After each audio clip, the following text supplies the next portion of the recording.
Volume 5, Chapter 180, The Biggest Path. One but too different. There was a very ancient pact. The oath that marked the beginning of the empire would last forever as long as the blood and will of a man were not severed. Clink. A red liquid spread across the white floor with a sharp sound. Sarnas fell to the ground, clutching his neck due to the sudden sharp pain. The liquor bottles in the cabinet collapsed with the swipe of a flailing hand. Bright red drops of blood were already forming at the tips of his nails as he desperately scratched the nape of his neck, as if trying to remove something. Strange tattoos began to creep up the neck of the oldest dragon. The black tattoo that rose like a snake was tightening around Sarnas's neck as if in a noose, slowly suffocating him. This can't be happening. Sarnas's bloodshot eyes gazed distantly out the window. It was a sight that couldn't have been seen but had to be seen. In the storm that had formed from the far north, white lightning flashed. That vivid white color was also one of the sharp memories embedded in Sarnas's soul. Embedded in that memory is the name of the most noble and greatest man in the history of the empire, the founding king of the empire and the great dragon slayer, and the only man who is a master of the sword. Frossen, the oldest dragon, shouted upon seeing a white lightning bolt fall in the distance. Have you kept your promise? Cowardly dragon, have you kept the promise you made when you begged for your life and bowed before me? Thud, a white lightning bolt struck the city of Mashium. The lightning falling from the sky was adding its own color to the city that was previously completely dark. Where have I seen many faces like these, Vlad? Or rather Kahano, who replaced Vlad, smiled and pointed at the headless knights. What they do is exactly the same. A priest collecting the breath of children in a fog-filled village, looking at the headless knights who looked exactly like him. Kahano's cold anger grew. So it was you. And in the spot pointed out by Kahano stood a woman whose hair started out green but ended up dark. Her hands trembled unknowingly as she looked at the towering presence in Vlad's blue eyes. There was a fear there that even her non-beating heart could feel. Get rid of that guy right now. The woman tried to call her knights to stop Kahano. But Kahano's world had already formed in her right eye. What did you say? What came first was pure white light and what came next was sound. Though Kahano was in the spot his finger pointed to, he was also in front of her. Behind her, a residual image of Kahano continued smiling at her as it faded away. Bang, boom, bang, bang, bang, too fast. Following the belated rumble. The headless knights began to burst. A world drawn by Vlad but painted by Kahano. The rudimentary world created by Vlad for the first time couldn't capture Kahano's speed at all. Kaya, the woman let out a loud scream as she felt the heavy impact on her abdomen. This is absurd, a body that shouldn't feel pain because it's not alive. Yet, she was screaming with a sharp cry and staggering, because there was a presence transcending the laws pressing her own existence. Duwang, with the tolling of a bell, the buildings around the square began to collapse, above the dense smoke. Only Vlad's golden tree remained standing. Above it, a white world roared mightily. In my land built for the defenseless and the innocent, with each swing of the sword, tall buildings split apart, and with each step Kahano took, the ground was torn asunder. It was Kahano's gesture of sharply removing every single detail of the dark world the woman had drawn. What the hell were you all doing? Her 2 feet fully touched the ground. Crushed by Kahano's immense world, the woman began to scream upon feeling the presence of God, whom she had been ignoring until now. Why the hell are you killing children? I didn't kill them, the smiling woman began to cry. Black tears formed in her eyes. The resentment of a mother who lost her child, which no one could erase, began to emanate from her world again. I did it to protect you from this damn world. Above the children was a church emblem. Burning in total darkness, there was a nun sadly crying beside the graves of children who had been dragged away simply for the sake of someone else. She was a noble person but had a beautiful voice. I'll protect you, however. What was crying now were her vocal cords, horribly torn apart as she was consumed by regret and despair. Black tears welled up in the woman's eyes, which couldn't bear to let go and had turned completely black. In a world created by me, not by God, the woman's desperate screams, unable to distinguish between reality and the past, began to call someone beyond the mist. The desperate screams of the woman, who couldn't distinguish between reality and the past, began to call someone who was beyond the mist. Karang Kug, Hup. The clash of swords caused a loud rumble of sparks. At the same time, the silver sword drawn in Kahano's world began to tremble violently, as if something confused it. Kahano, with a surprised expression and frozen stiff, the man who appeared through the mist was someone whose face Kahano could easily recognize, even after recovering his memories. It seems the plan worked correctly. Their gazes met, reflecting each other's images. They never imagined meeting like this, but capricious fate finally put them face to face, gazing at each other. As expected, I knew you weren't an ordinary kid. Kaoyang, the silver sword, trembled with confusion, because the best swordsman and the greatest dragon slayer were staring each other down. The sword tip wavered, unsure whom to aim at. Aren't you going to kill him? To whom? Frossen grimaced subtly at Kahano, deflecting the conversation. The greatest possibility of becoming a dragon. There are no dragons here. A dragon is an immortal being that cannot die because it's perfect, even if they were crushed into pieces. They could resurrect if gathered, and the man feared that to his last breath. What I embrace is a star. However, some people saw a sinister dragon through the child, while others saw a bright star through the child. Both saw the same thing but spoke of different things. What is the basis of my existence, with memories different due to time separated? The conversation had just created a clear distinction between Kahano and Frossen. It seems the spell went wrong. Kahano, dreaming of possibilities, and Frossen, who returned to fulfill his duty, could now aim their swords at each other without hesitation, because the person in front of me isn't me. Carrying both closed eyes, the right and the left began to draw the same world, but though the color was the same, the worlds they drew were different. Hup, Heya, the deadly attacks that looked perfectly similar began to head towards each other. They were worlds of such a high level that no one could possibly intervene. Bang, boom, you didn't come back for this. Yes. I came back for this. With each striking movement, a building was destroyed. I came back for this. With the golden tree and the crying woman in the background, the men began to attack each other without stepping back. What the hell is this? Gunter and the sacred knights who were welcoming the commander of the celestial army watched the city crumbling with blank eyes. A battle between two beings that seemed like it was taken from a legend. No one could easily regain their senses at the sight that sent shivers down their spine just by looking at it. Qua! Every time the swords clashed. Sparks jumping burned the black sky. As a result, the sky of Mashiam gradually began to find its true colors. The sunlight shining from there began to illuminate Gunter's eyes. I will start the spell. The sunlight was like a revelation. The light passed by Gunter, tracing a straight path, and then illuminated Vlad's golden tree. A golden tree resembling someone's hair color. In God's world, the children laughing happily raised their hands, blinded by the sunlight finally appearing. Wonderful. Vlad, they didn't know how it had happened, but it must have been a miracle. In this twisted city, the fervent wish of the night had invoked something miraculous. With this sacred ceremony, grant the grace of the Holy Spirit and aid these children. The divinity gathered to receive the commander of the celestial army pointed at Vlad's tree, not the sky. Quaia, a crumbling city. A collapsing wall, but the unbreakable prayers of the sacred knights resonated strongly.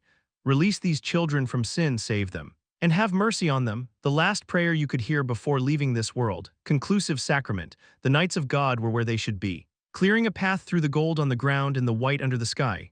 No, my children. The woman's black tears tried to stop it, but God had already seen the helpless children, and so the gates of heaven began to open. A radiant light of salvation shone over Mashiam. What is that? The army formation. With the flags of the 7 families waving, an unusual column of light began to appear in front of the tense knights. It was the first strange phenomenon they could see in the city hidden by the mist. Oh, that light. Do you recognize that light? Even Timur, the Iron Lord in the highest position in the north, had someone he had to address with respect. Yes, that light is a sacred prayer that guides lost souls. An elder who, at a glance, identified the origin of the halo of light over Mashiam. Pope Conrad, leader of the Northern Church, realized that the halo of light over Mashiam was the final sacrament of the ascension ceremony. It seems my knights inside have opened a path to God. The sacred knights, Pope Conrad bowed and prayed, calling this also a divine grace. However, despite his explanation, Timur's expression did not easily relax. Has it been 2 months and there are still survivors there? The dense mist of the woman had made time and space ambiguous, although the time inside had barely been a day. 2 months had already passed outside, therefore Timur's current suspicions were extremely reasonable. Rumble, Duke, I saw it.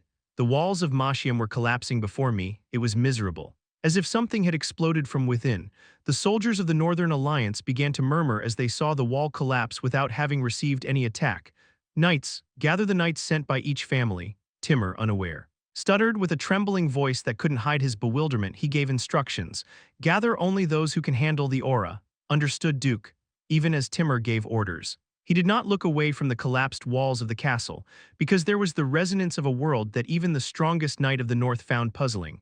It's as if a swordmaster ran away. From his high position, he could clearly recognize the resonance of the world. Overwhelmed by that resonance, Timur hastily closed his left eye. Such intense pressure cannot be endured without bringing out one's own world. Although no one had indicated it, all the knights present at that moment closed their left eye in unison.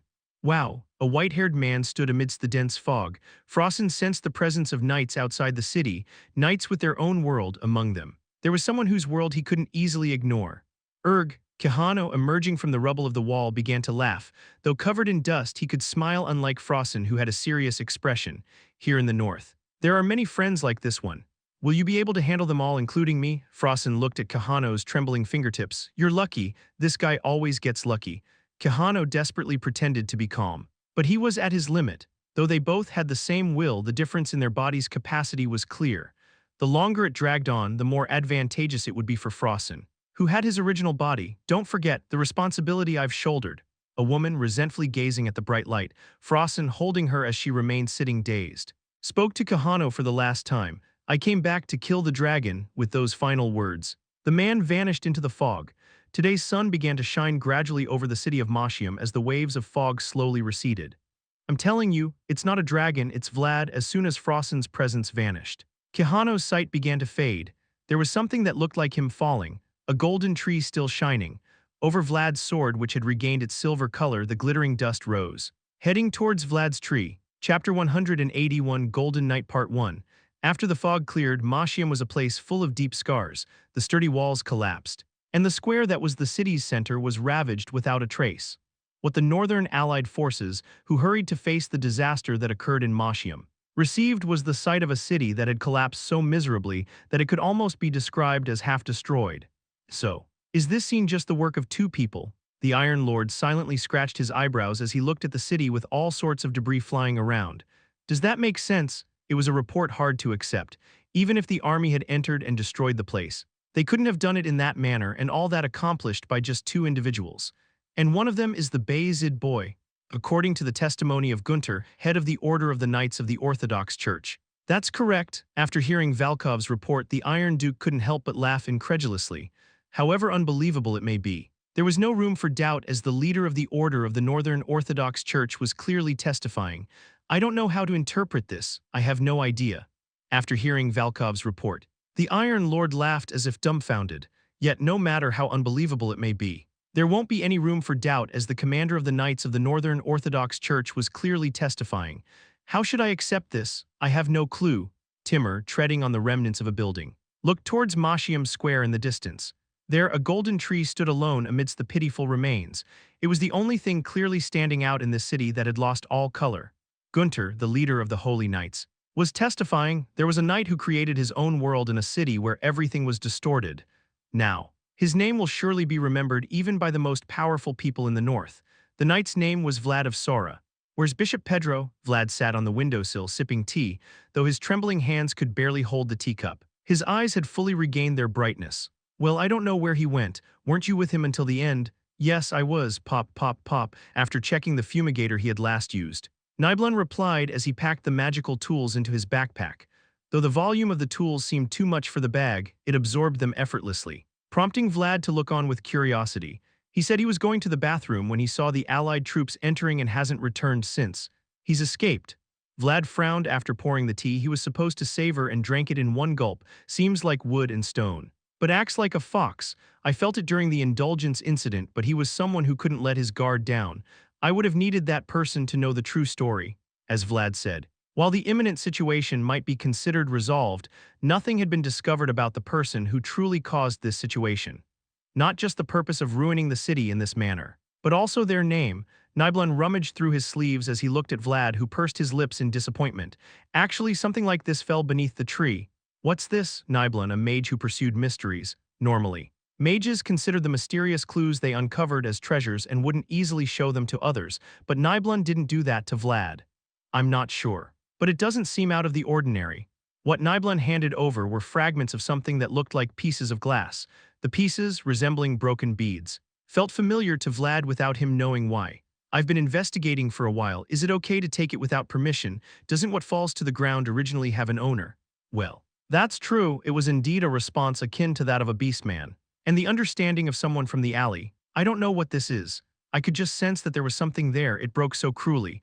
There was no way he could have known that he was being watched, but Vlad, still bored, looked at the glass shards in the sunlight. Inside the shining fragment there was an intense blue color. It's a seed. Huh, a piece of broken glass but still containing a mysterious light. Kahano, looking through Vlad's vision, immediately recognized the nature of the shard. Look at it through the world. Other knights might not see it, but you should be able to recognize it. Ordinary knights might not recognize it, but Vlad who had been influenced by Kahano's world might. At his words, Vlad quietly closed his left eye and looked at the shard he held through his inner world. Vlad's world was now firmly established to the point where it could extend to the rest of the world. The glass shard seen in that world contained a single scene, the sight of waves crashing over the deep blue sea. The tree standing on the cliff at the end of the sea looked at the young spirits swimming beneath the waves. They were spirits that resembled creatures called squids, of which Harvin had spoken to him about. This is a brief but intense blue memory from fragments. Vlad, faced with that scene, could recognize that it was similar to the feeling he had when he saw Hainel's relic. I thought it was an unusual tree, but it turned out like this. After hearing Kahano's words, Vlad could determine whether what he held was a fragment of something. The hill of Dermer where the white snake was, a yellow amber stone that was a relic of Hainel, and in the forest of Debrecci, where the troll was, there was always a tree standing in each place. I must catch that woman. Yes, just like the trees containing spirits. The upside-down tree also contained the souls of the children, even if the direction was wrong. Vlad looked at the core of the spiritual tree that had been horribly broken and grasped it carefully. Knock, knock, come in, though he wasn't the room's owner. The door opened when Nibelung told him to enter. Are you feeling all right? It was the young deacon of Andreas, Jean, who called out from the door. Vlad quickly relaxed his frown as he looked at Jean dressed in a pure white robe. How are you, deacon? I'm fine, they must have done something, though he shyly lowered his head and said he hadn't done anything. Vlad remembered Jean resisting the singing voice of the woman. I'm here to tell you that the funeral is already prepared. If you're still not feeling well, no. Vlad got up from his seat with a buzz. Vlad reached out to the armor next to the bed and, smiling at Jean who was waiting, replied, It's the last time I'll see Miss Justia, so I want to bid her farewell. Understood. Though he had said he would go, Jean, a young deacon, approached to help Vlad put on the armor, as he was still struggling to do it alone. The bright yellow sunlight streaming through the window fell on the backs of the two. Nibelung, silently watching them, raised his teacup as he looked at the church in the distance. Ding dong, the bell of Mashiam rang alongside a paladin neatly dressed in armor. Although the bell was crushed after falling from the bell tower, it still served its original function. It's all destroyed, but the first floor remains intact. That's good. The church was completely destroyed from the second floor up, but as Jean said, the first floor where the chapel was located miraculously remained intact. Form a line slowly, injured people to the side, therefore. It was the only place where people could gather. The Allied soldiers couldn't hide their surprise at the fact that so many survivors still remained in Mashiam. It's Vlad of Vayezid, please make way. Upon hearing Jean's words, the soldiers began to look at Vlad with surprise, even the inhabitants of Mashiam who were nearby. It's an honor to meet you. The movement of the soldiers who cleared the way was deliberate. For the people here, it was just one night. But for those outside, it was a long period of 2 months. The soldiers, who were not well acquainted with the details, now misinterpreted Vlad as a hero who had protected Mashiam from demons during that long time. Have you come? It is an honor to meet you, Duke. And Timur, the Iron Lord, who awaited Vlad in front of the church, didn't bother to correct the misunderstanding. For healing deep wounds, there must be some joy.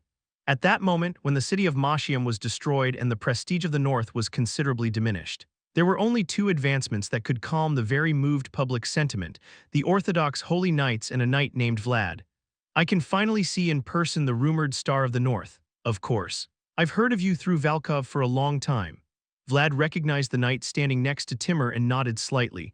The person currently accompanying Timur was Valkov, wielding a lance, whom he had seen in the past during the subjugation of Lindworm. Come in. Yes. Timur embraced him by the shoulders without hesitation. But Vlad wasn't embarrassed at all, because Vlad's mind was already filled with the last image of Justia, who had blocked his sword rather than the noble Duke's will.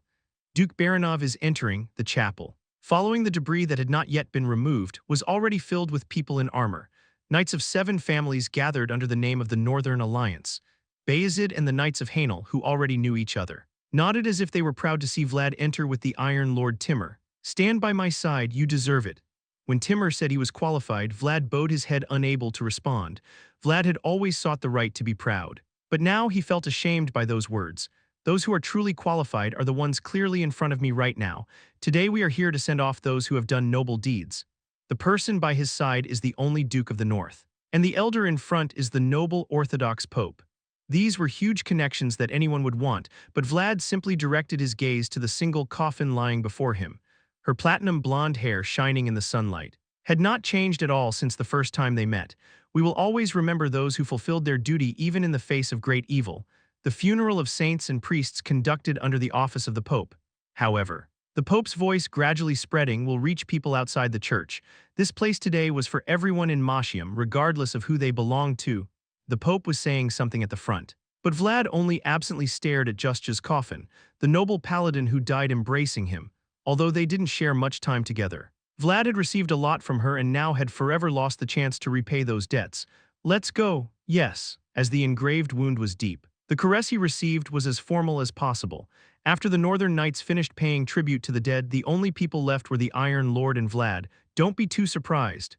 Yes, Vlad, ascending the stairs, questioned Timur's insinuating words, but he merely smiled and looked at the Pope in front of him. You said you'd give it to me, so accept it with gratitude. Timur, who left an unintelligible comment, carefully laid down the flowers he held and began to bow his head to those lying down.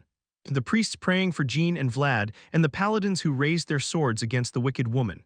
Vlad, who had been placing flowers for them one by one, finally stopped in front of Justja's coffin. Thank you, Justja. Even as Anna wiped away the black tears, she remained behind Vlad. But now, Vlad had to carefully leave the flower he held for her in front of him. The salty taste of the apple she had peeled for him seemed to linger on the tip of his tongue. Vlad of Vayezid, the knight who protected Mashium. Vlad carefully placed the last flower he held on Justja and watched the Pope approach him, wrinkles that appeared as naturally as a smile that had been worn for a long time. Are you sad? Yes, even now. The old Pope smiled as he looked into Vlad's eyes that fluttered constantly. We all have to leave someday. The Pope approached Vlad, silently looked at his chest and spoke. We have to leave someday. But the reason we don't feel empty is because we leave something behind. Yes. The Pope's fingertips were already caressing Vlad's armor. The place where his fingers touched was where Vlad's pride had been. Even though he had changed his armor, Justja said, I should pass this message on to you, a knight who saved the lives of children. The words given as a gift by Saint Regina were still engraved on Vlad's chest. It was a phrase that Justja gave to the boy who climbed the bell tower under the heavy rain.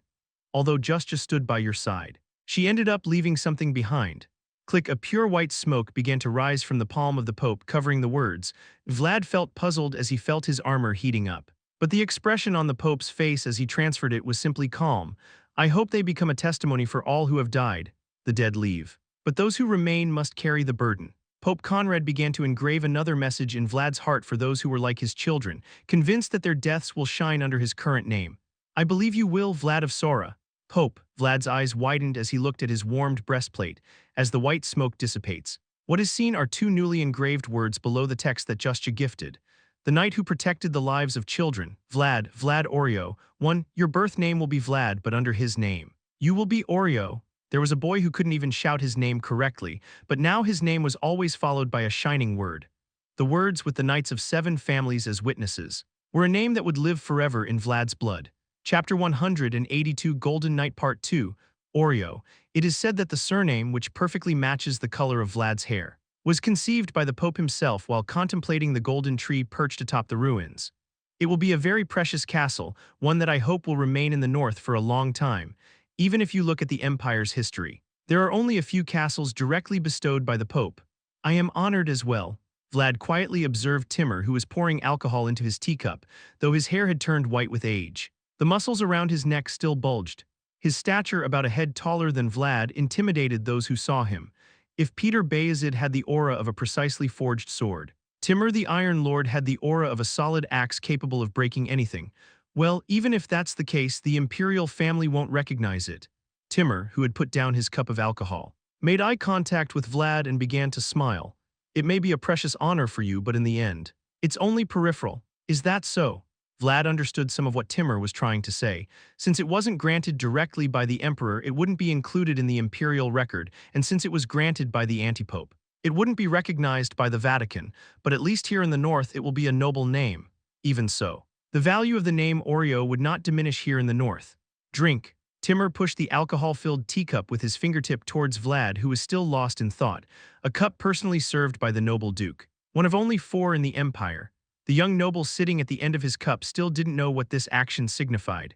Come to the northern meeting that will be held this time, although it won't be a place on the same level as the lords. At least a seat will be prepared for you. Thank you for the consideration. A man born in the north, raised by Vayezid and recognized as valuable by the Orthodox Church, Vlad Timur, who said he would support him through the cup he handed over, was looking at the small flag of Vlad hanging behind the black horse. You have gathered well. A small flag fluttering in the wind. The flag, which bore the emblems of various families according to ancient traditions, still seemed to have room to engrave at least one more phrase. Vlad stepped out of Timur's tent and noticed a man approaching him hesitantly. Maxim, were you here? Yes. By chance, a man with a long scar on his shaved head. The man now laughing sheepishly was Maxim, the knight who had protected the Rose's smile from the Vatican soldiers. By the way, I no longer dare to call you my apprentice. Should I call you Lord Vlad? Just call me Vlad, I don't have much to boast about. Though he was a noble given a castle, the current Vlad didn't even have a mansion, let alone a fief. All the money he had saved was used to buy a ship for Harvan, and the only place he invested in was the Rose's smile in Sora. However, being qualified to hold something, even with empty hands, is probably the greatest honor and reward a knight can have. Still, you're a noble by name, so can I call you by your name carelessly? Call me whatever you like then. As Maxim, sensing the relaxed atmosphere, laughed heartily. The knights of Bayezid began to gather around him. Ah, my noble lord, I knew you ran well since the time of the death worm. Even if things go well for you in the future, you must remember me. I taught you the secret technique to defeat that damn Steven. Didn't I? Wouldn't it be fairer to also remember the times I was beaten while you taught me that? Vlad laughed as he saw the veteran knights rubbing their hands exaggeratedly. It was one of the few smiles Vlad showed since Justja's death had plunged him into sadness. I was born in Sora from the beginning. I am of pure Bayezid blood. Unlike other families that recruit promising youngsters from outside, we raise them from within. However, contrary to Vlad's intentions, the voices grew louder. Although the actions of the shouting knights were fierce, they were not thoughtless. The Bayezid family had been criticized for not changing generations, so there would be few opportunities to showcase Bayezid's vitality as now, with so many knights from the 7 families gathered. Don't waste time here. Go quickly and catch that guy first. There's an old saying that a useful cat is very valuable. I understand. Vlad, who had tried to ignore his elders, began to be busier. As the knight still spoke, Vlad, who had become the pride of Bayezid, had many things to prepare for. It was difficult to find something worthy of entertainment in the ruined city. So now, all that was in front of Vlad and Nibelun was a glass of water in a slightly cracked wooden cup, but that alone was enough to start a conversation between the two. Are you already leaving? Yes. Because I've finished my work. Vlad looked at Nibelun's backpack placed in a corner of the room and clicked his tongue in disappointment. He really wanted to keep him, but as a wanderer. Nibelun's actions seemed unrestrained. Where are you going? I don't have any specific place to go, but aren't there many places one can reach? When Nibelun said there was no other place to go, Vlad nodded silently. Beastmen mages who wander their entire lives chasing mysteries. Vlad, who had already heard about their harsh life through Kahano, set down the glass of water he was holding and said, Are you searching for a mystery, something strange and incomprehensible? That's right, the interpretation of mysteries is not only for my personal improvement but also for the aspiration of my entire race. Is that so? Vlad's eyes lit up after hearing Nibelun's response. Joseph said, the most important thing in a negotiation is to know what the other party wants. Then how about something like this? A ship without sails or something like that? Yes, and now Vlad knew very well what Nibelun wanted, no sails. But it moves, they say if you boil the water, it moves on its own.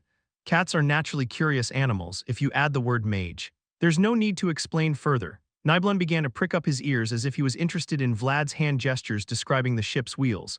I think I'll be invited to the island of the dwarves soon. Did you know that the place where the dwarves gather is still unknown? It's the island that Gadar couldn't find despite his desperate search. Oh, Vlad, who was about to propose a contract to Nibelun, tried to recall the memories of that time as much as possible. Joseph, who knew what he wanted and shook me while keeping the secret I was trying to hide. Although he couldn't grasp the weight Joseph had, the streetwise ways in which he was born and raised began to spill from Vlad's mouth. I wasn't going to say this, but I actually know some elves. I even exchanged letters with the elders there. Ooh, an island of dwarves whose location is still unknown and the existence of a ship he had never heard of before, and even the mysterious elf forest that rejects all visitors. For Nibelun, who found it difficult to even enter human cities, it was like a place that could only be seen in dreams. If I introduce you, we can enter together. Are you looking for a mystery? Isn't that place full of mystery? Yes, it is. Nibelun's eyes shone as he watched Vlad talk about uncharted lands. For a mage who sought mysteries, they were an irresistible lure. Well, mages are valuable, but if you're good enough, there's no reason they can't be introduced. Still, I thought it would be easier to do it with someone who has worked together before. Vlad, leaning back deeply as if he had said all he wanted to say, seemed relaxed despite his internal feelings. The tricks and false composure of Bakali thugs made even Kahano bite his tongue. I think we can give each other what we want. What do you think about that? Next to Peter is the advisor Ragmus. Next to Rudiger is the mage Dorothea, even Joseph, who didn't have enough power, somehow managed to find a mage and keep them by his side, and now it was time for Vlad to have at least one mage with him. Will you really let me in? Of course, elves and dwarves. Is that all? Barbarian lands? Orthodox lands and northern nobles. Seeing Nibelun leaning heavily, Vlad gave a firm nudge. Everything is set if you'll just be my mage for a while. I will, please let me, looking at Vlad who was smiling brightly. Nibelun nodded unconsciously. A noble and knight who can wander from place to place because he doesn't have lands yet. However, Vlad, who had a clear reputation, was definitely someone Nibelun found difficult to refuse. Connacht, come in, this is not your room. I said it for you, I'll take care of this kind of work from now on. Nibelun called the owner back in. But Vlad didn't particularly reprimand him, because he realized from his earlier attitude that their contract had been signed. Long time no see, Sir Vlad Oreo. Back then do you remember me? I am Vastro, Knight of House Hainel. Sir Vlad and I fought together in the battle against Gaidar, standing at the door in a respectful posture. He was one of the few knights belonging to House Hainel. I see Hainel is here too. We are now a northern house. We have a duty to respond to the call. The knight who introduced himself as Vastro couldn't hide his excitement at seeing Vlad. Now a noble, congratulations on receiving your title from the Pope. Lady Alicia will be very pleased to hear it. I have many debts to her. I must visit her soon. Seeing Vlad say that his relationship with Hainel remained strong despite his changed position, Vastro smiled cautiously and opened his mouth. In that regard, if possible, would you be willing to escort our Baron during the upcoming Northern Conference? Vlad was surprised to see Vastro suddenly bow his head. Why should I treat Lady Alicia? A proud noble, the world of the North is a world of rough knights, but as you know, Vlad, Vastro laughs awkwardly. The knight who spoke of the house to which he belonged and his own shortcomings, laughed as if embarrassed and cleared his throat loudly. We need Lady Alicia's knight more than ever, Sir Vlad. Among the 7 families that will enter the Northern Council, Hainel will inevitably have the least weight. Although we had just started interacting with the elves, Hainel was a place without noteworthy businesses or items. Alicia probably has already arrived in Sora. The Baron Alicia is in Sora. This somehow unsettles me. As Kahano said, Vlad, feeling somewhat anxious, began rummaging in his arms without even realizing it. 2 handkerchiefs deeply tucked into my arms. Vlad, feeling the texture of the still attached handkerchiefs, began to think deeply. It looks like it's here. It was not yet night, but there was a woman standing in the dark alley of Sora, an elegant appearance that did not match the dirty alley. The woman, guarded by the old knight, looked at the building directly in front of her, eyes wide open in amazement. Even though it's in such a remote place, they've built up to 4 floors. Sora is a city that's practically the logistics center of the North. Everything here will be big, unlike the calm Dermer. Alicia's expression began to turn subtle as she looked at the bustling Sora. The pride she had as the owner of a territory was slowly starting to irritate her. Would you like to go back now? This is not a place fit for a noble lady. Is that so? The old knight Duncan looked at Alicia with somewhat tense eyes. There was a look in his eyes that made Alicia want to leave immediately. If possible, however, contrary to what Duncan said, the building in front of Alicia was older and more magnificent than any other place around. Still, I'd like to see it. They say it's like Lord Vlad's home. Really, if you pass through Sora anyway. There was a place you definitely wanted to see. It is said that the Smile of the Rose is the place that Knight Vlad cherishes the most. Alicia's eyes began to shine as she tried to recall old memories of Vlad.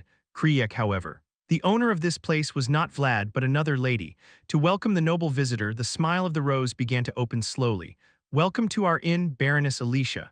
A woman was slowly descending the stairs towards Alicia, who was standing at the entrance. The innkeeper had hair as red as fire. In contrast to Alicia, Chapter 183, Wars of the Roses Part 1, there was always a place where visitors were greeted by stacks of piled-up documents. It was an impressive place with the spicy aroma of whiskey and the gaze of a dark-eyed man. Mr. Vilmosi, can I keep sending magical letters like this? However, now that Joseph was gone, the only thing that filled the mayor's office was someone's anxious gaze. The newly appointed mayor by Peter was worried about the gold coins that would be burned while he kept watching the bright lights of the magical sphere. This is the first time in my life I've written so many letters. Don't worry. I won't pass it on to you. Even if you are the mayor of Sora, you can't help but feel anxious if you burn hundreds of gold while having a cup of tea. However, the man in front of him was still sending a letter to someone without even blinking. The current letter is something the head of the family would fully agree with, so you don't have to worry too much. I see, if that's the case. I'm really fortunate. The mayor of Sora touched his heart with his hand after hearing that he didn't have to bear the cost. The scarred man looking at him snorted and set down the teacup he was holding. He's a man it's embarrassing to even compare to the former mayor. Gold coins are certainly valuable, but there are things that can't be bought with them alone. It's valuable because it's real and recognized by everyone. However, the mayor in front of me didn't seem to have the acumen to recognize such things. The more I think about it, the more unfortunate it becomes. It would have been good if he had quietly left the competition. The man, who had finished assessing the new mayor while reminiscing about his regrets over Joseph, awaited the next news with an indifferent gaze, and shortly after, the magical sphere began to shine. Spare support for red roses for the birds that will return, expected to arrive soon. The man's eyes began to narrow as he looked at the note the wizard had written, although the note was written with strange pronouns and complex ciphers. The man called Vilmosi could immediately understand the letter's intent. As I said before, I need data on the smile of the rose. A scarred man began to burn the letter he received in the flame of a candle as a custom, under the candlelight. An unknown name that had not yet been burned fluttered, especially about the new madame. A golden name that even a bright gold coin cannot buy. The word Vlad was clearly written in front of the name. If one were asked to choose the most talked-about place in Sora, everyone would choose the same place.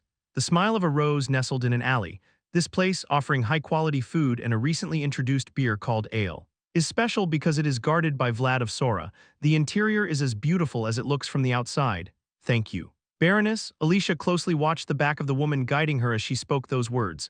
This person, Lady Zemina, though small in stature, she had beautiful hair indeed. The building called Rose's Smile was not the only thing that seemed out of place in the dilapidated alley.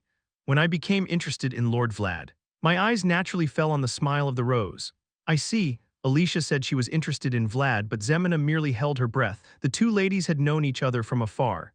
It feels strange. As if I'm traversing Lord Vlad's childhood, I want to know much about that time. Unlike Alicia, who could offer much, the only thing Zemina could offer were the memories they shared together, however. When Alicia said she wanted to take that as well, Zemina's eyes began to grow fierce. This is the place. It is a private room for special guests. If you fight, you have to accept it, because that was the law of the alleys. Vlad was not the only one who survived in a world where surrender meant death. Wow, looking at the extravagantly decorated private room on the third floor. The old knight Duncan let out an exclamation of admiration without even realizing it. This place, which could be said to be Marcella's last work, was too wonderful for two people living in a remote estate to bear in silence. These are wallpapers that follow the central trend. It must not have been easy to obtain.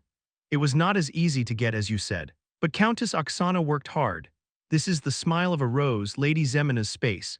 Zemina began to use the weapons Marcella had engraved on her one by one. Towards Alicia, Countess Oksana, Alicia meant to say it was a wallpaper that didn't suit the cold of the north, but as soon as Oksana's name was mentioned, Alicia had no choice but to remain silent, no matter how noble Alicia was. In front of Oksana, she was like a candle before the sun.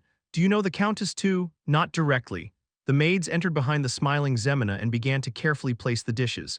These women, all of extraordinary beauty, were once the roses that adorned the alleys of Sora.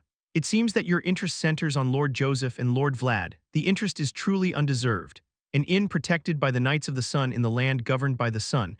There is no place like the smile of a rose that can give strength to a mother who missed her son far away.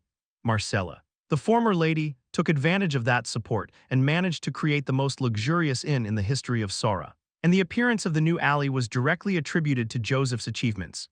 Yes, Alicia was left speechless as she looked at the dishes placed before her with the name Oksana, because I noticed that the shape of the plates being placed was unusual. Dominating the opponent with elegant dishes was something quite familiar in the world of noblewomen. There were rumors, but I had no idea it would be such a fantastic place. It was really worth it. Thank you for thinking that way, Baroness. Alicia's words were not empty words. She really didn't think it would be like this, however. Lady Zemina was a much bolder and fiercer woman than she had imagined. In some ways, I think she has some similarities with Vlad's temperament. I am very eager to eat it. Even the dishes to be served look good. However, Alicia's cold blue blood was not shaken by Zemina's provocation. She was a person who had gone through too many trials to be swayed by this level of provocation. Could you prepare the menu that this restaurant is most proud of? If she couldn't even get a man from a woman in the dark alley, she wouldn't even be qualified to govern a territory.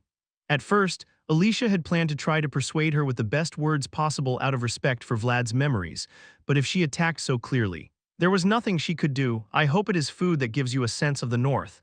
I will do my best. Baroness, but Zemina didn't know the fact that her actions were actually strengthening Alicia's resolve. I think it was a very good idea to come here.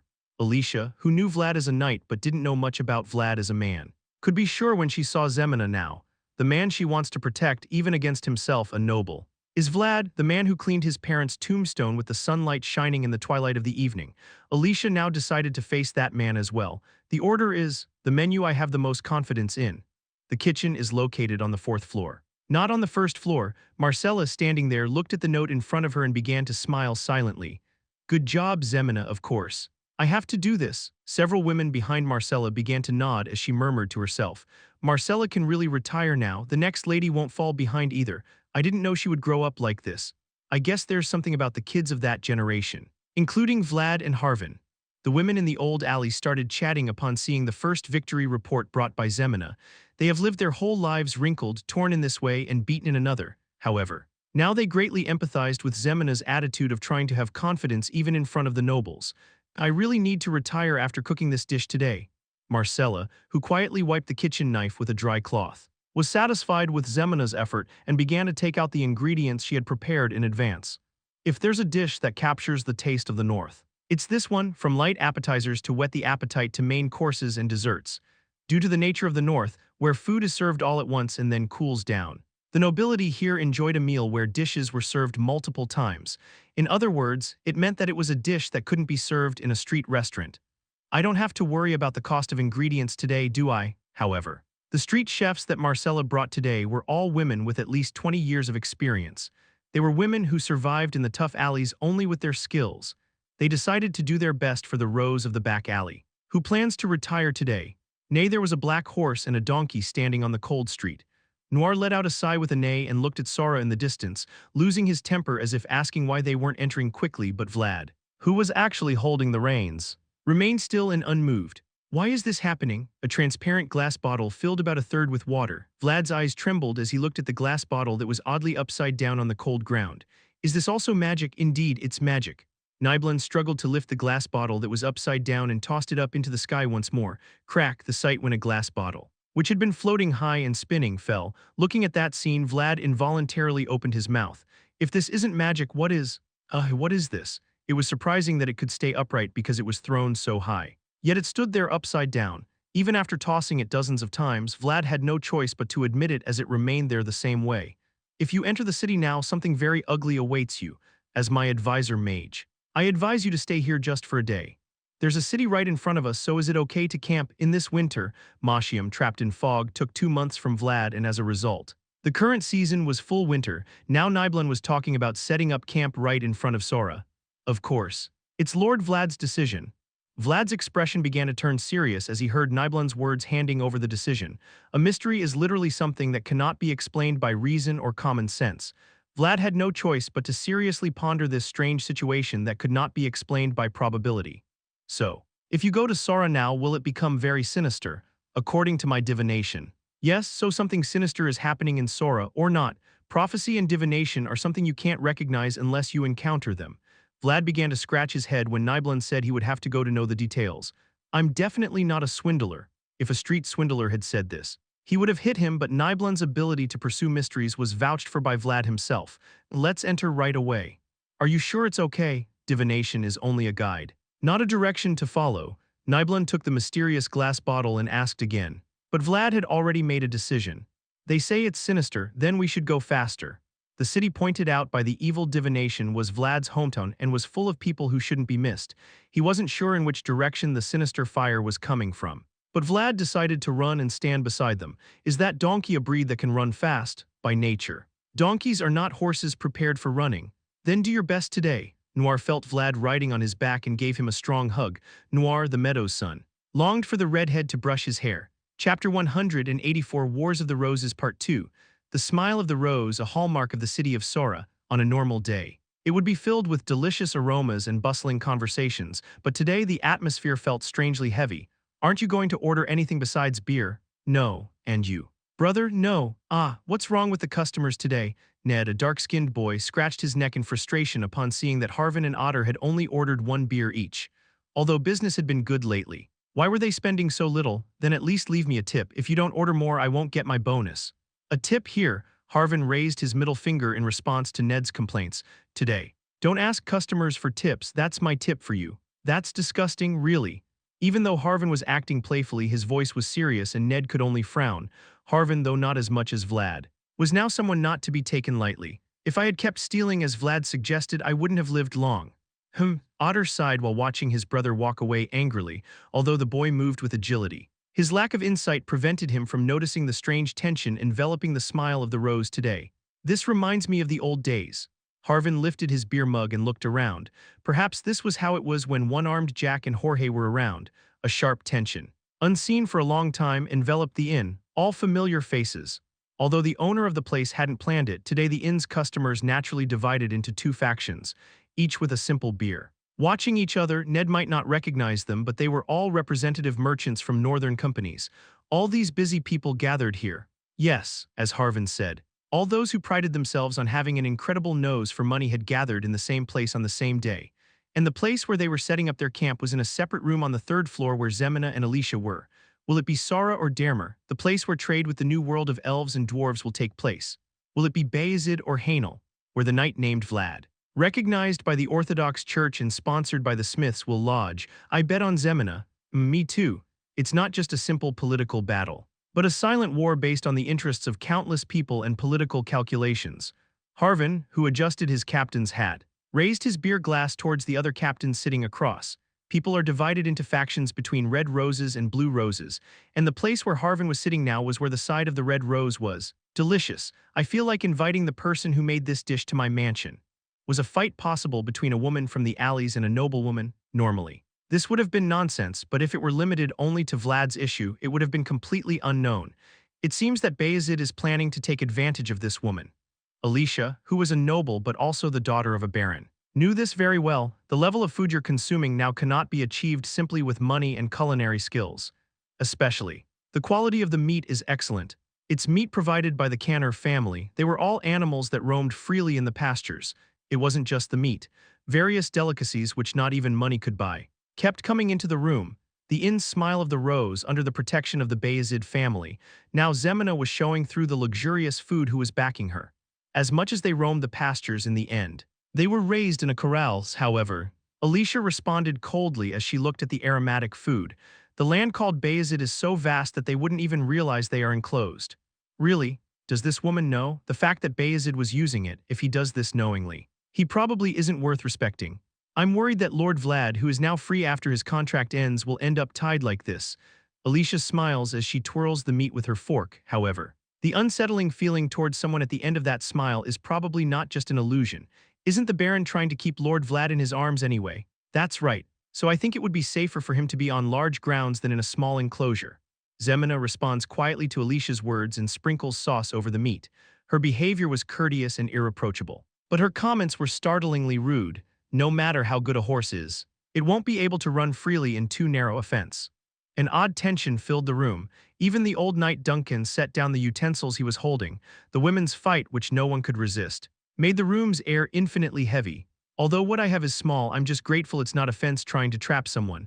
Along with the response, the sound of a knife cutting through meat is chilling. Unlike some people, Alicia compares Xemena to a fence trying to trap Vlad. Xemena was infuriated by those words, which hit her harder than any other insult. But you too, Baron, at least I won't try to enclose him. Alicia dried her lips with a napkin and smiled as she looked at Xemena. In moments like this, the blue blood of a serene noblewoman showed its true worth. Rather, I gave it to you if you gave it to me. Alicia nodded at those words and at the large amount of food being served, as if she was going to inspect it. All this must be borrowed from someone. Is there anything here that is entirely yours? Xemena fell silent under Alicia's sharp observation. Indeed, everything Xemena possessed had been borrowed and allowed by Vayezid. Hainel is a small and humble family, as you say, but at least I can promise many things to Lord Vlad. Although the difference between Vayezid and Hainel was immense, Alicia was confident she could offer enough support to Vlad. If he wishes, I can share everything I have. They are things that my ancestors have accumulated over hundreds of years. It was too much to offer to a mere knight. But Alicia's special situation made it possible. A lady who must protect her family's name alone. For her, who had to worry about matters of succession and inheritance, Vlad, a promising knight without backing, had become the best option she couldn't pass up. No matter what Vayezid promises Lord Vlad, they won't be able to offer him as much as I can. Xemena was speechless when she saw that Alicia even offered to stand by her side if she really wanted to share everything. Vayezid couldn't match her terms unless they offered Sora. Why, so much, so please let him go. Lady Zemina had Vlad's past, but Lady Alicia trusted his future with Vlad, although both women were looking at the same man. Their perspectives were completely different as they looked into each other's eyes. Don't you think it's a waste of his potential? If Lord Vlad stays here, he'll just be a knight who follows orders all his life. Alicia was telling her that. While Zemina would be only an obstacle, she could be his wings, taking him beyond the range of a knight to become a lord. Don't you think it's a shame that someone like Vlad is tied to an inn like this? Zemina began to feel confused by Alicia's words. She thought that being in Vayezid would obviously be better than in Hainel. But upon hearing such sincerity, Zemina couldn't help but feel bewildered. Am I really tying him down? Zemina had always given everything for Vlad, but now Vlad, who had progressed, was no longer the boy who stood in the mud and looked at a sword beside her. Zemina looked down at her toes in silence and thought. She wondered if the footprints she had ever left were suitable for the Vlad of now. She wondered what would really be the best way to help Vlad at this moment, in front of the gates of Sora. Vlad looked at the familiar man standing in front of him and warmly greeted him. Long time no see, Mr. Marcus. My name is Vilmosi now. The man with scars all over his face stroked his chin as if he couldn't help it while looking at Vlad, who kept calling him Marcus. But why are you here? Perfect. Stay with me for a moment and let's wait for someone. A man with a strange atmosphere who greeted him after a sinister fortune. Vlad began to feel that this encounter was not a mere coincidence. Do we have to wait long? There's someone I want to meet quickly. They're just arriving. Vlad turned his head to follow Marcus's nod, flags visible from a hill in the distance. The flags carved on the walls of Sturma symbolized the return of Vayezid's army through the western gate from afar. Who's that? The rumored Vlad Oreo, isn't it you? Long time no see, Mr. Rudiger. Under the flag that arrived first were Rudiger and his mage Dorothea. Smiling cheerfully, is there such a coincidence? I still wanted to see you at least once. Their relationship might have been awkward due to his connection with Joseph. But Rudiger approached Vlad without hesitation and touched his shoulder. Has the rumor spread that far? Rumors are birds that fly very far. With both hands rounded, Rudiger playfully placed them next to his ears. Besides, I have ears that can hear anywhere like a mage. As Rudiger finished speaking, Nibelun and Dorothea, recognizing each other's mysteries, began to greet each other. They were a tribe of beastmen who roamed all their lives because they had no place to settle, but because of that, there was a stronger relationship between the races. It seems you've just returned. I handed it over to the Merringen family. I wonder if those people arrived a little late and had a hard time. Rudiger joked that he was tired of the dry dust of the West, looking at him like that. Vlad awkwardly smiled. Although they were brothers born of the same lineage, he had a completely different charm from Joseph. Welcome to Sora, the guards of Sora shouted loudly at the two knights passing through the castle gate. It was a shout that made Nibelun's eyes widen as he experienced such hospitality for the first time. It's great to see you after so long. How about we go to the town hall and have a drink? Rudiger smiled and clinked his handmade glass.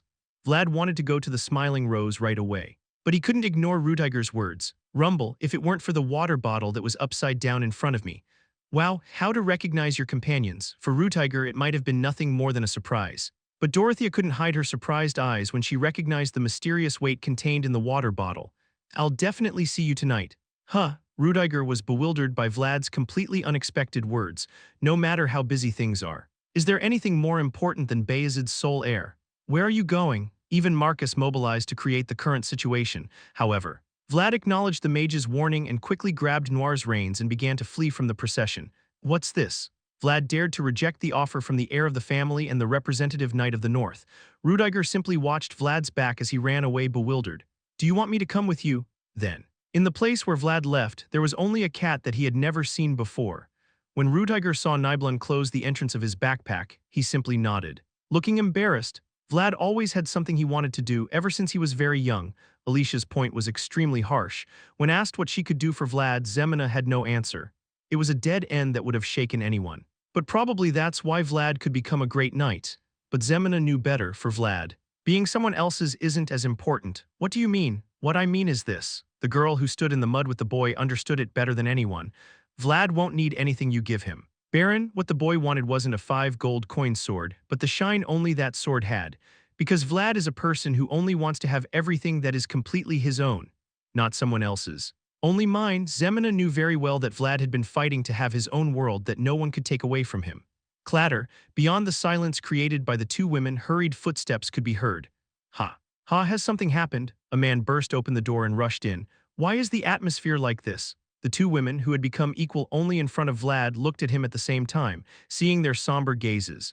Vlad automatically recalled the ominous foreboding Nibelun had mentioned. Chapter 185 Value of Oreo Part 1. When Vlad opened the door, the first thing he saw was the elderly knight Duncan. Sitting unsure of what to do, it seemed he had been under unbearable tension. Duncan, upon seeing Vlad enter through the door, could finally release a sigh that sounded almost like a groan. Nothing happened here. Right? Vlad's eyes began to sharpen as he looked at Duncan's pale face. He realized that something in the room had recently made the experienced and cunning knight shrink. The air feels strangely heavy. The residual tension that only a swordsman could perceive, however. There were no obvious signs of enemies here at the moment. Just two women smiling at him, although both had a much more intense smile than usual. "I see you've come running over here, you're panting. Drink this and breathe, Lord Vlad." Vlad saw the two glasses of water being offered to him at the same time. He didn't know why they were sitting together. But Vlad, who was thirsty, unconsciously reached for one of the glasses. "Thank you." He trusted them, so he wasn't on guard. Therefore, Vlad couldn't feel the cold, penetrating gaze of the two women at all. Wait, suddenly. A warning from Kahano resonated louder than ever. Vlad shuddered strongly at the sound of Kahano's voice echoing like thunder in his head. "The moment you even take one of those cups, you'll be in real trouble. Why, look around you. There's a kind of atmosphere that can only be recognized through experience, and in that sense there was no one better than Kahano to quickly understand the situation, for a hero like him. The danger represented by the women was like a calamity that pursued him like a shadow. It seems that the sinister prediction of the cat refers to this situation. Prophecies and revelations that are only understood by living in the moment. Vlad, with the habit of looking around the room, finally noticed that Zemina and Alicia seemed somewhat strange. "I'm very glad that nothing happened." Vlad, who lived in the alleys, knew it well that there are occasions when one must follow the criterion of instinct more than reason. "Please share what you said, I'll be leaving now." Vlad raised his hands as if he wouldn't grab anything. The movements in which he tried to quickly drop the two glasses of water in front of him were more agile than ever. "Aren't you going to drink this? I'll go down and drink. This is for you. Thank you for your consideration, but I have something urgent to attend to." Pickpockets must have tact. Now, is this a moment when it's okay to approach or not? And Vlad was one of the pickpockets who survived until now. "I'll come to see you later." The blonde knight bowed politely as the door closed quietly. The two women moistened their lips with their tongue as if disappointed by his clean exit, which no one could criticize. Vlad, who didn't ignore the warnings directed at him, was a man who deserved to survive. "I need to be kind to that cat, he's a really helpful guy." "I know." Right? Vlad's movements as he descended the stairs were swift, as if he had just escaped from hell. Even as he descended the stairs, Vlad recalled the previous situation and could discern the kind of tension he felt. "But you're quite used to such a situation, aren't you? This isn't the first time I've experienced something like this." In response to Kahano's question, Vlad shook his head from side to side as if old memories were coming to mind. "Zemina has grabbed dozens of girls by the hair until now. No wonder that girl doesn't seem easily overcome." Although facing a noble, Zemina could defend herself because she had enough experience. The girl's struggle to stay by his side was as intense as the boy's struggle to rise. But why with Lady Alicia, however? Vlad still didn't understand why there was tension between the noble Alicia and Zemina. Vlad was not oblivious to the signals between men and women, which only made him feel more puzzled. "Now is the time for you to recognize your own worth." Did noble Alicia have any reason to confront Zemina, a woman from the lower districts? And that question was answered by the sight Vlad was now witnessing. The merchants rose in unison at Vlad's appearance. Seeing them rise like waves, Vlad was momentarily speechless. "From now on, your worth cannot be evaluated solely by your swordsmanship." The merchants bowed their heads as they looked at Oreo, a knight and noble. Even Harvin in the distance tipped his captain's hat. Vlad was momentarily speechless at the fact that he had created the entire scene he was witnessing. Never before had the staircase to the first floor, which he had always overlooked, seemed as high as it did today.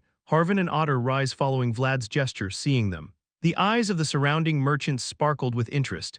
Some of the cleverest merchants were already slipping bribes instead of tips into Ned's pocket. "What are these people doing here?" "Well, because the noble Vlad Oreo, don't pull my leg before I take away your cane." The men who ascended to Vlad's room, although Harvin's words were rough, he couldn't help but smile shyly at seeing Vlad pull a chair for him. Although their positions may have changed, their relationship didn't seem to have changed at all. The rumor that the elves have settled in Dermer has already spread throughout the north. Furthermore, it has also become known that they severed relations with the Count of Vitskaya. As Harvin said, one of the rumors causing a stir in the north these days was about the elves. The elves severed their relationship with Count Vitskaya, with whom they had been doing business and left alone. The eyes of the watching merchants had already turned red. After selling drugs, that was to be expected. In any case, the merchants are now very interested in the elves in Dermer, and it's said that you brought them. "I didn't exactly bring them. Although he hadn't brought them, it was true that they had followed him. In any case, it was true that Vlad had some influence over the elves. Moreover, there are the dwarves, right? That's also significant. Why, this time, Otter responded to Vlad's question. Not Harvin, look at this. What's special about this axe? A dark axe was gently pushed toward Vlad's side. Vlad unconsciously grabbed the axe and was startled for a moment when he felt a heavy sensation enveloping his palm. It's good, isn't it? Even knights covet it. A simple axe made purely to be functional without adornments. However, unlike its appearance, the feeling in the hand was that of a masterpiece, recognizable only to those who wielded it. The dwarves didn't bring their ships here by chance. They tested some trade goods and their quality is impressive. Vlad knew well that Harvin was not one to exaggerate or lie, but now, using gestures to explain, it was easy to imagine the impact those trade goods had caused. Some merchants I know say they can't be compared with the weapons from the West, which are jealously guarded. Of course, there's a big difference between something made by forced slaves and something made by artisans. The cavalry of the West was superior not only because of their skills, but also because of the excellent weapons they possessed.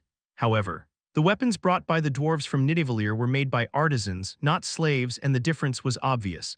And those dwarves, whenever they could, would get drunk and mention your name and Sir Joseph's. Honestly. With all this, Harvin gently took the cane brought by Otter, shrugged, and said, "Even if it were me, I would come here, don't you think?" After hearing Harvin's words, Vlad could vaguely realize what position he was currently in.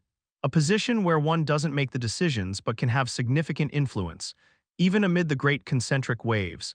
The person who would be at the center was a man named Vlad. "You told me before when you handed me the boat. This could be my chance."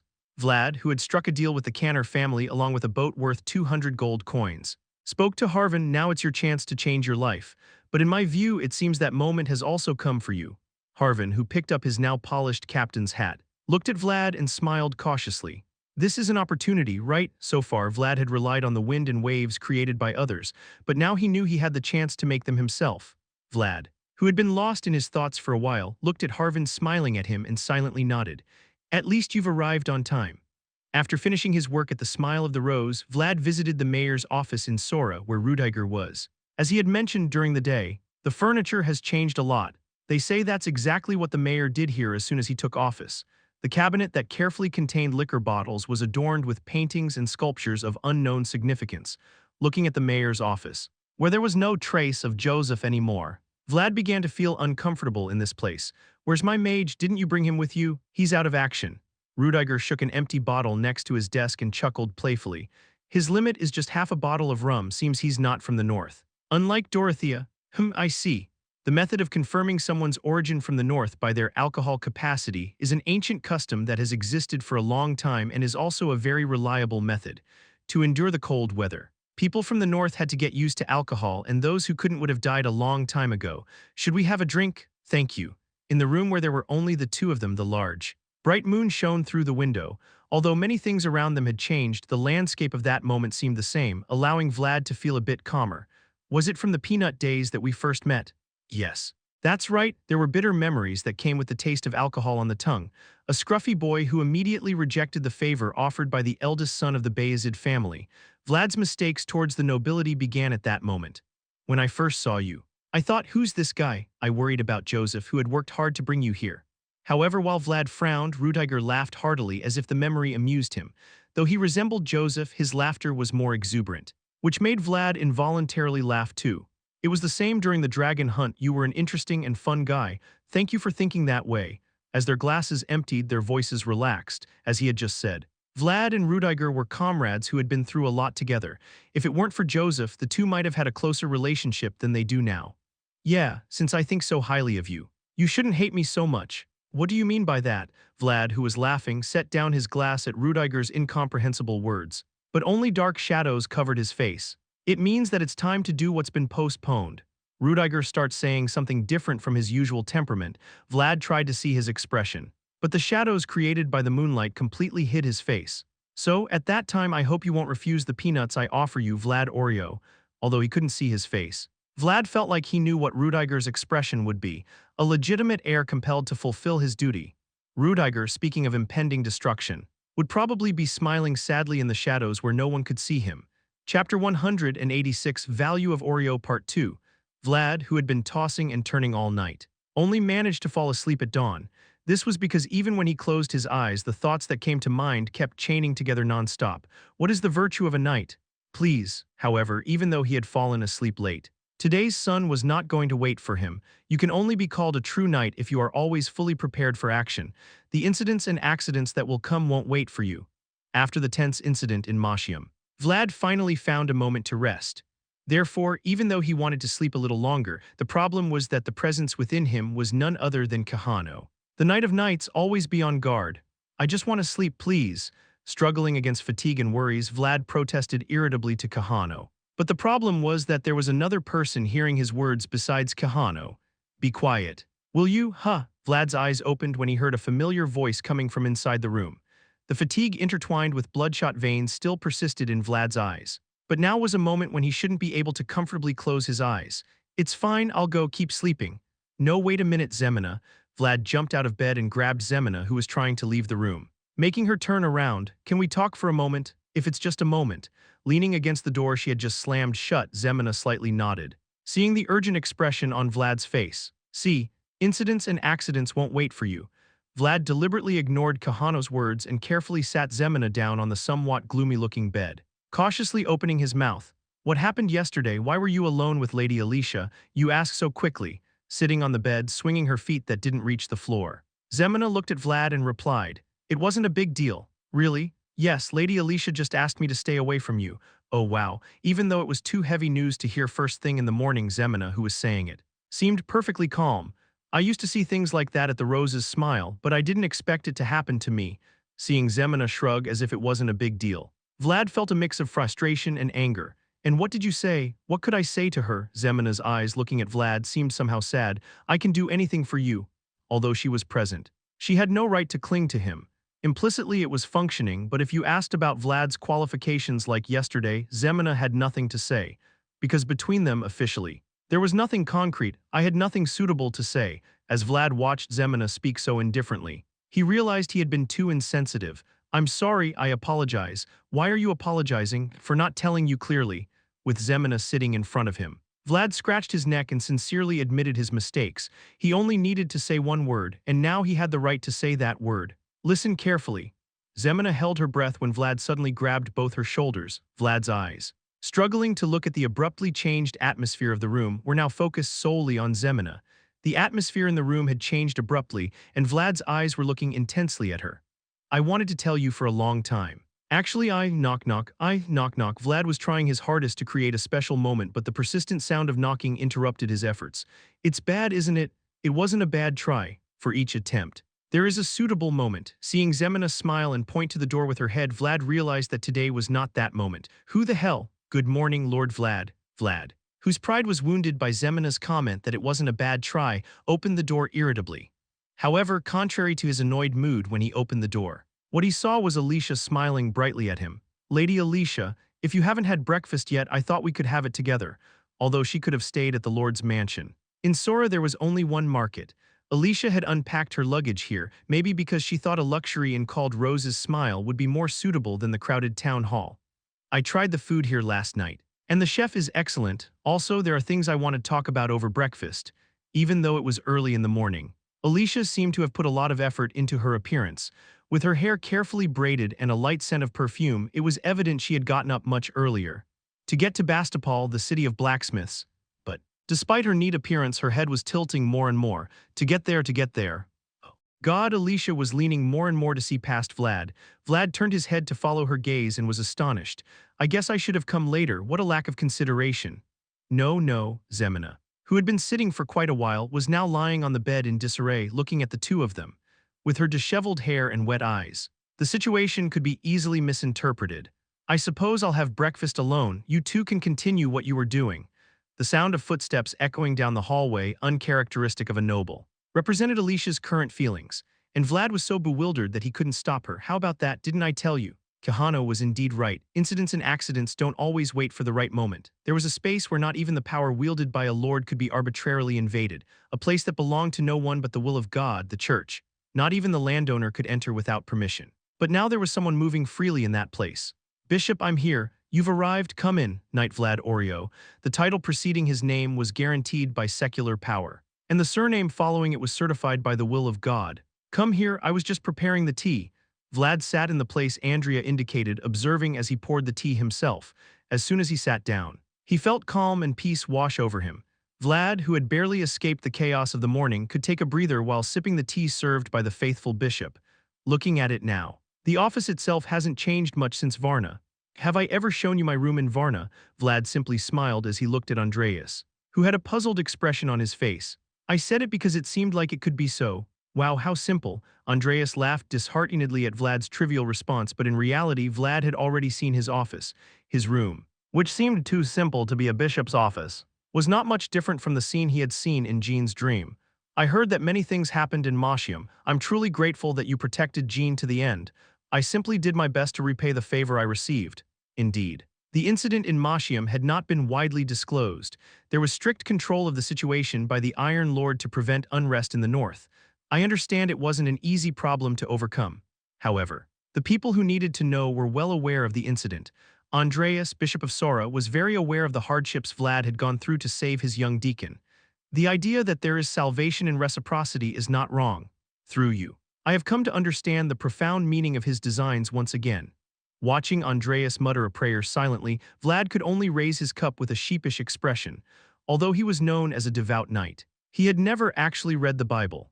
Although we managed to overcome the situation in Mashium, I feel uneasy for not having resolved it completely. Bishop, I understand that feeling well. Among the concerns that had tormented Vlad the night before was the unknown woman and the man who had introduced himself as Frossen. The deeply engraved memory with the name Justia was an indelible wound for Vlad. Is this incident related to the woman who shed black tears that we first saw?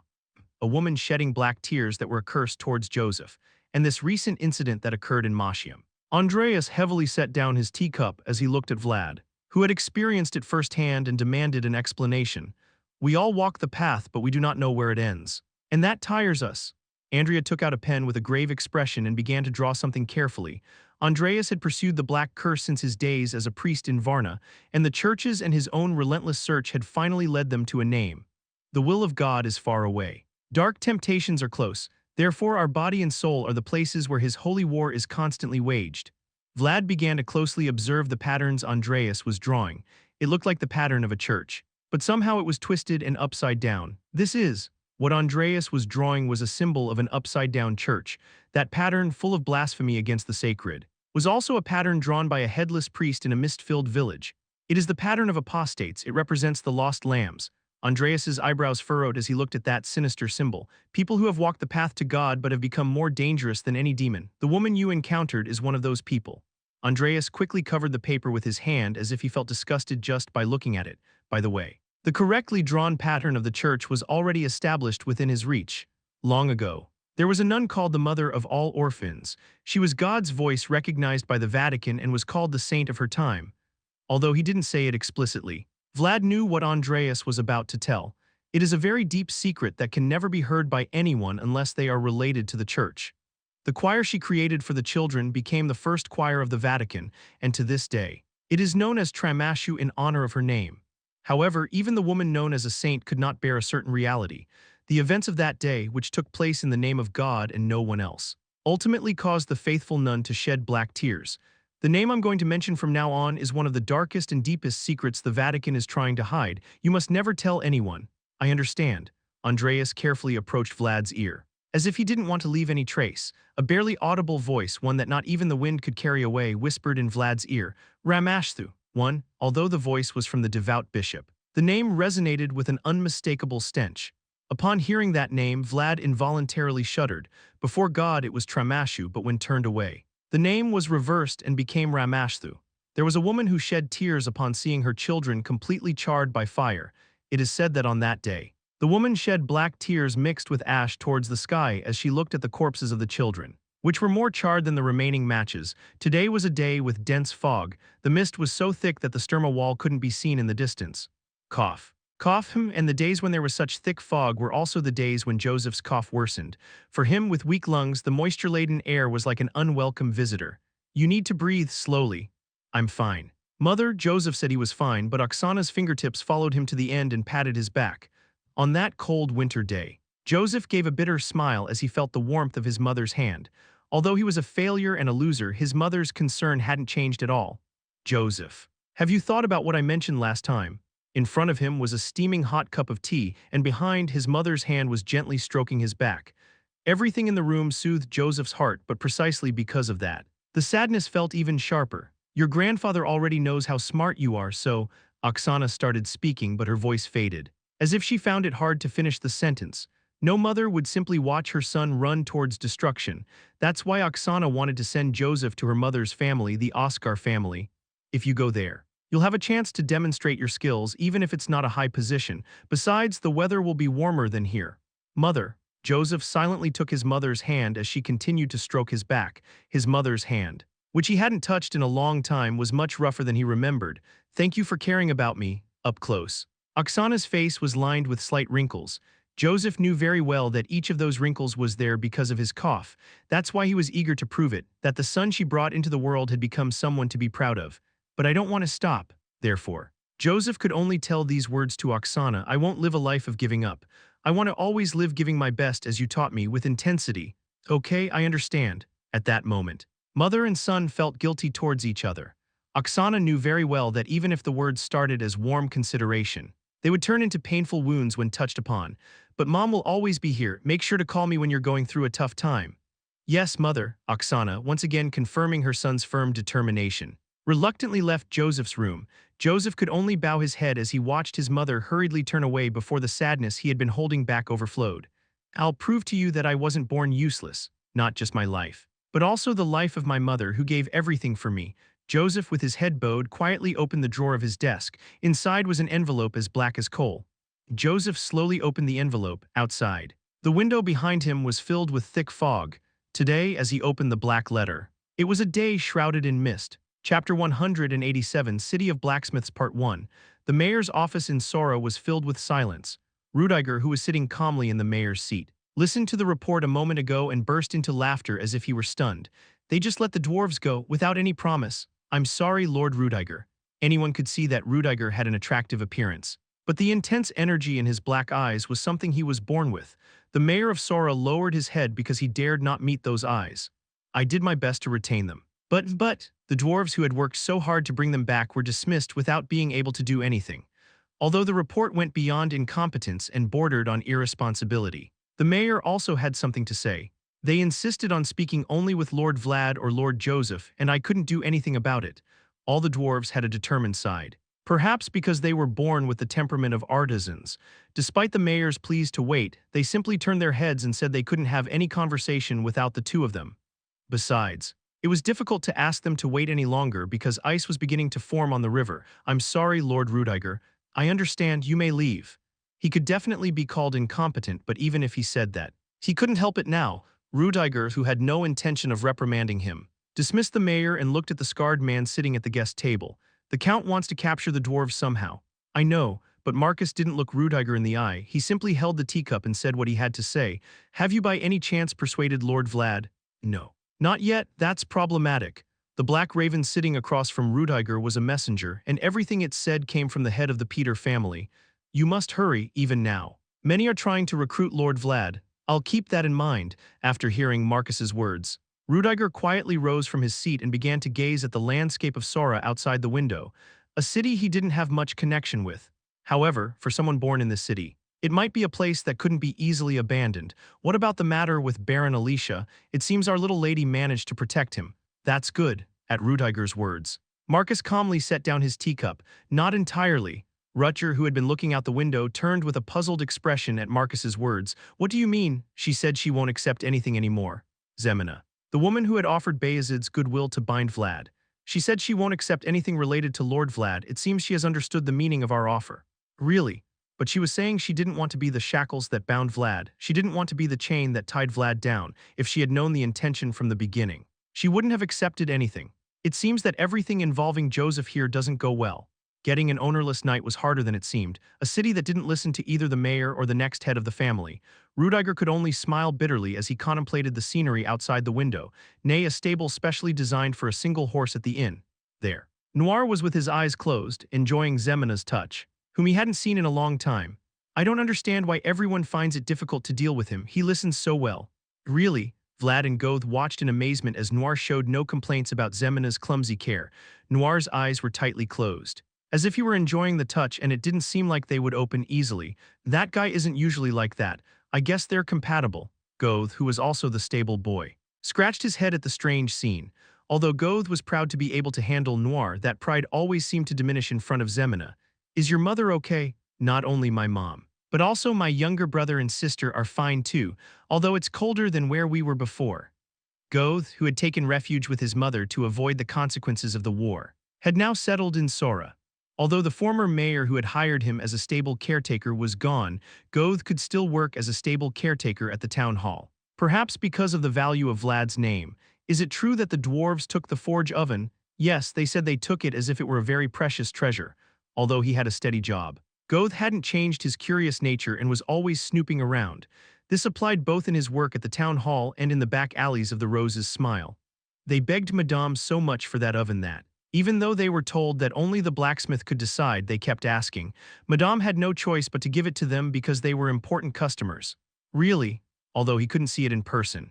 Goth was gathering all kinds of rumors with ears that could hear and telling the detailed story of what had happened in Sora. And it seems that Mr. Joseph's health has worsened. They say the Countess is looking for doctors everywhere.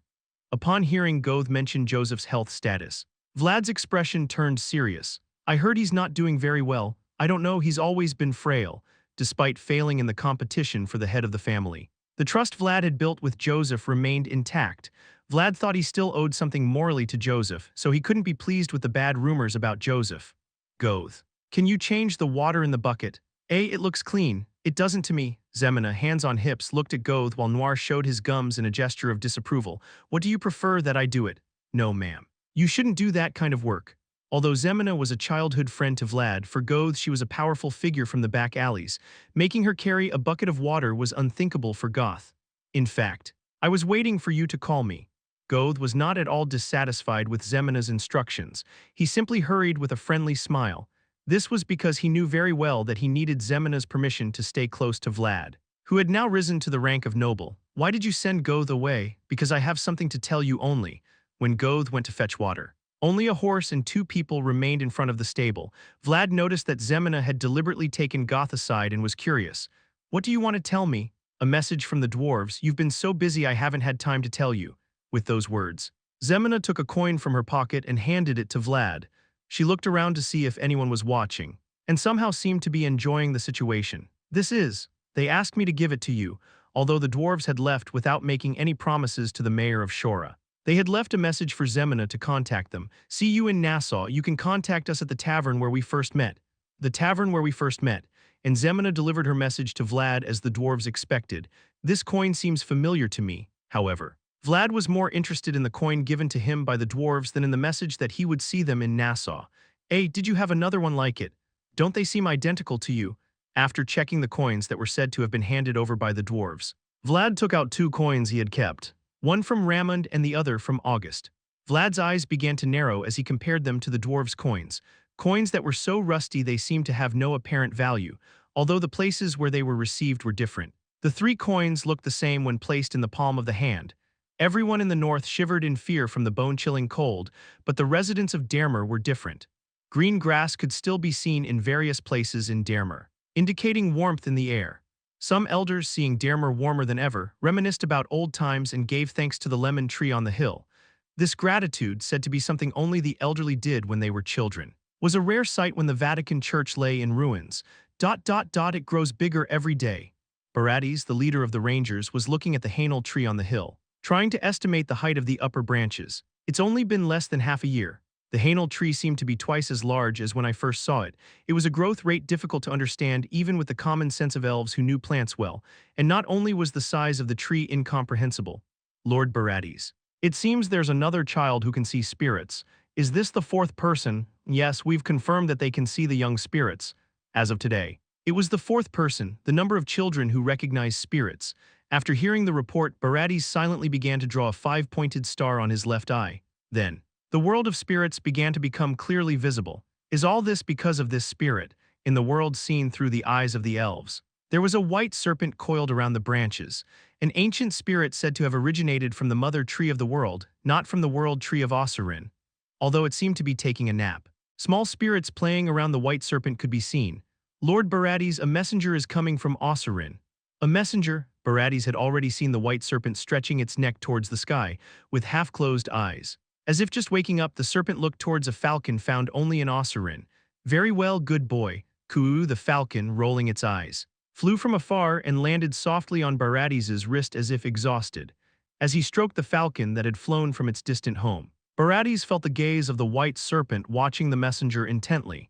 It seemed as if it was asking them to take a look together. Barades deliberately unfolded the message. It's a revelation.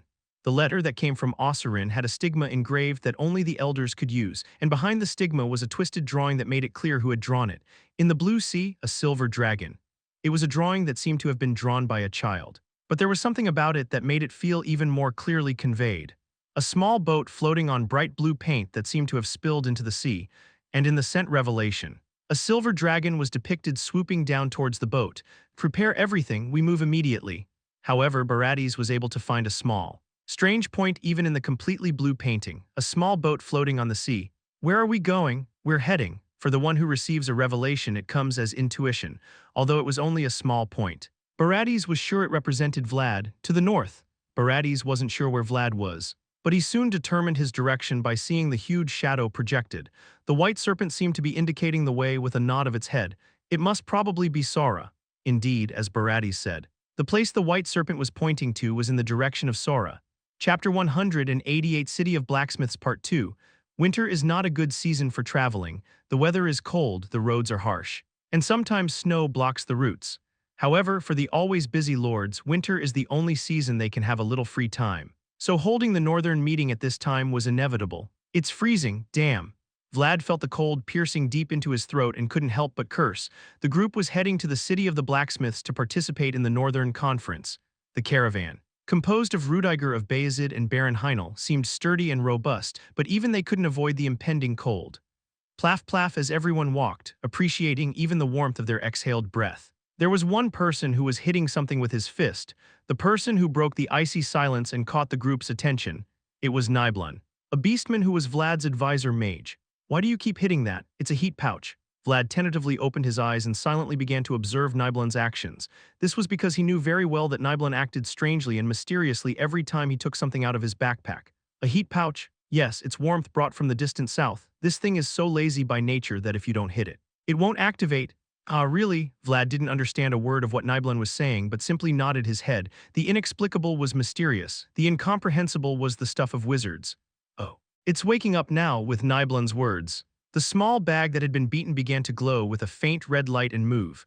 Was it an illusion to think it seemed as if it was forcibly waking up from a warm blanket? Will it warm up now? At least for half a day, once you wake it up. It stays active for that long. Vlad closed his left eye to see if there was a spirit in his pocket. But all he saw was a faint mist that was hard to discern. This was evidence that Vlad's world still didn't fully understand the existence of the mysterious. Do you have another one of these? No, I only have this one. Oh. Really? Hardly had he finished saying he only had one, Vlad's eyes began to gleam. His hand quickly reached out. Then lend it to me for a moment. It was a thieving technique he couldn't resist. Even though he knew it, Niblun looked bewildered seeing the heat pouch in Vlad's hands. Is this magic? No, it's simply stolen. In a sense, both cases were similar in that one only understands it when it happens to them. Vlad, leaving behind Niblun with wide eyes, headed to Alicia's carriage without a second thought, holding Niblun's pouch. Lady Alicia, it's Vlad. If he had something like this, he should have taken it out earlier, holding Niblun's pouch. Vlad headed to Alicia's carriage without hesitation. Are you okay? Can you bear it? Vlad could see Alicia huddled up through the slightly open window of the carriage. As expected, the northern cold was severe for Alicia, unlike here. Her territory, Dermer, was a place warm enough to produce lemons. I'm fine, still it's more bearable than the cold in my heart. Then I'm glad, however, despite shivering from the cold. Alicia's eyes still seemed to be filled with a strange warmth. At the end of that warmth, slowly fueled by bitter defeat, was Vlad. Please accept this, it's a secret art of my mage. The caravan leader was Rudiger. But Lady Alicia's guide was Vlad. Alicia looked at Vlad's outstretched hand through the cold air. What is this? They say it's a heat pouch, I'm not sure. Although she didn't want to accept it due to her wounded pride. The warmth emanating from Vlad's hand was hard to ignore. It was a warmth that made even her cold expression, trying to pretend to be angry, collapse. If you care so much about me, Wouldn't Lady Zemina be worried at home? I don't know why you're mentioning Zemina now. Vlad, worried that Alicia might reject him, relaxed upon hearing her complaint and began to smile. At this moment, I'm only thinking about the Baroness's safety. Your words are charming. At this moment he was Lady Alicia's knight. Alicia, who heard those words, tried to respond with coldness. But the coldness that began to melt from the corners of her lips was something she couldn't help. Vlad's determined approach when she needed it most was something Alicia, who had little experience with men, found hard to resist. If you have any inconvenience, let me know at any time. With those words, the carriage window closed quietly, feeling Vlad's presence leaving again without saying anything. Alicia silently looked at the pouch Vlad had given her. The heat pouch, as it was called, conveyed a deep warmth. Duncan, who had been listening to the conversation right in front, let out a sigh that sounded like a groan. She has no immunity to men. An old knight looking at his young lord with a sad expression. A moment ago she had such a fierce look that it seemed she would devour anyone. But now, just by receiving a pouch, she looked happy. Duncan felt like his insides were boiling with frustration. They all left too soon. Duncan sincerely wished that the former head of the family were in his place if he were here. He would surely have slapped that cheeky boy's face on behalf of a father, a ducal family and a commodal family, and a total of 7 families, including the 5 baronial families. These houses were the pillars of the Northern Confederation currently supporting the North. Maringen, Romney, Podmils. Harkita, Noir's eyes were wide open as if he were surprised as he looked at the figures entertaining him. They were like emblems coming to life. It was Dorothea's mystery, expressed through tints and paintings. Don't other knights usually memorize the emblems of other houses as soon as they receive their title? I learned them too, however. His mystery was now just teaching material floating before Vlad's eyes. Then why don't you know them? I said I learned them, not that I know them. He learned them. But he doesn't know them. Dorothea was speechless at Vlad's shameless excuse. But other knights must know them. It would be embarrassing if you go there and you're the only one who doesn't recognize the flags of the other families. That's why I'm learning them now. Learn them now and use them later. Og, when he first saw him.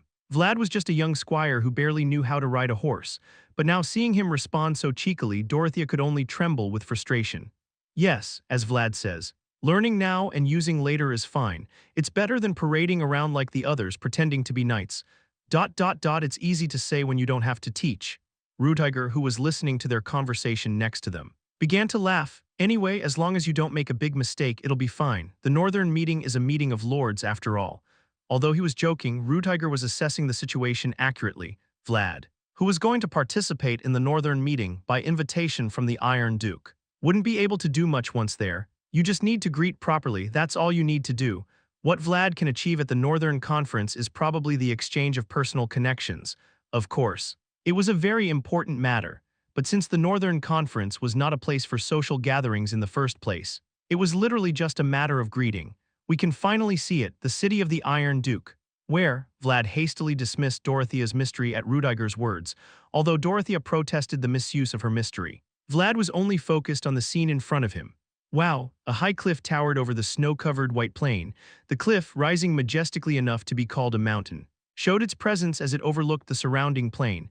Can you see the fortress nestled between the cliffs over there? Yes. Vlad, who had been amazed by the grandeur of the cliff for a while, turned his gaze to follow Rudiger's direction.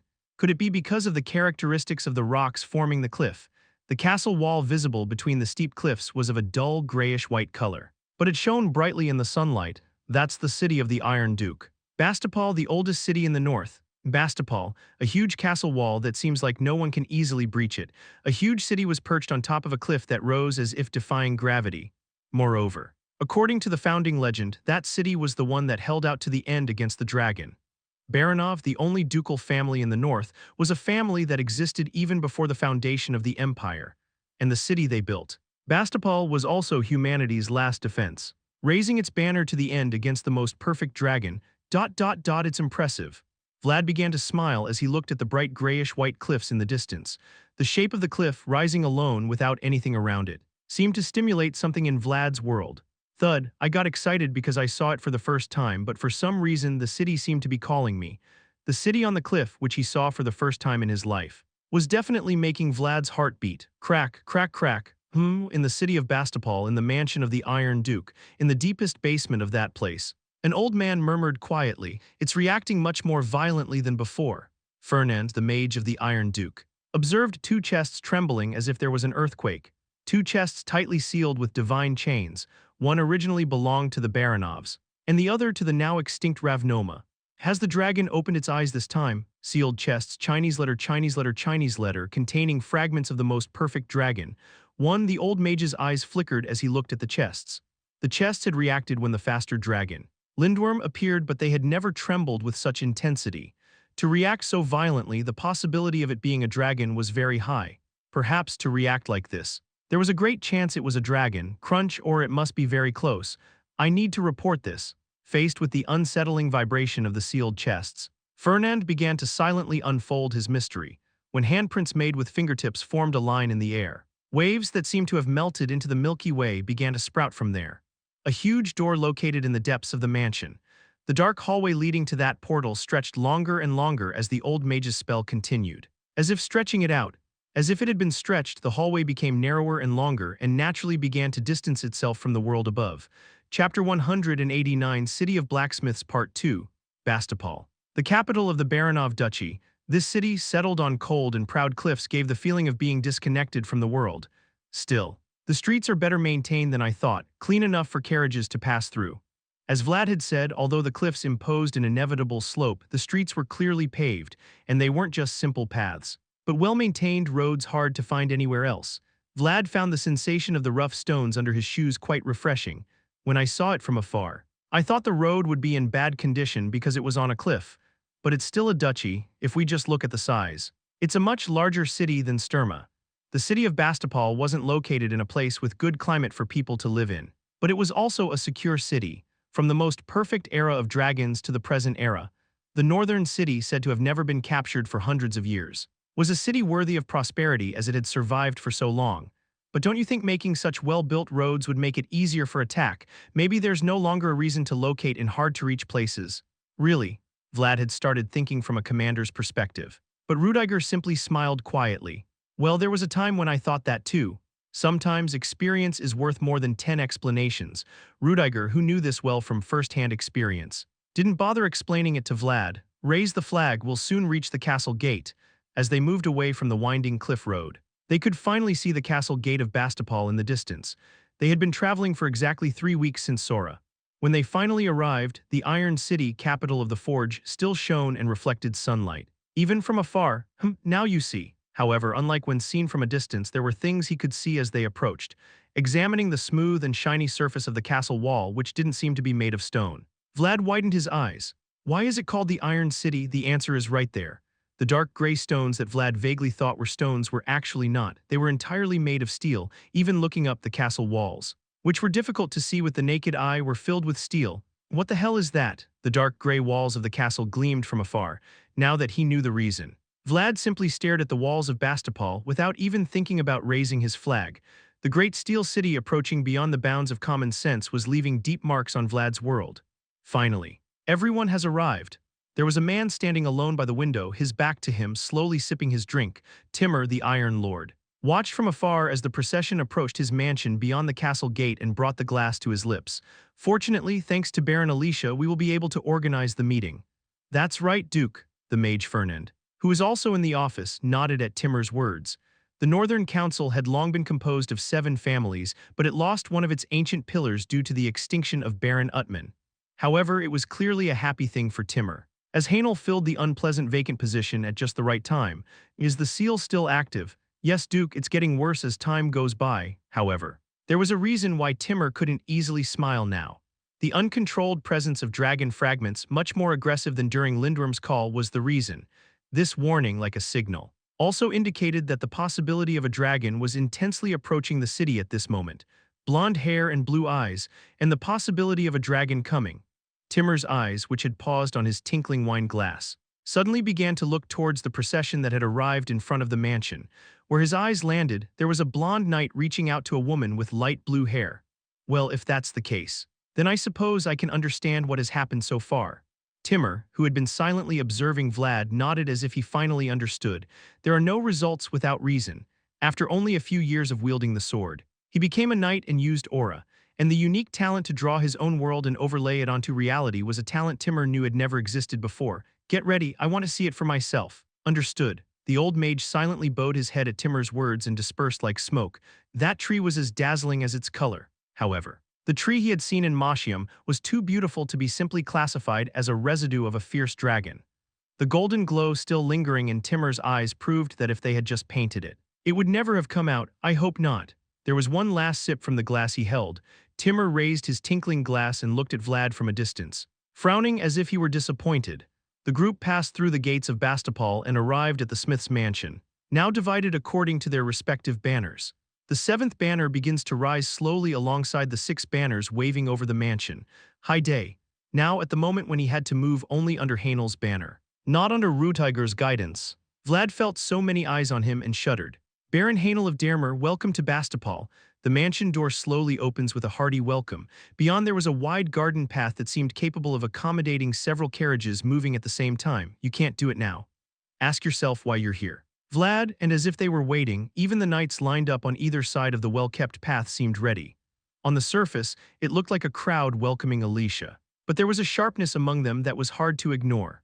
Lord Vlad, Duncan, the old knight holding Hainel's banner in front of him, silently looked at Vlad, his innocent appearance, as if he felt nothing. Several of the young knights lined up didn't bother to hide their mocking towards the old knight who couldn't even feel his own world. Anyone who wields a sword surely has a burning desire to win, so pay no attention to their provocations. If you wield a sword, you're a swordsman. However, if you have a duty beyond the sword you wield, you're a knight, to fulfill his duty. Vlad tried to ignore the provocative glances and quietly knocked on the door of the carriage in which Alicia was traveling. I'm here, Baron Alicia. It's fine, with Vlad's signal. The carriage door began to silently open. The knight's eyes had been shining just a moment ago, but as soon as the carriage door opened, everyone around was instantly distracted by the watery shimmer that poured out as if melting. Thank you for your hard work accompanying me here, Lord Vlad. No problem. Baron, those who are currently looking forward with great anticipation probably don't know. Perhaps those who were staring right now wouldn't know that even now Alicia's radiance, which couldn't take her eyes off her, wasn't shining with all its splendor due to the long journey. So could you pave the way for me one last time? At Alicia's request to pave the way for her, Vlad quietly nodded. He was under Hainel's banner here. Not on behalf of Oreo. I'm here to do it for you, Baroness. It was Oreo who was invited, but at this point I am Lady Alicia's knight. Under Hainel's waving banner, Vlad reached out to Alicia. You can do it now. However, it's not enough to just be good, to pave the right way for Alicia as she hoped.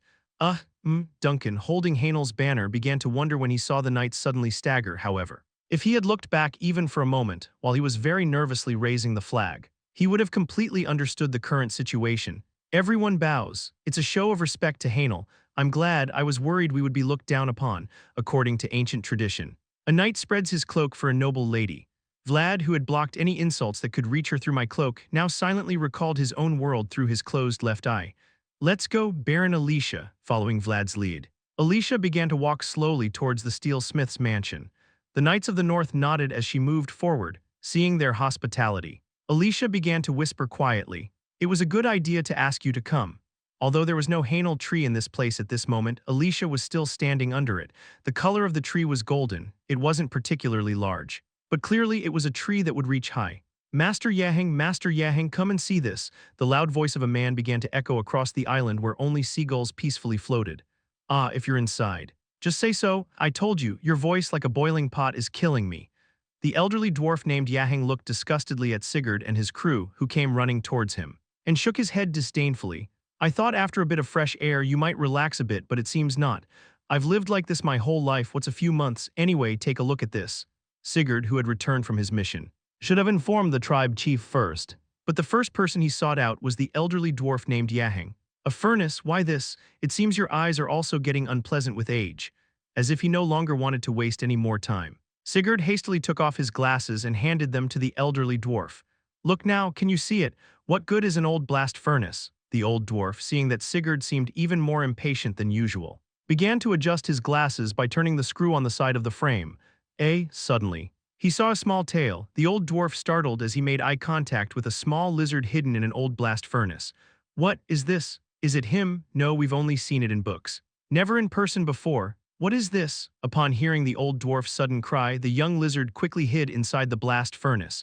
The tail kept moving, as if all it had to do was hide its head.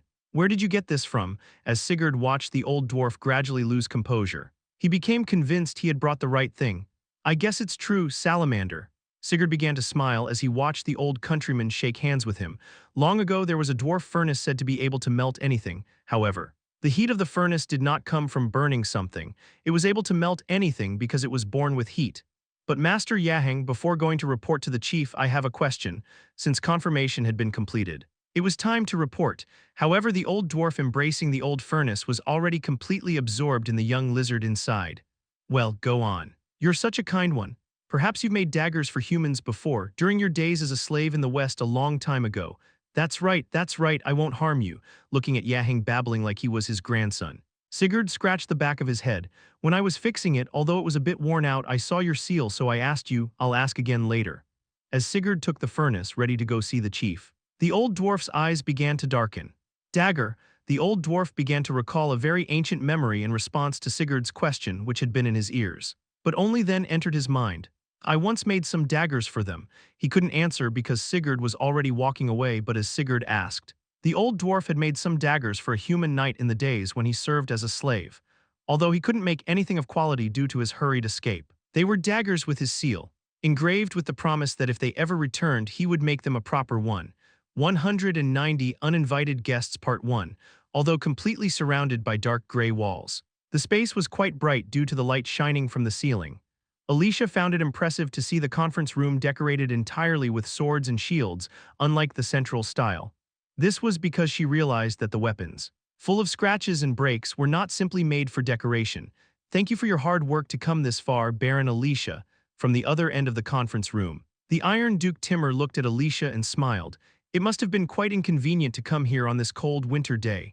Although I arrived last, it is understandable since I came from the farthest, rather. Since it was Alicia who filled the empty seat left by Baron Utman, the 6 lords currently sitting were waiting for her eagerly. I hope you don't feel uncomfortable in the place I've prepared.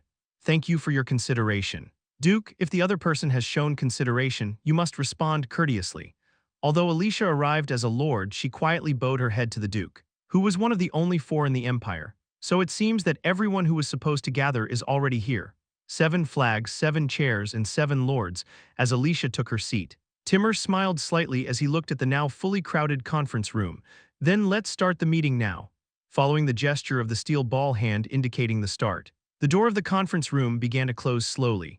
Creek blue snow particles drifting with the cold wind, pure white lake ice that will not break even if you hit it with all your strength. The intense cold of the north is not only tough but even surprising, however. The wildness that does not succumb to the cold may be the identity of the northerners. An identity that was so solid that it could not be diluted until the end. Looking at the slowly closing door, the gaze of the Iron Duke became deeper. It was for enduring the discrimination of the Empire as if it were a badge of honor, all for this moment. It's magnificent. I've visited many mansions of noble families, but this was the first time I saw such a long and wide hallway. Vlad scratched his cheek as he looked into the distance at the door to the grand conference room. There doesn't seem to be any way out. One of Vlad's old habits was to look around upon arriving in an unfamiliar place. It can be said that the instinct of the weak is to find a way to escape. But Vlad never forgot that he started from the mud. From now on, we just have to stay here and watch. Yes. Vlad turned his head to follow the voice coming from behind him when he turned around. There were 6 knights waiting to escort the lords, along with Rudiger, who shrugged and smiled. Of course. You're more of a guest entering rather than being protected. Rudiger nodded and pretended to draw a line on the ground with his finger. As he said, there was a gap between Vlad and the guard knights who were now standing. Vlad, who had safely escorted Alicia to the conference room, was now there not as a knight but as a guest. So all those are the lord's closest confidants. Vlad heard Rudiger's words and observed the faces of the knights standing beside him. Rudiger of Vayezid, Duncan of Hainel, and among the knights whose names he still didn't know, someone who seemed familiar was looking at Vlad.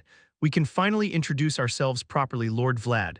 I'm honored you remember me. Lord Valkov, the man looking at Vlad among the knights, was Valkov the Lancer, a knight of great renown in Baranov, although he was young. Some of the knights had their eyes wide open as if surprised when they saw Vlad shake hands with Valkov naturally. In Mashium, we were both busy and didn't have time to properly greet each other. That's right, although he had passed through Mashium. Valkov remembered the young dragon slayer running towards the fastest dragon. This is because the image of Vlad crying with his broken sword remained as a vivid image for Valkov that day. Congratulations on moving from squire to knight, and now to noble with a castle. Thank you. After hearing Valkov's greeting, Vlad felt his heart, which he had worked so hard to calm, begin to beat again. This is because through his words, he could once again see the process he went through to end up here. I'm Ralph, Knight of Meringen, Guillermo of Romney. I'm Ernst. From Podmals, I'm Kara of Harkita. It's a pleasure to meet someone so famous in person. When Valkov initiated conversation, the knights began to approach as if they had been waiting.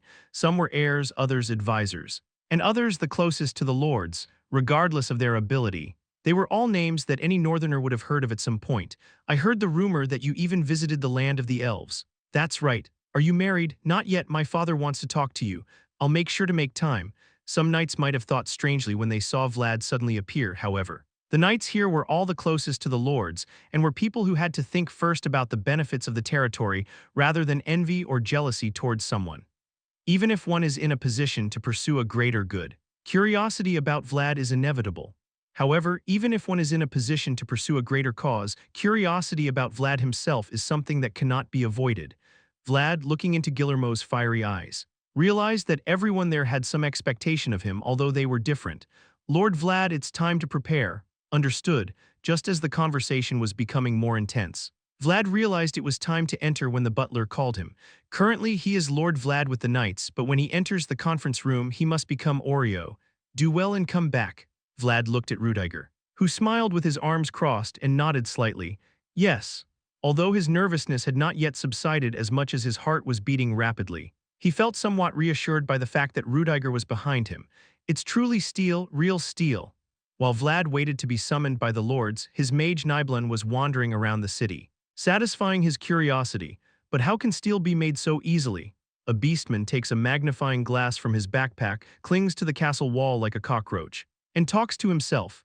The guards narrowed their eyes at the suspicious appearance, but Nibelun didn't seem to care much about what others might think. No matter how rich this area is in iron ore, I don't think this mineral just appears on its own.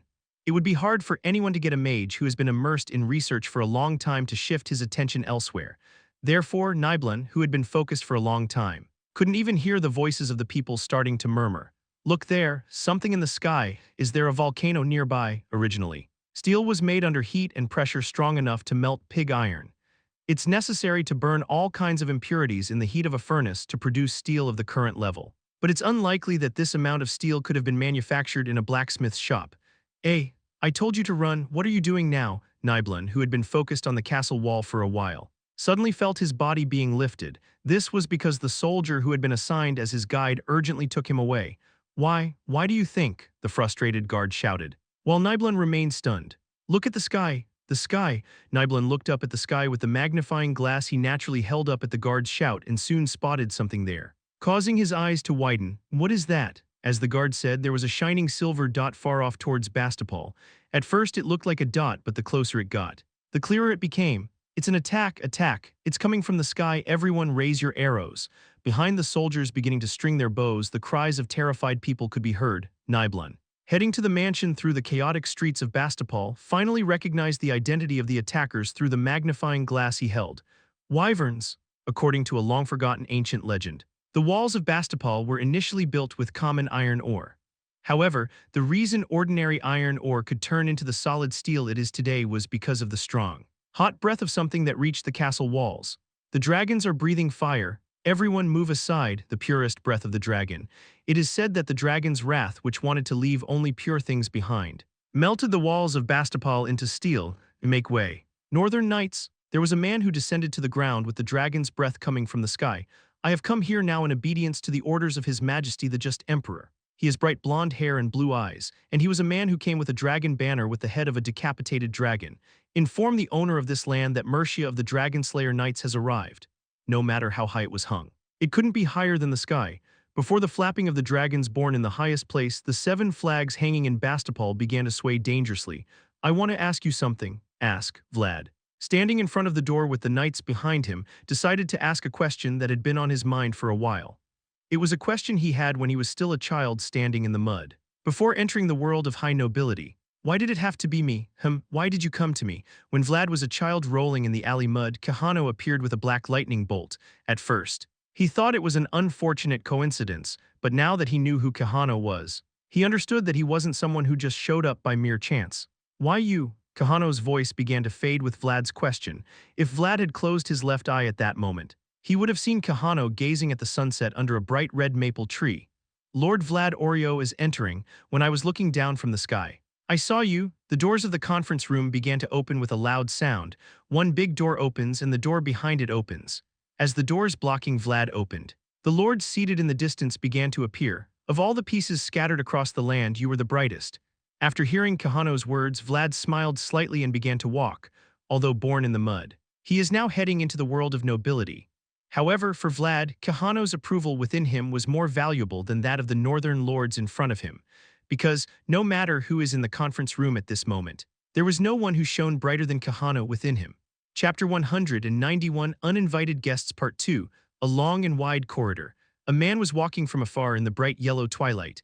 The corridor the man was walking down was a path only nobles could tread. And at the end of it, the lords, the most powerful people in the north, were waiting. The Iron Lord Timur pursed his lips as he watched Vlad walk towards the conference room, bright blonde hair and blue eyes and even an aristocratic appearance. I looked at him consciously. They definitely resemble each other, seeing Vlad walk with the setting sun. Timur, the Iron Lord, could recall a very old memory in his mind. The impression is so strong that it is not easily forgotten. Duke of Sarnus Dragulia, Vlad's current appearance was so similar to the impression of the Dragon Blood Prince that he remembered, that he wondered why he only recognized it now. Duke Timur, who was contemplating Vlad, slightly shifted his gaze at Fernand's soft call. It's trembling. The scale held by the old wizard was trembling. It was a small scale with an ornate brooch engraved with the image of a dragon on one side and an old coin with a sword engraved on the other. Which one? I think we'll have to get a bit closer to find out. Just as Fernand said, he wasn't really sure. The old scale he held kept trembling, and the trembling grew stronger as Vlad's steps drew nearer.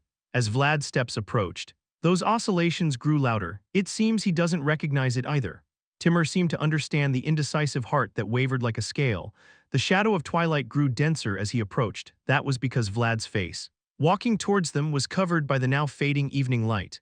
What was approaching from the end of the twilight, a dragon or a knight? However, Timur felt that he would not be able to recognize who Vlad was. No matter how close he got, creaked the figure of Vlad slowly disappearing through the crack of the door. The 7 knights left to protect him watched silently from the hallway, seeing Lord Vlad enter. It seems the meeting is almost over. It appears so. It would be good to end well, just as we planned. The remaining knights knew well what Vlad's entrance signified. The meeting had ended. And what remained was only the declaration and resolution for one. On such an occasion, the only thing needed would be a celebratory drink to lift the spirits. Did you say he was only 20 years old? They say talented people are born in turbulent times. And that seems to be true. An emperor without a cause ascended the throne, the war in the central region had not abated, and now even a sinister entity targeted the north. In the current situation where there were only grim news, Vlad's existence was surely one of the few symbols in which the north could find solace.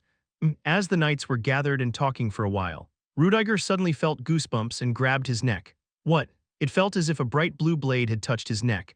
The cold warning that his instincts first recognized was climbing up his neck and gradually spreading throughout his body. Rudiger, looking around with a strange feeling, saw Valkov making eye contact with him. It was not just an illusion but a sensation that Valkov also noticed. Through each other, the two could realize that their current chill was not just an illusion. Something's coming. Rumble, a dark hallway, a long distance with no end in sight, however. Valkov shot the spear without hesitation toward the place that could be felt even if it could not be seen. The movement was much faster than Rudiger's warning cry. What the hell is this? Duncan and Ernst covered their ears at the sharp sound coming right next to them. Valkov's eyes sharpened as he looked toward the end of the hallway. It was not visible. But now was the time to reach it. However, the much-anticipated sound of the spear hitting was not heard and the dark hallway was still silent. Thump, Valkov, looking at the dark hallway, opened his eyes wide because he saw the spear returning with as much force as it was thrown.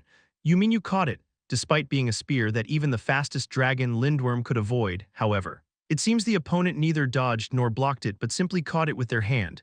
Clang! A strong flame flew out between the window and the window. Hastily hit, the powerful shockwaves spreading along with the flames were enough to make the knights without their world stagger greatly.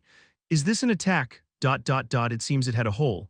Care and Guillermo, noticing the situation by looking at the bouncing flames, quickly blocked the group's path. A space located deep within the city and impassable. The fact that it had reached here unnoticed was proof that the attacker in front of him did not have average skill.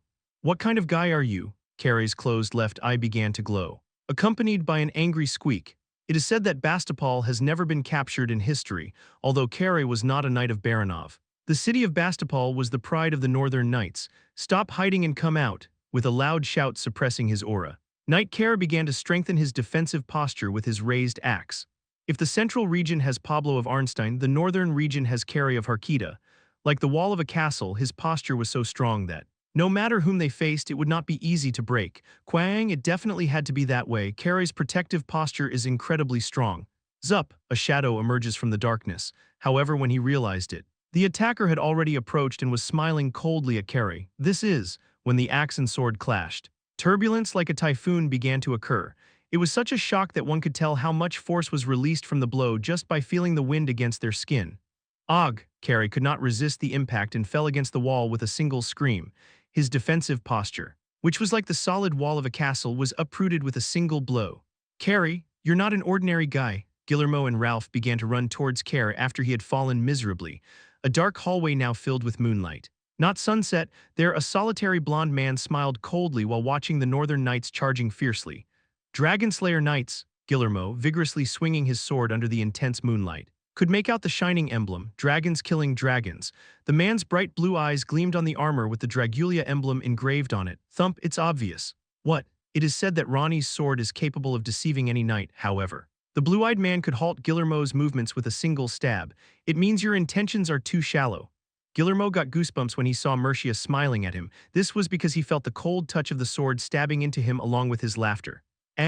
Bastard. There was a knight running beside Guillermo, who was suffering, a space where I had no choice but to pray because I was stabbing my sword. Ralph of Meringen, an experienced knight, took advantage of Guillermo's crisis as an opportunity and swung his sword without hesitation. If it's here, since he was stabbing Guillermo with his right hand, he could not easily respond to this attack, even if he reacts. It's just a slight evasive action. Clang, cough, however, Ralph felt strong pressure in his stomach and fell back. This is because the kick extended towards where Ralph was approaching as if he had been waiting, even in Ralph's faded mind. He could tell that his opponent had already predicted several moves ahead of him. Back off. Guillermo, whose shoulder was impaled, could only escape with Valkov's support, as he retreated hastily. Bright red blood splattered in the hallway. I can't believe there are so many knights and they say the North is proud. This is a great disappointment. Valkov, who pulled Guillermo out, raised his spear towards the man in front of him. The landscape seen when the moon, which had been floating awkwardly, matured completely. The three knights who had fallen miserably were now writhing behind Valkov. They were knights whose names could never be taken lightly. Mercia, Dragulia, long time no see Lord Valkov, and there was a man who destroyed those knights in the time it took to have a cup of tea, among the numerous knights of the Empire. The Dragon Slayer knights compete for supremacy. I came to see the Lord of Iron, could you step aside, and the leader of the knights. Mercia Dragulia, I also wanted to thank you for the kindness you showed in taking care of my younger brother Radu. Now he laughed at a city that had never been captured. He can reach the conference room in just a few steps, at a distance where he could even see the faces of Peter and Alicia in front of him. Vlad stopped. Thump, thump, thump. The strange heartbeat he had felt since entering the city was becoming increasingly intense, so much so that he could no longer control it. What is this? As he advanced and approached Timur, his heart, which had been pounding heavily, began to beat on its own beyond Vlad's will. A heart that starts to race not by will but by instinct. Vlad, who had never felt anything like this before, bit his lip and began to pause. Duke, tell me. The lords who were seated also turned their heads toward Timur as if sensing Vlad's strangeness, however. Timur only looked at Vlad despite the lords watching him. Timur's right hand, which naturally hung at his side, was in a position where it could either lift the edict next to him or the sword hanging from his waist. What is it? The man finally reached him through the setting sun. The balance, which had been trembling due to Timur's question, finally tipped significantly. It's a dragon. The pendulum pointed by an old balance that tells the truth. It held a richly decorated dragon-shaped brooch. SSSSS. Timur quickly looked forward at the sudden sound. There was Vlad with his left eye closed and his sword drawn. Vlad drew his sword toward the lords. Peter was shocked by the extremely disrespectful action and Alicia let out an inward scream as she saw Vlad's eyes turning even bluer than usual. What kind of action is this now, Vlad Oreo? In response to Vlad's sudden action, the lords who knew how to wield swords slowly began to stand. Only those who survive the harsh cold can become lords of the North. The lords who were now rising, like Peter and Timur, were all knights who represented the previous era. I have not yet permitted you to draw your sword, Vlad Oreo. The distance between the conference room and the corridor is just a step. Vlad, standing at the border, silently clutched his chest with his bright blue eyes lowered. Kahano's voice, rising through the sound of his heartbeat, echoed in Vlad's world. Do not look down. What is there is not yours. There was a place the inherited blood pointed to. That place was at the lowest point of the city of Bastapal and had an intensity that even an experienced wizard's mystery could not completely hide. Where was your gaze always directed? Where was the blue moon called God in hanging? But now even Vlad knew, however. Now Vlad could also know that beneath this city was a perfect peace calling to him. That peace, just by having it in his hands, could ennoble him. Someone born in the mud, remember where the sword you longed for so much was hanging. Vlad's heartbeat began to grow louder, as if trying to drown out Kahano's voice.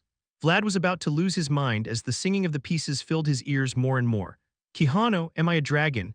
His mother was a prostitute in the alleys, and it was common for him to be an orphan with an unknown father, however. The piece beneath him whispered to his blood, and Vlad was deeply perplexed. Come to me quickly. Young dragon, find me here where I am imprisoned. I am someone who, by possessing me, will make you noble. Join me and you will achieve eternal perfection. Only those born as dragons can hear this whisper that kept resonating in Vlad's ears. It was a tempting sound, almost impossible to ignore. Chapter 192, Uninvited Guests Part 3. The name of the newly embraced star. The dragon is by nature a perfect creature, a being immense, fast, sharp, hard, and closer to the sky than anything else in the world. How sweet the idea of becoming a creature admired by all. Thump, thump now from the depths. There were fragments tempting Vlad, fragments of a dragon longing for perfection. Kahano was not the only one who could recognize the brightest possibility. Bang, bang, I did my best to calm down. But my heart still wouldn't stop pounding, and with those heartbeats, anger and madness began to emerge. Vlad, unable to do anything against the dragon's instinct, began to pound the ground and roar. Don't look down, look up, Vlad. Kahano's cry was heard from the depths of his soul. But his voice was overshadowed by the sound of Vlad's heartbeats, the deathworm that attacked the pilgrims, the lindworm that devoured the barbarians, and even Nidhogg, who tried to consume the young spirits of the world tree, dragons that tried to steal what wasn't theirs. Vlad raged, realizing the same blood ran through his veins. Then what has everything I've done up until now been for? As time passed, his eyes became bluer and his teeth sharper. Seeing Vlad gradually succumbing to his blood instincts, the northern lords began to draw their swords. Vlad, Lord Vlad, even Alicia's anguished voice calling him, faded as Vlad's consciousness began to sink slowly towards where the dragon fragments were. The fragment's temptation, which had even lured the distant lindworm, was too powerful a call for Vlad, who had just awakened to the dragon's blood, to resist. From white to green, from green to blue, passing through gold to the ominous bloody crimson, watching Vlad's confused world. Timur could not hide his anguish. Even if you were born a dragon, you don't have to live like one. Kahano's voice was fading more and more due to the strong heartbeats, however. Kahano's last words managed to penetrate deeply into Vlad's soul. Do not live as you were born, please live as you wish. You were born a dragon. But just like that time you gazed at the stars. When Vlad was slowly sinking due to the fragment's call, he raised his head upon hearing Kahano's last cry. There, deep in his immersion, there had always been a star watching over him. KHHK, Valkov quickly stepped back, clutching his throbbing hand. Despite the advantage of having a long-range weapon, Valkov, the lance wielder, was one of the North's emblematic knights. However, at that moment he could only sweat profusely as he barely managed to defend against Mercia's attacks. Was he so strong? An impeccable stance, leaving no opening for attack. Even the aura he emanated seemed to deepen with each step he took forward. As I've heard, the North has terrible hospitality. Mercia's presence grew more imposing as he approached. Valkov, not understanding the reason, could only prepare as best as he could. After a long journey, is this all you have? The knights, knocked down by Mercia's taunt, began to move slowly. However, the reason they couldn't get up was probably because the blow he dealt was too painful. If this is all you truly have, you disappoint me. Seeing Mercia ruthlessly trample the pride of the North, Valkov's eyebrows began to tremble. Valkov's last lance began to fill with aura. That's right, at least that should be offered.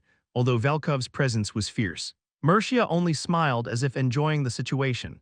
Mercia was enjoying this situation, feeling a strange sense of euphoria surging through his body as he enjoyed the perfection he achieved with each step forward. You can't be a good host with such a poor reception. However, there was a sound that halted his steps as he tried to advance without hesitation. The sound came from behind Valkov, who had been holding Mercia back all this time. Teasing, a clear and crisp sound of metal resonated. Rudiger, who had flicked his sword with a finger, slowly raised his head. From his closed left eye, a dense, sticky red aura began to flow. Then I'll take care of you from now on. A hot and viscous aura, like lava, flowed along Rudiger's sword. His world was like a volcano. Although he smiled cheerfully, deep in his heart he was filled with pain and anger. For the knights who fell in my place. Rudiger, seizing the time the knights had gained, had submerged his being to the deepest depths to unleash his fury. Rudiger's anger, which he had been repressing for so long, erupted like a volcano and flowed towards Mercia, Quang finally with a sword swing. The hallway windows shattered and the ground began to crack. Among the flying debris and splinters, a red line advanced rapidly. Finally, I'll be able to give that arrogant face a good hit. Rudiger, Vayezid, Blue Eyes, and a red world clashed in a sword duel. Two relentless men roared against each other.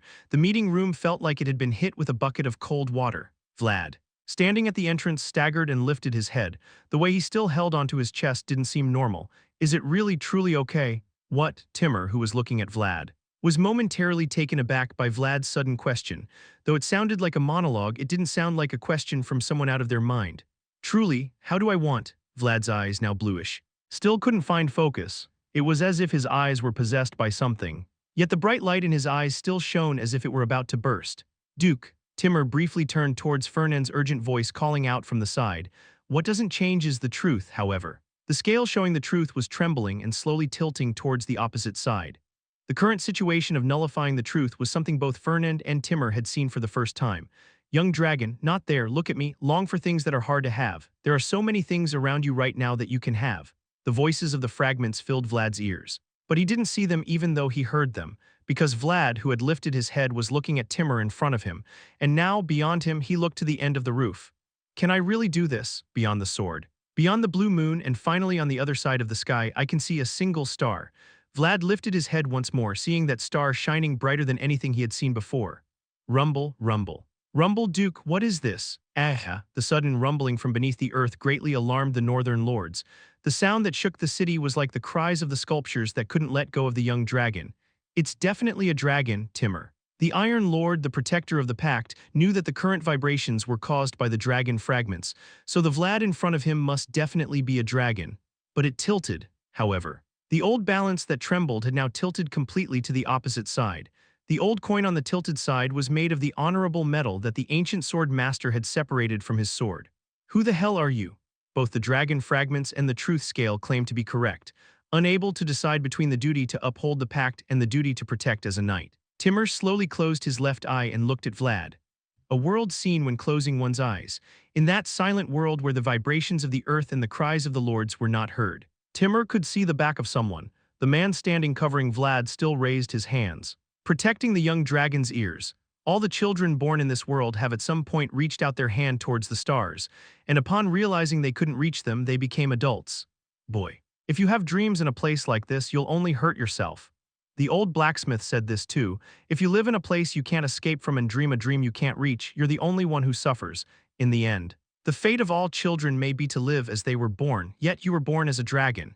Even so, I believed I wasn't born to live in the mud, though it may not be grand. I was someone who wanted to have my own light. Still, you don't have to live like a dragon.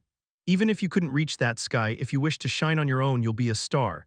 And in the sky you gaze upon someday, undoubtedly, there will be a light that recognizes you. Heavens! The man's back is recognizable because he is the guardian of the oath. Timur, who arrived in the world through his closed left eye, was amazed to realize what kind of scene he was seeing.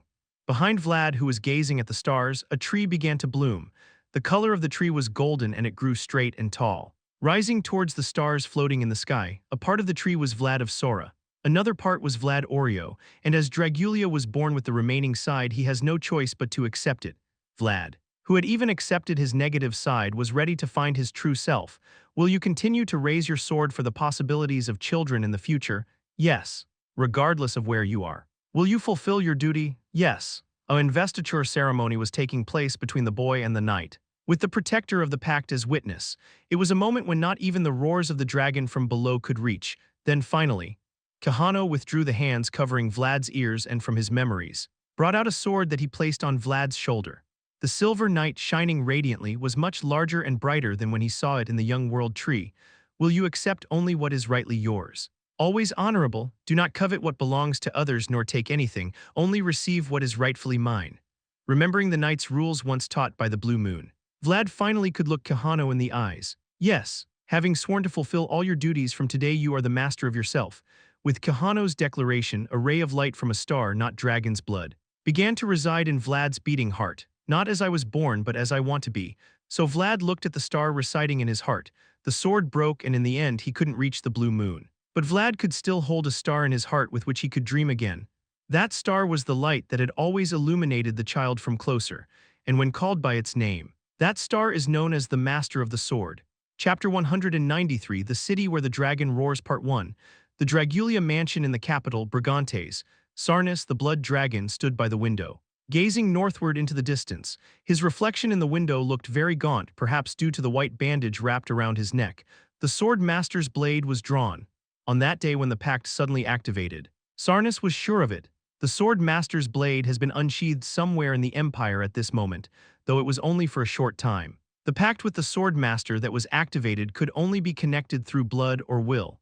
The Duke of Iron, or Vayezid, there was no way a successor to the already deceased Frosin could suddenly emerge. So the only possibility left was the Swordmaster's blade, and according to rumor, there was a white lightning bolt that split the fog-filled city of Mashium.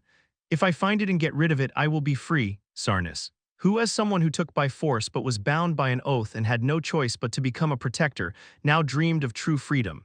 And at the end of the dream he envisioned, the perfection desired by dragon blood would be waiting. However, for a brief moment, really a very brief moment, Sarnas felt a twinge in his neck. It was something different from the sensations he had felt before. But it was definitely a familiar pain. Blood, a fleeting sensation that was almost like an illusion, touching the bandage with his fingers. Sarnas was surprised to see the red liquid spreading across his fingers. Could it be that the sword has already been drawn? The sword might have been unsheathed, but without a legitimate successor to the will. The Silver Knight could only remain silent. However, a single drop of bright red blood spread across the white bandage that Sarnas wore, though it was a very small trace. It clearly revealed its presence. Is the person in front of me a dragon or a knight? The northern lords, with their swords drawn, watched Vlad, who silently bowed his head. The blonde knight who had been roaring fiercely a moment ago was clearly shouting with the voice of a dragon. We must kill him right now. Wait, Count Peter, I understand your concerns. But this is for the greater good.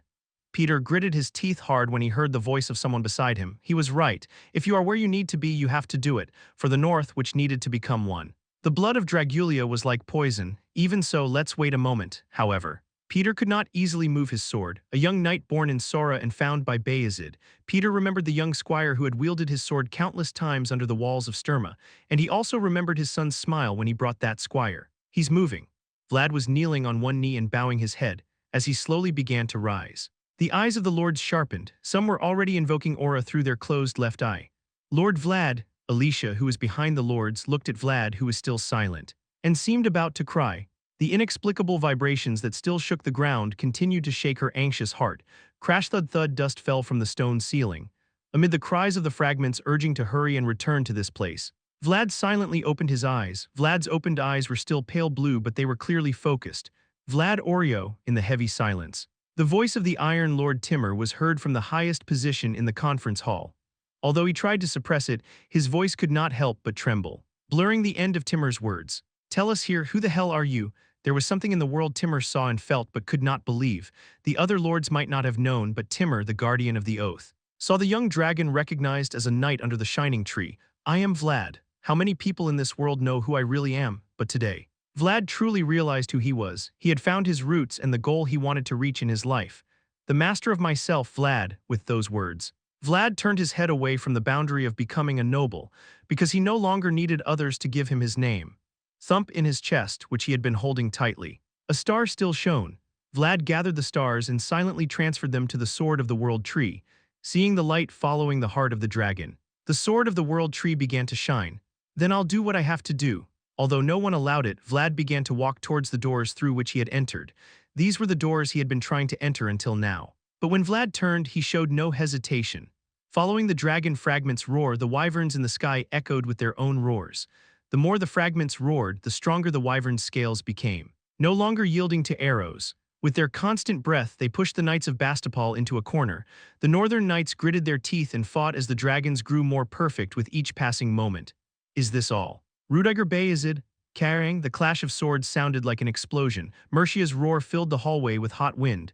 It's almost like losing momentum at this point, between the clashing swords. Mercia could be seen laughing fiercely. Though his golden hair was stained all over, his blue eyes, full of madness, remained unchanged. That bold strike, why don't you try it again, if that's what you want? Beyond the grinding swords, Their gazes locked, ignoring their positions and the situation. Both focused solely on each other. I will. Rudiger struck his sword forcefully and used the recoil to lift it high once more. Rudiger's world, dragged from the depths and unleashed through the crater of anger, manifested a hot aura at the tip of his sword, like lava erupting from a volcano. I see it. However, Mercia, looking at Rudiger's sword, continued to smile. As he approached the fragment, Mercia's senses became more perfect. The dragon's vision, which could see even from afar, showed him exactly where Rudiger would strike, "Kwong," with a thunderous sound. Stone dust began to fly in the aura, however. What the tip of Rudiger's sword touched was nothing but empty air. I told you before. Rudiger could feel a chilling energy reaching his ears, a voice that brushed past but penetrated sharply. With an instinct faster than thought, Rudiger began to roll down the hallway. You're too slow, Kwang. The spot where Rudiger had been was shattered by Mercia's blow. The hallway wall, unable to withstand the unleashed force, broke and slid away. Seeing the superhuman strength, Rudiger felt a chill. This is, Mercia smiled as he looked at the dust-filled hallway, though he had seen it with his own eyes. He couldn't believe the strike he had just delivered, the sensation still transmitted from his hand to his brain. This is what it means to be a dragon. I am an entity that can be felt through others who have been wounded, seeing Valkov and the Northern Knights lying in the distance. And Rudiger thrown by the wind. Mercia finally realized who he was. I am a dragon, a perfect being that such miserable people cannot stop. Let's finish this. I have nothing more to do with you. Although they had been face to face just a moment ago now. With dragon vision, Rudiger was an inferior existence. A moment ago, he had been directly in front of Rudiger, but looking through dragon vision. Rudiger suddenly became an inferior existence. Dragons have the instinct to crush what is below and look upwards. Mercia decided to climb Mercia's body to meet the higher world of the Iron Duke. It's time to say goodbye, if you can. Try it. Rudiger silently began to breathe deeply as he watched Mercia prepare for the final blow. Though he didn't know how, his opponent grew stronger over time. Before Mercia's strength became an unstoppable torrent, Rudiger had to cut him down. Mercia's world seen through closed eyes was like a shining jewel, a world polished by someone else seeking perfection without allowing the slightest flaw. Thump, however. Mercia could not summon his own world from the depths. This was because he noticed someone running behind Mercia at an incredibly fast speed. Who are you? A speed that even the eyes of a dragon couldn't keep up with, however. The light was golden and nothing less than beautiful. Kang, faster than the fastest dragon, clever than the cleverest dragon. I am Vlad of Sora, finally. Two worlds met. The two people who met had exactly the same blue eyes.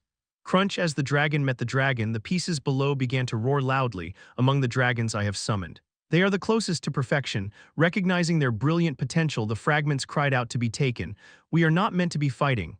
So what is our relationship? The swords clashed thunderously. With no space between the advancing and defending. Now you know. Don't you who you are, Screech. The balance of the clashing swords tilted heavily towards Vlad. The force only dragons can possess was pushing Vlad relentlessly.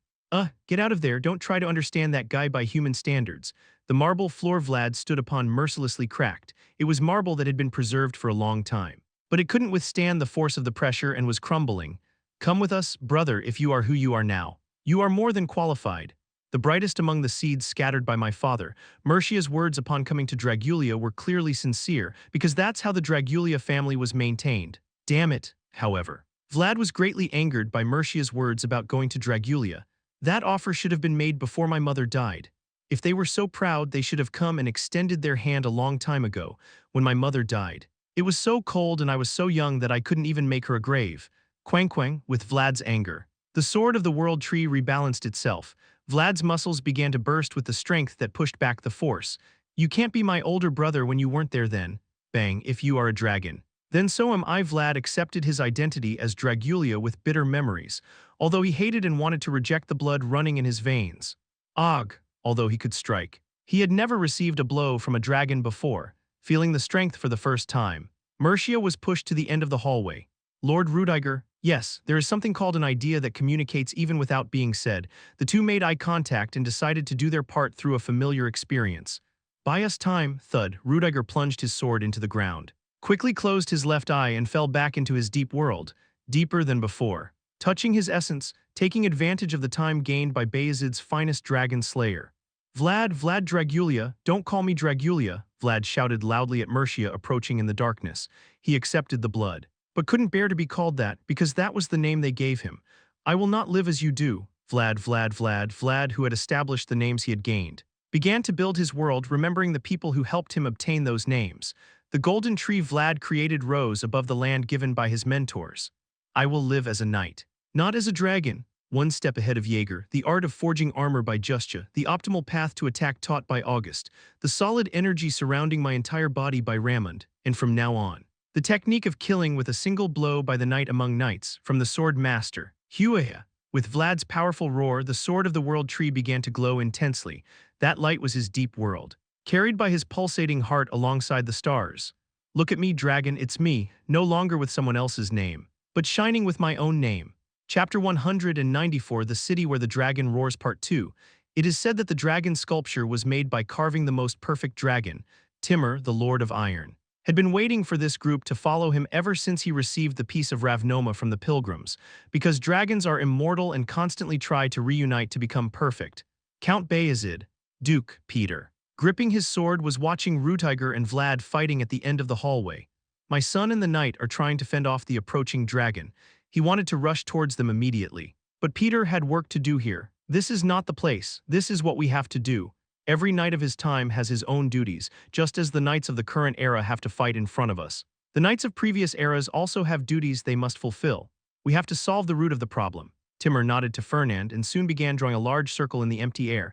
Then the secret passage started to reveal itself. The hallway that the wizard who deceived space had painstakingly hidden was revealed before Peter's eyes. Take care of the pieces of Ravnoma as you promised before. The current situation almost began when the Western Ravnoma, the family that guarded the oath, collapsed. The pieces were becoming more perfect as they came together, and to resolve this situation, a new family was needed to guard the pieces on behalf of Ravnoma, and the only family that could do that was Vayezid. Will Vayezid be enough, Duke? I would be very grateful if you were by my side. After hearing Timur's words, Peter lifted his head and looked at the ceiling, the sound of the dragons howling over the trembling city. The sound grew louder as time passed and the vibrations from the fragments intensified. All right, those with power bear great responsibility. Peter, standing in front of the dark hallway, nodded in agreement. I will become the guardian of another piece, for Vayezid and for my children who will carry on, for the sake of the next generation. Peter decided to pay his dues. Aha, it was so dazzling that the wide hallway seemed narrow. Golden residual images intricately intertwined on the floor, ceiling, and walls. In the feast of lines that continued at great speed, Mercia's eyes began to falter, unable to find the way. Now is the time. The secret behind the one-strike killing technique is its unexpected character, and the master who best understood the technique would be August, who shared the same swordsmanship, who can control Dragulia. The path shown by August, the commander of the Imperial Guard, was so complex that it even deceived the dragon's gaze. However, although the path was complicated, what he wanted was clear. The swordsmanship of a duelist who wins with a single strike began to spread through Vlad's sword tip. Imperial sword, a man's sword that any dragonborn would hate. Mercia's eyes distorted brutally when he recognized the sword. But it was already too late when he saw it, and when he recognized it, it had already arrived. I am not Dragulia. Thump, thump, thump. A golden image slowly spreads through the ancient hallway as Vlad pushed Mercia. The waves engraved by Jaeger rippled with each step he took. I am Vlad of Sora. Two knights pierce through, break through the wall blocking their path, and become entangled in a dense stone dust. Mercia let out a suppressed groan as he received a blow from Vlad, who felt as if his entire body had been stabbed with a sword. This guy is also affected by the fragments, the power and speed that only a dragon can have, due to his physical power that exceeds human standards. Mercia once again distanced himself from the dragon pieces. We must continue controlling the battlefield. What did Jaeger say before? The one-eyed knight Jaeger had spoken. Only attacks that flow like water can overwhelm the opponent. That means you must always be prepared for the next step. There's a limit to what you can look at. Mercia's sword began to extend as if it could no longer withstand Vlad's constant attacks. Mercia cuts off the momentum of the attack with a multicolored aura. His world, in which he clearly cuts off Vlad's progress in a straight line, could indeed be considered perfect. Don't evade it. However, perfection means there are no flaws. If there were no flaws in the other person, Vlad decided to become the flaw that would be engraved in perfection. The mud fight that would take place from now on was also the method in which Vlad had the most confidence. Clong. The shoulder armor that touched the sword was dented, and the breastplate began to crack. However, progress does not stop. Mercia's eyes widened as he saw Vlad taking the attack with his body alone. So this is the alley bastard. The sword deflects using the angle of the armor, and the resulting impact is resisted using rigid body techniques. A truly reckless and unexpected attack, however. The alleys of Sora were a place where one could not dream of tomorrow if they could not endure the present. Q-Huk. Vlad's forehead seemed to flash, and soon filled Mercia's field of view. Og, intense pain that appears at the end of a flash. Today, Mercia experienced a headbutt for the first time in his life. It's like this, Joseph had said. The basics in war are not to give in to what the other side wants. Wherever you want, whenever you want, and however you want. Vlad's attack, which started from the mud below, gave Mercia none of what he wanted. Who am I? Say it again. He is fierce because he was born as a dragon and rough because he grew up in the alleys, however. What he wields is a noble imperial sword. From the roots to the fruits that grew, the unexpected that did not fit at all roared loudly in Vlad's name. Tell me, Mercia. Vlad's world is a multifaceted one. The name of Vlad, which changes depending on who sees it, was something that only he could define. The knights of Maringen are in front of me. Harkita, build your defenses. Podmals and Rani. Escort the wounded. The lords who rushed out of the meeting room hastily summoned the knights of their families. The dragon slayer knights and wyverns are still trampling Bastapal from the sky. However, the knights, including the lords, quickly began to form a formation as if they had finally found their place. Push, Kiyek, and from afar, a wyvern flies away with a chilling sound. There was a light that extended directly from the ground that had just been hit. It was someone's spear. Faster than an arrow and sharper than a sword. It's Lord Valkov, Valkov the spear. The knights of Baranov began to cheer as they saw the helpless wyvern fall. Go and bring all my spears. Valkov was so exhausted that he trembled at the orders he had given. Blood stained with dust ran from his forehead to his wrists, and his armor was cracked here and there. But Valkov's eyes were not yet dead. According to the number of flies flying over there is a place for everyone, and for Valkov the spear thrower. It was more appropriate to strike the wyvern flying above than to deal with the dragon called Mercia. Rumble, rumble. The hallway continues to tremble even now. It was a mysterious corridor. But the dragon sculpture ran wildly to the point that even the passage trembled. Let's begin. All right, the deepest part of a city made of steel, Timur and Peter, who walked through the dark corridor under the guidance of the wizard Fernand, finally stood in front of the sealed box where the dragon pieces were kept. Rumble, Diododododok, sealed boxes containing dragon fragments. The seals calling out to the dragons with all their might began to howl even louder, as if they had noticed the presence of Timur and Peter. Timur's world flowed through his closed left eye, after breaking through the lock that only Baranov could pass through. The knight's sword touched the dragon piece. Thump, Q. If the cry of an animal and a human were to mix, would this sound come out? The strange and indescribable screams made even the experienced Timur and Peter shudder for a moment. It has gone quiet. It stopped for a moment. A weak stream of blood escaped from the pierced sword. Timur nodded, looking at Baranov's ship, which had fallen silent alongside him. Now it's your turn. The dragons currently rampaging outside were under the influence of these pieces. These are the remnants that fell from the most perfect dragon and the disasters that will continue to be caused by dragons in the future, unless these things are stopped even for a moment. Those born with dragon blood will continue to trample Bastapal. I'll cut it. I'm ready. Count. Peter closed his left eye, looking at the strands of Ravnoma that could no longer function properly. Peter's world, flowing slowly, resembled the strong walls of Sturma. Kwang. Peter cut the locks of the fallen Ravnoma, which had cracked completely. Then, the dragon sculpture trying to escape from the sealed box began to struggle. Hurry and swear in front of the Swordmaster's chest. Fernand, who summoned mysterious power at that moment, summoned a huge and heavy space and began to block the top of the sealed box. Kuwang Fernand's space, glimpsed through a distorted vision, looked like a very small and compressed mountain. The reason why the ground still trembles even though it has a mountain on its head is probably because the dragon piece is very desperate at this moment. I'll continue doing what I have to do where I need to be. Thump, with Fernand's help. Peter plunges his sword into the place where the lock was. The same strange cry as before began to resonate from the tip of his sword. The name that is responsible and will pay a fair price is Vayezid. Peter's expression began to distort as he made his oath. Unlike Timur's time, this time his blood flowed along with the inserted sword. Until this name expires, Vayezid, I swear I will fulfill my task. No one can say the oath now. The only thing that can say that something will be protected is the guarantee of a powerful person, a longtime pillar of the North and a supporter of the only remaining Ravnoma, and only Vayezid, who had taken a new step forward by defeating Gaidar in the West, was qualified to make Peter's current oath effective, and the Swordmaster's seal also judged that Peter's oath was legal and solid. Arg, Peter's blood that had escaped along the sword began to accumulate. The place where it began to accumulate was where the Ravnoma lock had been until a moment ago. A new lock made with Peter's blood began to replace the Ravnoma lock, which could not fulfill its duty due to its fall. Bastapal, the city where dragons roar, however, the city, which until now trembled precariously, is slowly starting to recover. The same fierce blue eyes locking onto each other. The wyverns running wild there also struggled with their heavy wings due to the sudden sense of powerlessness. Og, don't let go of the sword, it's barely begun. Vlad, thrilled by the constant euphoria, was startled as he suddenly felt his body grow heavy. But Vlad wasn't the only one perplexed by the current situation. Stopped, the dragon fragment, there was a call growing stronger and more perfect the closer he got. Mercia tried to heed the call and fulfill the mission. But the current situation showed a completely different aspect from what his father had said. Even Ravnoma's seal, not just Baranov's seal, which had a rightful owner, could be calmed, but no one could appease Ravnoma's seal, which had already fallen into disgrace.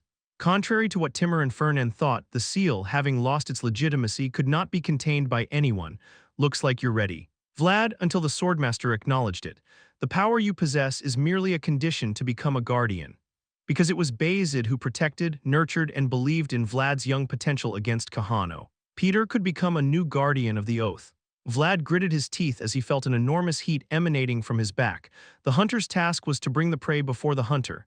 Gazing at the target he had to capture until the end. Vlad gripped his sword tightly again. If you survive, tell that guy who calls himself my father. What? From the collapsed mansion, a blazing volcano began to emerge. The name of that volcano was Rudiger Vayezid. That one day, I'll come looking for him, it was Rudiger Vayezid. The dragon hunter, Mercia, a volcano that had reached the deepest world and was beginning to crawl into reality. The color of the world Rudiger painted was entirely red. Let's finish this, Rudiger's world. Born in a field of pure white snow but hotter than anyone else's, flew toward the dragon that had lost its wings, exactly to where the dragon hunter had cornered it. Quaia, the unbearable heat began to burn Mercia's fingertips, now that the call of the pieces had disappeared. What Mercia wore was just a human body. Qwuk, this shouldn't be happening. He should have taken the piece from here following the incessant call of the dragon, so. What exactly was the energy of the Swordmaster that my father felt? Suddenly, an inexplicable intuition crossed Mercia's mind. City of Mashiam, Swordmaster. Imperial Sword, the person connected to all this was observing me right now. Chapter 195, Towards the Unfulfilled Duty Part 1. The previous night had been very difficult. The ground trembled beneath their feet and wyverns roared in the sky, however. No matter how much of a nightmare the night had been, today's sun inevitably rose. As dawn broke over the distant white plains, the residents of Bastapal began to poke their heads out into the now quiet city. I definitely should have killed him then. Yes, it's your fault for not guiding him properly. Yes, fine. I accept that. As the rising morning sun cleared away the darkness, the first thing visible were the ruined castle walls and the city. Among them, Rudiger and Vlad lay in the most disordered place. Today's sun shone on the two of them. Their heads lowered as if they had exhausted all their strength. Still, hitting that guy felt good. Vlad, who was listening to Rudiger, turned his head and looked towards where the castle wall stood, a deep and enormous crack. The crack starting from the mansion extended exactly to Bastapal's walls. Yes, it must have felt good, Vlad nodded, observing the trajectory of Rudiger's sword thrown with such fury. Well, if anger were vented to that extent, anyone would have no choice but to feel satisfied. Are you going to Sturma now? Yes. To see Joseph? Yes. A knight who now stood on his own name. Vlad was a free man who no longer belonged anywhere, but because of this, he decided to leave to do what he wanted to do, because he thought there was still something he couldn't do for the person who first recognized him. We worked well together yesterday. Didn't we? Just a moment ago you said I didn't guide him properly. Vlad, knowing what Rudiger was trying to say, casually kicked a nearby stone. He couldn't see it because he had turned his head. But Rudiger was probably making a disappointed face. Yes, take care. Aren't you coming with me? When Vlad asked if he would like to go to Sturma with him, Rudiger shrugged and continued speaking as if it was no big deal. The mother there isn't my mother. Neither you nor I have family to rely on. Rudiger got up as if it was time to leave, playfully ruffled Vlad's hair, and walked towards the mansion. Rudiger's world is like a volcano, watching his back as he walked away with difficulty. Vlad seemed to understand a bit why the anger in his soul was so strong. A cannon that can only be reached by crossing a field of pure white snow. The crowd gathered there, hung their heads low and remained speechless. What's the damage? A total of 4 wyverns were shot down during the operation. What about the knights? Mercia, leaning against the cliff, understood the assistant's silence. At a glance, it was evident that half of the knights were missing. Swallowing bitterness at the loss of those chosen and carefully prepared, Mercia could only lament. Perhaps I should have brought the death worm, 10 wyverns and 50 elite knights. The northern knights took advantage of the inaccessible sky for a surprise attack, and the plan was to use the dragon, which perfected itself as it approached the fragments. However, despite the full support of the Dragon Archduke and the use of infiltrators within the city, the visible result was a resounding failure. You said the young Ravnoma is still in Sora. We received a telegram saying he just left for Sturma, although no plan can be perfect. Mercia was not one to tolerate such unforeseen circumstances.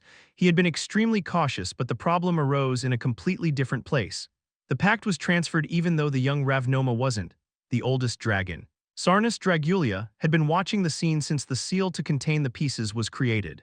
He knew very well that the Guardian of the Oath could not be changed without the Swordmaster's permission, but in reality, the Oath was transferred from Ravnoma to Vayezid, and it ended up failing now. If the Ravnoma's chest had acted according to the initial plan, Mercia and the Wyverns would not have withdrawn so easily.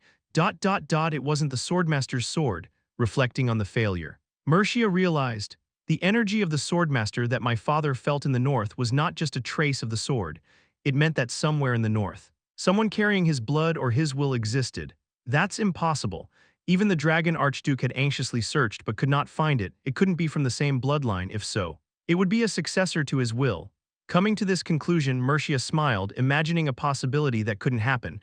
What's impossible? Commander, nothing, I suppose not. A knight born as a dragon and fulfilling the will of the Swordmaster.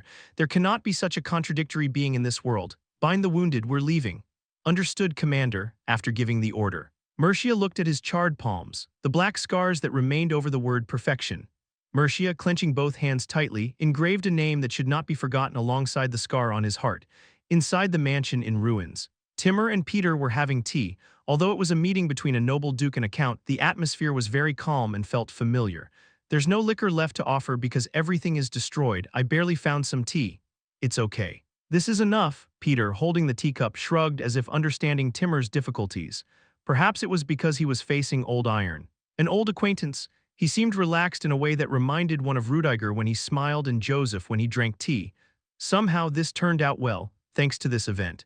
We can unite firmly, although there were unfortunate incidents. The northern meeting was successfully completed because of them. There's nothing more effective in uniting us than an external threat.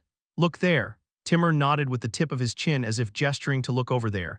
Peter, sipping his tea, observed the procession leaving the castle gate through the half-broken window. It was a group of lords returning to their respective territories after a meeting. If they have the same destination, why don't they leave together? There's no need to stir up dragon's blood. Peter recognized the blonde knight riding away among the group.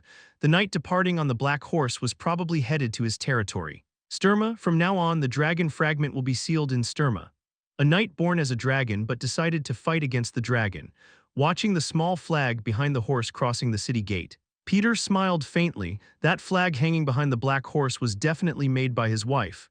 By the way, how's your second son? I understand that the next head of the family has already been decided. Peter didn't immediately respond to Timur's question. He simply tilted his empty teacup and made a bitter expression. He has something he wants to do to the end. There may not be a finger that doesn't hurt when bitten, but there are probably some that hurt especially. For Peter, that finger was Joseph, so he couldn't refuse his wish to give his all to the end. You should rest a bit now, even if it's just a little. Hoping the blonde knight leaving the city and heading to him would offer comfort. The last sip of tea Peter took was incredibly bitter. Long ago, our ancestors made a promise to a man. Let us unite under the same banner to drive out the most perfect dragon.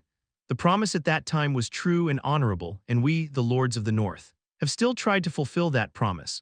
But what about the current empire? Do you remember the promise we made back then to become one? Do you remember the city that protected human pride to the end? Is the current emperor really qualified to fulfill the promise of the founding king? That's why we decided here. We will no longer follow the orders of the empire that broke its promise to the north through discrimination and disdain. From now on, we will not recognize the emperor born of false blood, the founding king and grand master of the sword, until the legitimate successor of Kahano Frosin, who killed the most perfect dragon, arises. The north will remain solely in his name. This is the resolution of the 7 lords of the north to the empire, a deep forest in the east. There was a deep and vast forest that did not allow human access, Ossurin. A forest with a young world tree and the young spirits that embrace the world tree. However, the forest was now frozen by a cutting tension, as if a sword had touched it. Back off. Back off, everyone back off now. All the elves of the village had gathered in front of the young world tree. The atmosphere was so intense that it seemed like something could be cut by the murderous energy emanating from the elves. This time, the determination of the elves to protect the world tree no matter the cost was clear. But Elder, it's a revelation. Now, in front of the world tree, There were strange beings covered in black. Regardless of whether they were humans or monsters, they had no heads and said nothing. But they were contaminating the elves' forest with their mere presence. No matter how much it's a revelation from a priestess. Are you really going to hand over the sword of the Swordmaster to that sinister human? That cannot happen. The elves seemed ready to pounce on the man in front of them at any moment. But Elder Geronimo firmly restrained them. Why have you returned like this? He was a man whom Geronimo had seen when he was a child hundreds of years ago. But Geronimo remembered him clearly. The clothes he wore were worn out and the color of his hair was faded gray. Even the look in his eyes was as old as a corpse. Seeing him, a great man but returning in such a pitiful state, Geronimo felt a sense of confusion that couldn't be described in words. Everyone, please step aside. At that moment, a voice was heard behind the murmuring elves. Although the sound was not loud, it resonated in everyone. Following the will of the World Tree, priestess. It can't be not that sword. Despite it being winter, the priestess of the World Tree wore only a thin cloth, observing the scene she had seen in her dream. The priestess's eyes seemed on the verge of tears.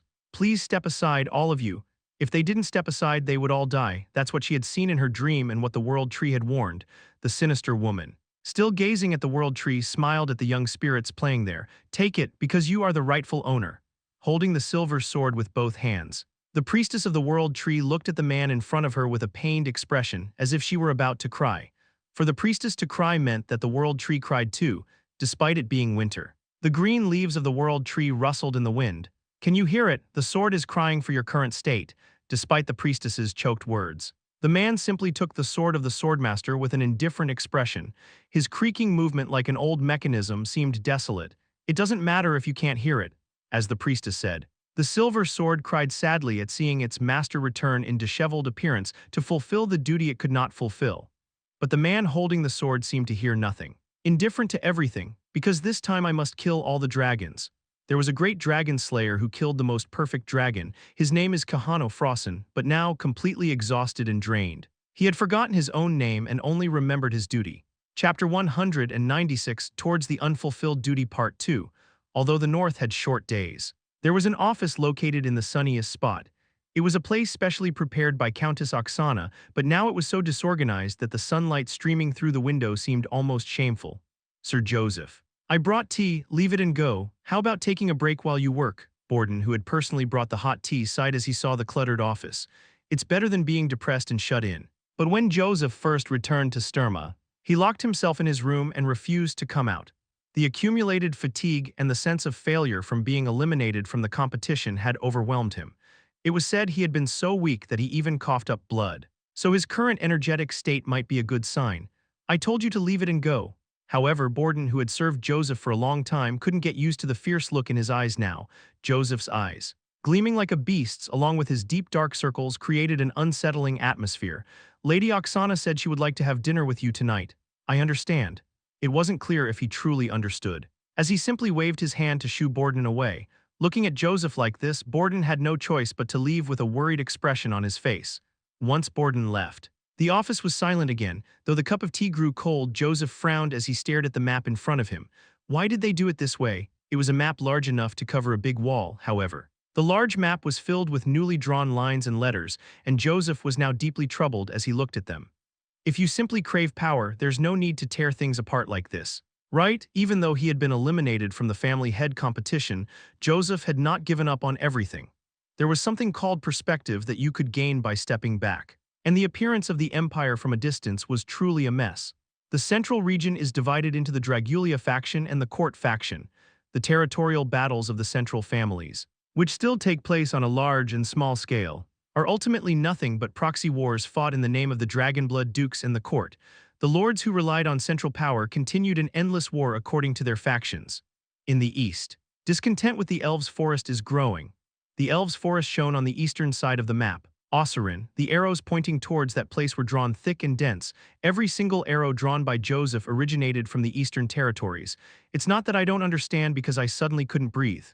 It is said that the lords of the eastern region, whose trade was unilaterally blocked by the elves, are now gathering soldiers centered around the family of Count Vitskaya.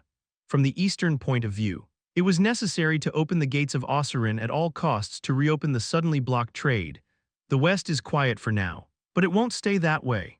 Gaidar suffered a heavy blow in the decisive battle with Vayezid and hid beyond the desolate canyon. but he is probably still constantly looking for opportunities to recover and take revenge. Because of these concerns, Timur the Iron Lord initially installed an entry fortress blocking the canyon. The northern part has declared independence, but the central part is still in turmoil. The east was preparing an offensive against the elves and the west was still sharpening its teeth against the north. I don't know about the southern region, which doesn't yet have a proper information network, but it wouldn't have stayed calm in this chaotic situation. What are you trying to achieve by tearing the empire apart this way? Throughout the history of the empire, there were heaps of conflicts that had accumulated over time, by race, by region, and by religion. And the one who had ignited the fuse of these conflicts had been Dragulia, if you followed the arrows on the map in reverse. They all pointed to Dragulia. Only by knowing the opponent's intentions can you face their moves. However, Dragulia's behavior gave no clues about his intentions. So the shadow in Joseph's eyes as he looked at the map only grew darker. Although they departed at the same time, their destinations were different. Some headed west, others south. The lords who had left the city of Bastapal, governed by the Iron Duke, now turned their horses toward their respective territories. Now we are the last ones. At the crossroads where they had to part ways, Vlad looked at Alicia, who extended her hand. Seeing the white hand extended from the carriage, Vlad quickly took her hand, fearing it might get cold. I'll accompany you to Dermer. It's fine, I also brought my knights. Although they were not as strong as Vlad, Alicia's group was sufficient to reach Dermer. I have always been grateful to you, Lord Vlad, from the time at my parents' grave until now. Alicia's eyes fell on the load Noir was carrying. The luggage the black horse carried with a dissatisfied expression contained small gifts the northern lords had given Vlad before departing. They might have been simple gifts, but they were signs of recognition. I haven't been able to repay all that you've given me, but at least I don't want to be an obstacle in your path. Seeing those gifts, Alicia had to admit that the name Hainel was already too small to retain Vlad. The image of Vlad, walking down the hall leaving behind the 7 northern lords, appeared larger and freer than ever. Go, I heard you must go to Sturma. As Vlad watched Alicia smile while telling him to leave, he unconsciously remembered Zemina in Sora. This was because the expression on Alicia's face when she said she didn't want to be a burden at the crossroads where they had to part was exactly the same as Zemina's from before. But please, once, I will definitely come to see you. What did I do back then? What I said to appease Zemina, who was sad about the separation. Yes, I don't know when, but I will definitely pass through Dermer. I might leave now, but I will definitely come back to see you. I think I said this and Zemina laughed. Look, now I keep it separately. Vlad took out a small cloth bag from his chest and waved it in front of Alicia. When he opened it, what he saw was a carefully folded handkerchief. Seeing that Vlad kept her handkerchief so it wouldn't mix with those of other ladies, Alicia couldn't help but smile despite her sadness. Even though the nest became small and the bird flew away, it would always return to the nest. Seeing Vlad, who considered Dermer his nest in addition to the smile of the rose, Alicia couldn't lament the farewell at the crossroads. Even though there was no wind, the waves crashing into the port were strong. These waves were created by the enormous body approaching from afar. Devious. The butler of the Dragonslayer Knights raised the collar of his cloak as he watched the massive ship drawing nearer. What kind of ship is that? Some soldiers, upon seeing the approaching vessel, exclaimed in amazement, even if you looked up. Its size was overwhelming. The ship's growing shadow loomed over them as it drew closer to the shore. Drop anchor, lower the boarding plank. The ship reached the port as the soldiers held their breath when the recognizable red sail, visible from a distance, was folded. A long boarding plank began to descend from the ship to the ground. Ha! Ha, I didn't expect you to come in person, a man said as he descended to the port with a loud laugh. His gruff demeanor was that of a typical sailor, but his clothes were made of expensive silk. You look much better than the last time I saw you on my lands. Welcome, Duke Barbosa, though the plank was wide enough for 2 people to walk side by side. The burly man took up all the space. He had the characteristic red hair of the South and a hearty laugh that only a man in his prime could have. Thank you for coming from so far away. It wasn't a problem. This is a trip I make every day. Devious. Bowing respectfully to Duke Barbosa, noticed that the man with his friendly laugh brought with him the salty smell of the sea. It's strange. I've been on land so long that I'm getting seasick.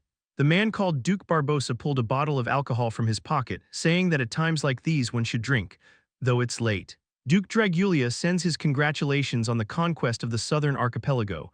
I'll discuss that when I reach the capital. Duke Barbosa responded as if nothing had happened. But his achievements were truly remarkable. Unlike other regions where a strong power structure was already in place, such as Ravnoma or Baranov, the southern archipelago had never been governed by a single family throughout the empire's history.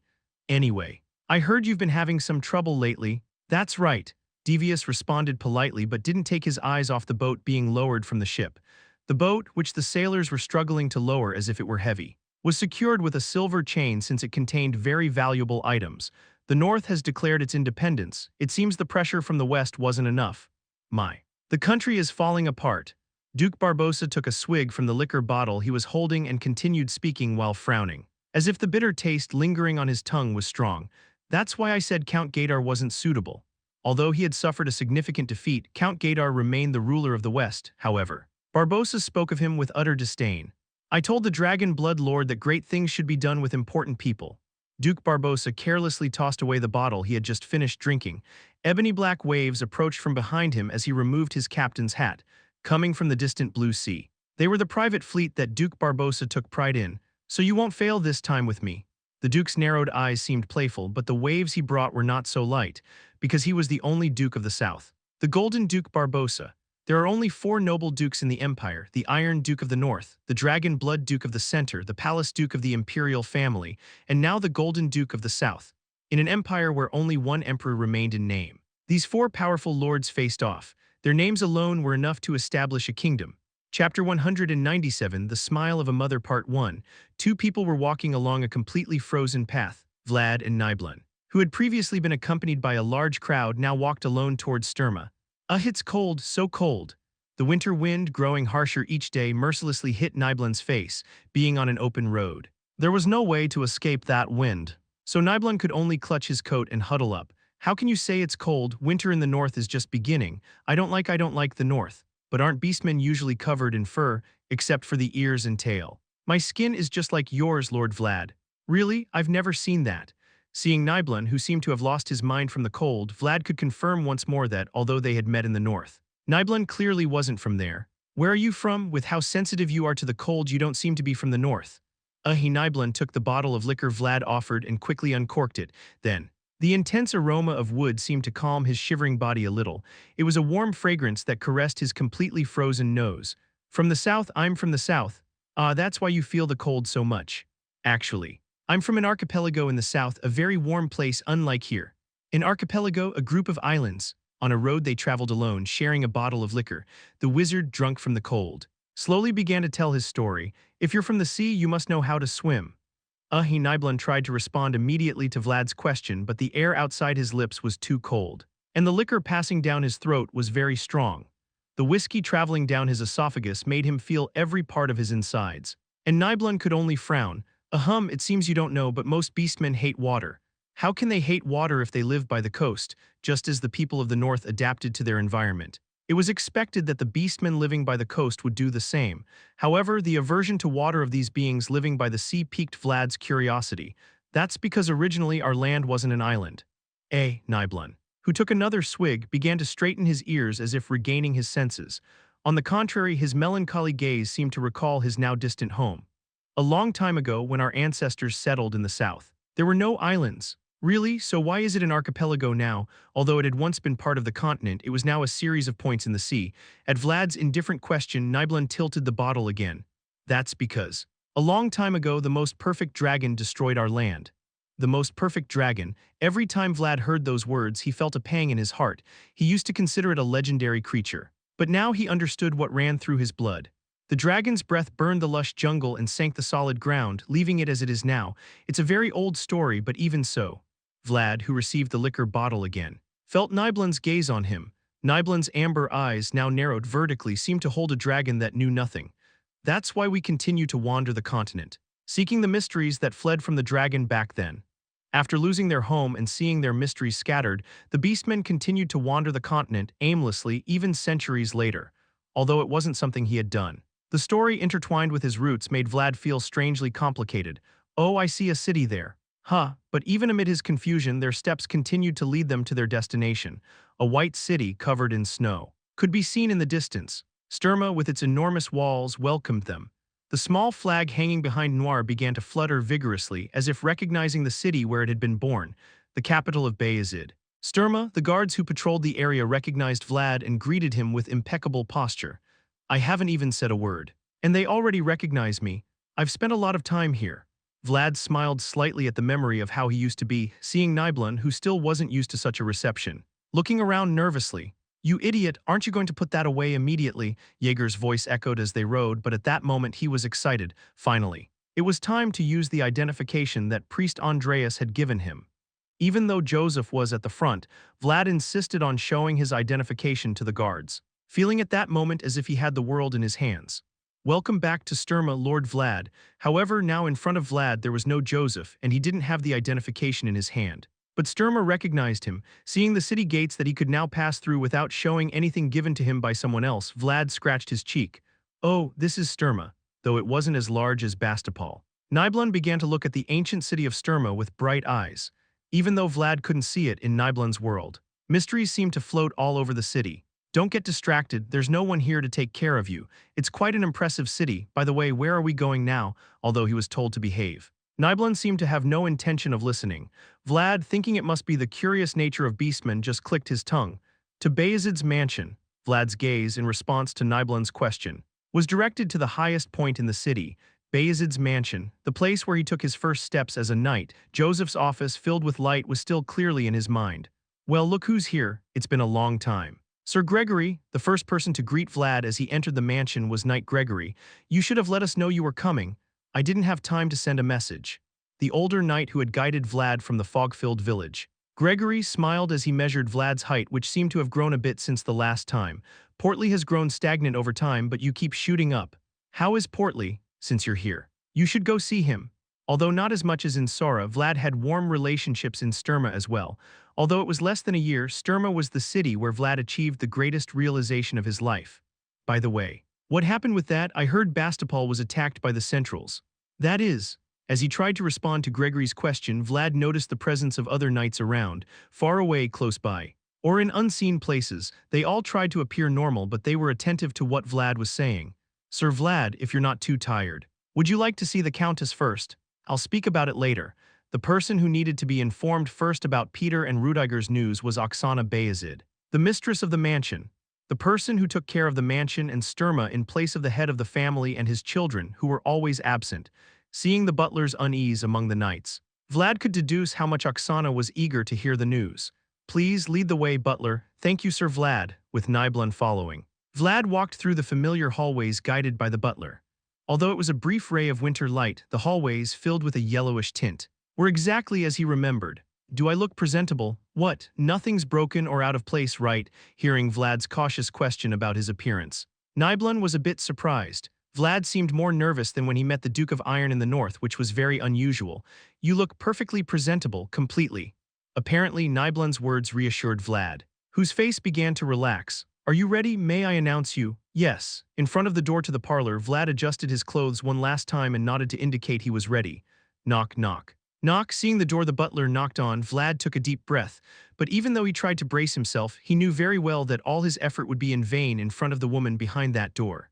It has been a while. Vlad, as the door opened, a familiar scent filled the air, a scent he hadn't felt in a long time but had always been deep in his memory. Maybe I should call you Sir Vlad now, seeing the lady smiling with that scent. Vlad lost the words he had prepared and began to murmur. Although he had met many people since stepping into the outside world, he didn't know how to behave in front of this woman. Would you like a cup of tea? No. Thank you. Lord Ramond recently tried growing tea in his territory. Even though he said no, it seemed the tea would be served anyway, for Vlad, who came from a cold day. Oksana began to prepare the tea herself. Who is this person beside you? I am Nibelung, Vlad's new magical advisor. Under Oksana's gaze, Nibelung bowed his head and began to observe the room silently, which was unusual for him, however. He soon seemed captivated by the various tea leaves arranged by the window. I heard you just came from Bastapol. How are the head of the family and Rudiger? The news of the attack on Bastapol by the Dragon Knights was something that concerned Oksana. Knowing this, Vlad began to answer as detailed as he could about what he knew. However, while speaking, he tried to omit the most dangerous parts, only out of consideration for Oksana. It must have been hard for you. But if Oksana couldn't deduce what wasn't said, she wouldn't be the Lady of Vayezid, understanding what Vlad had gone through. Oksana smiled with effort. By the way, it seems you've gained some weight since last time. Really? Having arrived with the harsh wind, Vlad looked down at Oksana's smile, though Zemina and Alicia also smiled at him. Oksana's smile was different. When I first saw you, you looked all bones, now you seem to have regained your form. Leaving the teacup, Oksana began to stroke Vlad's head, though the spot where her breath touched tickled. Vlad looked into Oksana's eyes. I'm glad to see you're well. It's the first time I've heard that, even though I have two sons, seeing Vlad worried about her well-being. Oksana's eyes curved in a smile. Knowing that the boy who once showed only thorns now knew how to be gentle gladdened Oksana. However, though Vlad smiled with his mouth, he couldn't with his eyes because he saw the worries on Oksana's face that were hard to erase. Joseph will also be glad to know you're back. Really? The smile that once melted the cold winter seemed a bit weaker now, which saddened Vlad. A mother ages faster worrying about her child. That's why Vlad could now also see the wrinkles on Oksana's face. But still, seeing Oksana trying hard to hide her worries and smile, Vlad also tried to show only a smile. Chapter 198, The Smile of a Mother Part 2.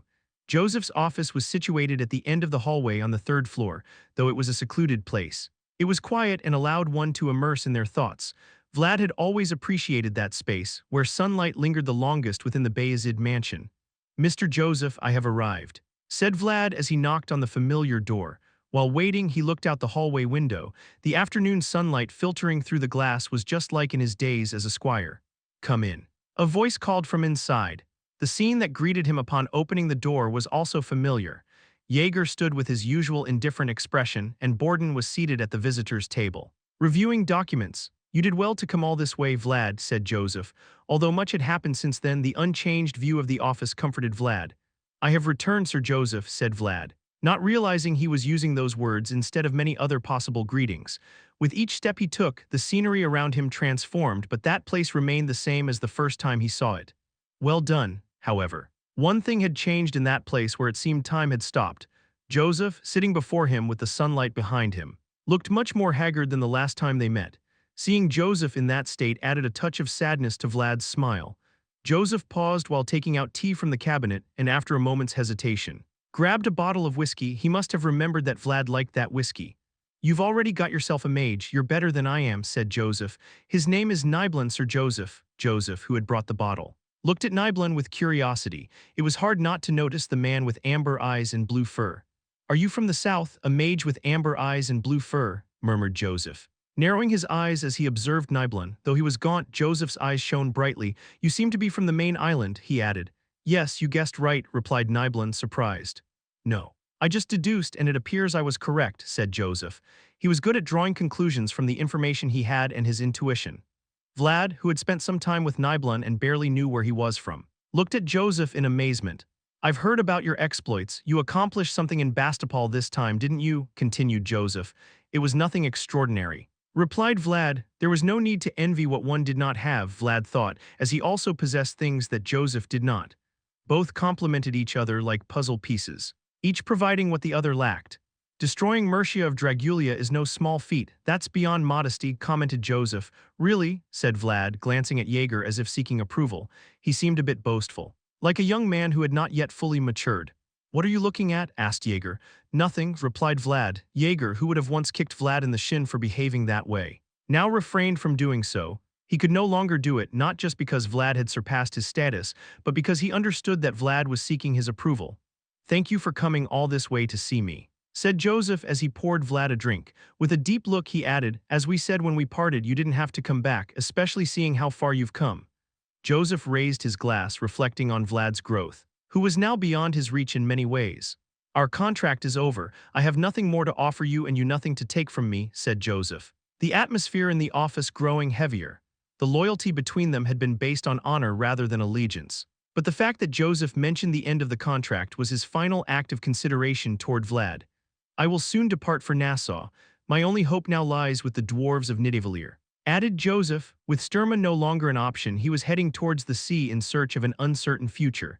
In the silence of the office, the sound of a plate sliding broke the calm. Borden offered Vlad a tray of sweets, looking at him with an anxious gaze. Though he was Joseph's knight, his contract with him had ended, and although he was Vayezid's knight, he had been able to become independent from the moment he received the surname of Oreo, and this whole process was a legitimate freedom that took place with the consent of Joseph and Peter. I plan to become independent, said Vlad, looking at the sweets. You took me in, Sir Joseph, and Vayezid gave me a home, but now I know I am free. However, if you permit me, this time I want to accompany you, Sir Joseph, even though the contract has ended. I feel I still owe you a debt.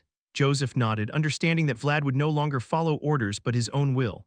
Then let's prepare for the journey to Nassau, said Joseph, raising his glass high, though he regretted Vlad's departure. He was proud of the knight he had become, one of the greatest achievements of his life. This time we head to the sea. The last to leave, Joseph was preparing for his own odyssey. Knowing he had fulfilled his final duty, 3 days have passed since we arrived in Sturma. However, the reason you can't leave immediately, even if you decide to, is probably because you need to ensure the preparations are complete for traveling in the middle of winter. Even now, the courtyard was filled with luggage stacked for Joseph's departure procession. Nidivalier, Nidivalier, Nidivalier. Yes, Nidivalier.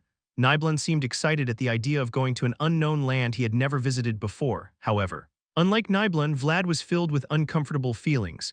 Those arrogant bastards, Vlad, who had been looking out the window with his arms crossed, began to leave as if he couldn't take it anymore. The fluttering steps seemed to show how angry Vlad felt. That's why you're upset. Nibelin looked out the window to see what was happening and understood Vlad's feelings upon seeing the scene below.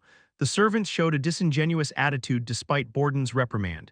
Joseph was a descendant of Vayezid and the Countess's son. But the servants' attitude was indifferent, as if those words were now a thing of the past. Can I carry this? Yes, can I carry this? One of the joking servants was surprised to see Vlad growling in front of him. No, it seems you all are having a hard time. So take a break, a noble knight. However, the servants silently screamed in astonishment when they saw Vlad carrying the luggage in his hand with his sword strapped to his back. I'll let you rest a bit after this. We're sorry. Sir Vlad, Vlad's dark eyes while he carried each load were colder than the snowstorm hitting Sturma's walls. Borden, seeing Vlad carrying luggage from afar, sighed as if he were speechless. It seemed unfamiliar because it revealed the pitiful appearance he had tried so hard to hide. It wasn't this bad originally. Let's hurry before Sir Joseph sees it. Borden felt embarrassed discovering the current situation. But Vlad was silently moving the luggage as if nothing had happened. He just hurried because he didn't want Joseph to see what he was seeing instead of bothering to carry the load. I told you to rest. You bastards, your personality is still the same, Vlad. Vlad was yelling at the servant trying to carry the luggage. But the voice he heard was very familiar. Portly, how have you been? The only friend and source of water he received from Sturma. Portly, the youngest member of the Canner family, carried the luggage with trembling cheeks, looking even chubbier. What is going on here? I came because you said you were here. No, however, although he had tried to move it, he had to set the box down immediately. Probably because he didn't have the strength to carry it. I didn't know you were doing this here. I didn't know I would be here like this. Vlad had a stern expression on his face while looking at Portly, whom he hadn't seen in a long time, but he didn't let go of the grim look in his eyes. The servants approached hesitantly to carry the luggage. But their pale faces remained the same. Since when has it been like this? It's fine, in fact. Sir Joseph fell seriously ill as soon as he arrived here. Not only did he lose his right by being eliminated from the competition for head of the family, but Joseph suffered greatly as soon as he arrived. Perhaps some of Vayezid's vassals would have preferred to die like this. I guess it was a big problem because the priest also came. It seems now you've regained your strength. Yes, Portly responded while carrying the luggage despite the difficulty. But Vlad's feelings were mixed when he heard that. It was certainly a difficult sight for anyone to see the person who was like a tree blocking his way gradually declining. I'll follow you on this journey as well. I think we'll probably serve Sir Joseph together until then. Why, this time a new branch opened in Nassau. I think I'll be working there now.